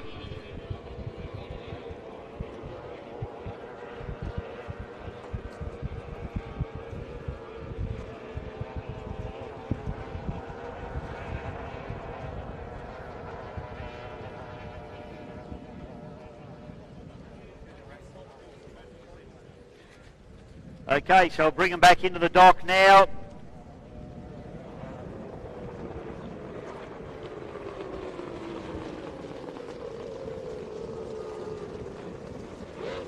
Being live streamed by GP Hydro, live streaming Heath. Yes, Heath asked if anyone's videoing it. We've been doing it all day, mate, live to the World Wide Web.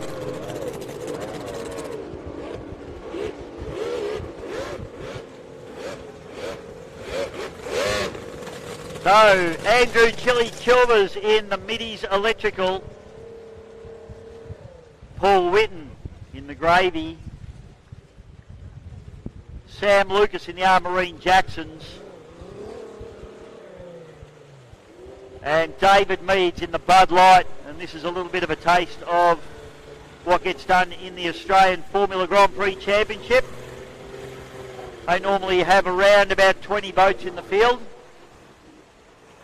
We've got 4 today, with 4 high quality boats, that's for sure. Sammy Lucas is in a boat that is the second boat for the team after having an enormous crash at the Rathmines round, which is the last round of the Australian Formula Grand Prix.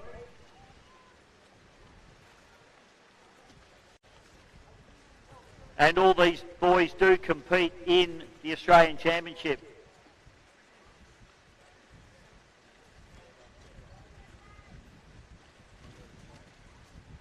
Caleb Frost not running in this one. I think who's he on the radio for? Who are you on the radio for, Caleb?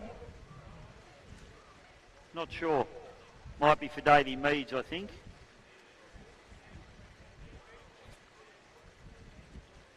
For Chile? Okay. He must work cheap.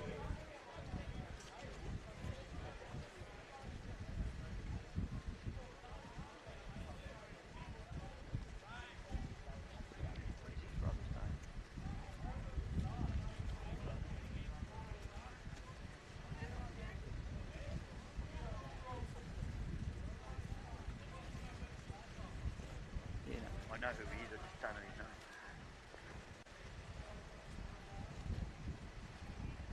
his name. Okay, so getting boats organised now. So 8 lap this one, and it's got a, yeah, I guess it's a right-hand kink in it, which is right at the front of the boat ramp here.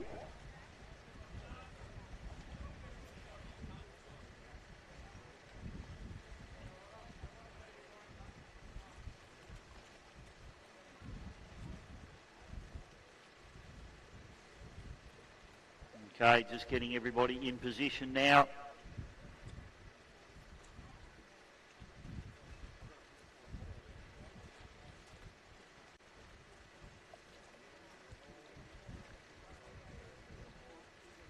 Two flags up.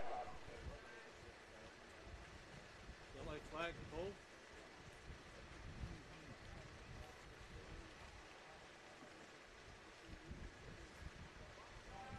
Ready to start. Go, go, goes the call. Both flying, bells up. Perfect start there from Andrew Chilvers as he fires away up into the top turn. Whitten goes with him on the outside. The other two are a little bit wide. Davey Meads is going to have his work cut out for him down this first corner. Oh, big spin out there for Paul Whitten there. So he's put the boat around and it's stopped. What a shame for him. A little bit much, a little bit tight too early, and so Chilvers now charges away. Interesting to see what happens here, and oh, we've had him. Chili's got lost. Chili's gone the wrong way. He needs a bloody Melways. Back straight away, he still managed to hold off Sam Lucas. Anybody that can go the wrong way and still hold off Sammy Lucas is doing it pretty well. So Chili now in the Middies Racing entry, holding off Sam Lucas back to Dave Meads. As they come around Paul Whitten, it looks like Widow can't get that boat started. That engine on that boat is actually Sam Lucas's engine. But Chili looks like he's on the hard charge here now. We've got Sam Lucas into second, Dave Meads into third. And what a shame for Paul Whitten because he's been strong all day. The boat's been quick. Would have loved to have seen him out there in this one. Obviously it won't start. So whether it's broken something, I'm not sure. But the race continues on in earnest. In fact, he gets the boat started by the look of it. It's just starting to pull its way into the centre of the course. The hatch comes up. So it's Chilvers in the Middies Racing entry. Boat number 34 out in the lead. And doing a good job. Sammy Lucas, they just haven't quite got this boat sold into where they want it to be yet. He's holding off Dave Meads. Dave, still a relatively new arrangement. Quite a tight little course, this one as well. So it's all about your corner speed here. I see Sam Lucas is running a couple of the corners a little bit wide, trying to maintain some momentum, trying to bridge that gap between himself and Andrew Chilver. Back straight away now, so Chili doing a fine job. Back to Sam Lucas and Davey Meads. Down through the bottom turn, you'll watch Sam Lucas runs a wider line than Chili does here, just trying to maintain a little bit of momentum. Dave Meads follows Sam Lucas's lead. And Lucas actually making a little bit of ground there on Chili. I think possibly that wide line could be the line to take. In fact, Chili getting caught now by Sam Lucas pretty rapidly. Chili's got a problem maybe by the looks of things. Sam Lucas makes up a lot of ground. Don't know whether he had a little bit of a hook up there, but now Sam Lucas coming back at him and Chili's got a problem, I'd say. So Middies comes back at Sam Lucas now. Let's see, Sam will run this tight line. Chilvers is running the really tight line here. Sammy Lucas trying to keep the momentum up, and he does that. Davey Meads is in the mix now as well. Chili hard on pole here, and Sammy Lucas now having a real look at him. This is absolutely on. Dave Meads has joined the party as well. Chili hard on it. Now Sam Lucas holds Chili nice and tight. Dave Meads is like a rat up a drain pipe. He says, I'll have some of that. As they fire down the back straight away now, it's Sam Lucas in front. Back to Andrew Chilvers in the second. Dave Meads charging hard up the middle. This is going to be big. Davey Meads arrives on the scene and says, hello boys, I'm here to party. Sam Lucas goes, bugger this, I'm at the inside. Unbelievable stuff here from the boys at the moment. As Measy charges through round the outside. Bud Light goes to the lead. Chili now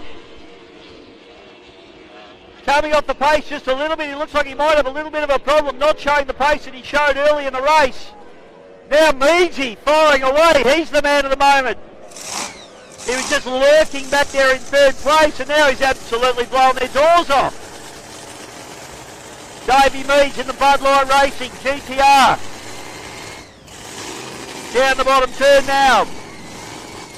Sam Lucas holding, not holding Chili White at all, in fact running and drifting wide and just keeping that momentum up.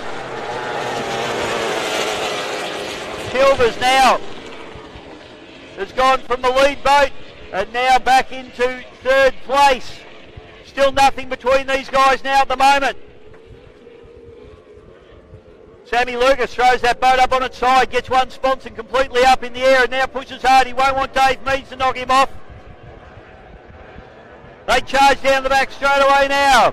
Dave Meads now. Sam Lucas is finding his pace, finding his line as he sneaks up the inside of Davey Meads now. He can't run his wide line that he'll want to run that he did on a couple of previous laps.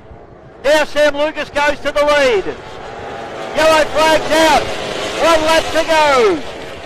Absolutely going to come down to the wire here. It's going to be a drag race to the line. Sam Lucas has got the break at the moment, about 3 boat lengths. Up through the top turn for the final time. Chili hard on the pins. Davey Meads round the outside. Down the back straightaway. Who's got the pace here? Sammy Lucas lights up the Armourine Jacksons. He fires down the back chute. Chili now with a lot of pace. He's going to come in red hot. Look out. Checkered flag will come out. It is absolutely on at the last corner. Chili up the inside. Chili gets a break on Sam Lucas. It's a drag to the line. Middies takes the win over Armourine Jacksons and Bud Light Racing. Well, great racing from the boys, and Andrew Chili Chilvers, you superstar, holding off 2 of the best in the business.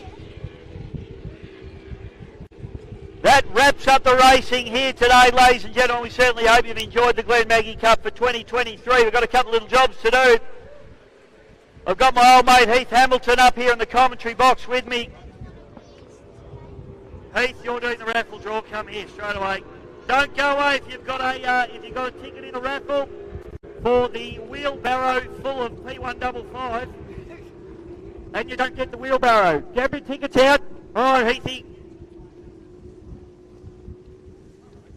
Right, Heath has taken it out for transparency. Now we've got Jackson second. It is blue love hearts, just for you, Heath. It's Matt, and it's 32A. 32A, the winner, Matt. We've got your phone number there, Matt, so if you're not here, we'll give you a call. That wraps that up, Heath. Oh, there's 3, sorry. We've got another 2. Give them a round of applause, ladies and gentlemen, as they come in. Our 3 tunnel boats, Dave Meads, Sam Lucas, and Andrew Chilver. And unfortunately, Paul Whitten, the second ticket. Oh, Nan Hamilton, I think Heath will know about that one's rigged. Rigged. 1 more to go. Come on, Heathy. And the 3rd raffle winner, Josh Sawyer. He's had a big weekend. His boat was fast and he's won the raffle as well. Congratulations, Joshy. Ladies and gentlemen, it's been a fantastic weekend. I've got the, what are you at the moment? You're the Prez? Commodore of the club. I can never tell who's in what position half the time. Heath Hamilton, who's had a great day with the Chase and Cash boat as well. Mate, it's been a great weekend. Thanks for having us. I hope you've enjoyed your day. Thanks very much. Thanks for all your patience with the weather. It was pretty hard. That's you too, Wes. All the local support, the sponsors, everyone. So thanks to all the competitors. Hope you enjoyed it. Sorry we couldn't get better weather, but that's the way we go. So thanks again. Thanks, Heath. Well done, mate. Big round of applause for Heath Hamilton there. Big shout out to all of our sponsors that have helped make this come together. Andrew Chili Chilvers, give it up for him as he does a few donuts for you, just for the sheer fun of it.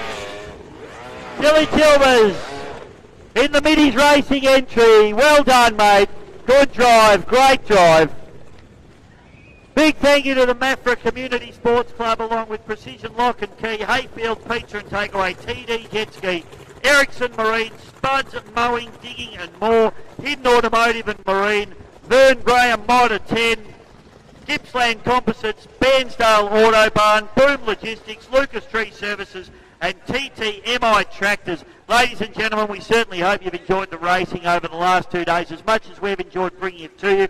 My name's Dave Bishop, and on behalf of the GP Hydro live streaming team, everybody watching at home as well, I'll lean over the balcony. We'll say goodbye to you guys. Thank you very much. Thanks to all our wonderful officials. Thanks to my harem of beautiful princesses in the tower here today as well. Awesome job, you chicks. You've got the job for life now. Thanks to all our volunteers, our course boat drivers, our start boat Guy Hansen today, all of our medical crews, Dave Bodden's team. Thank you to those guys.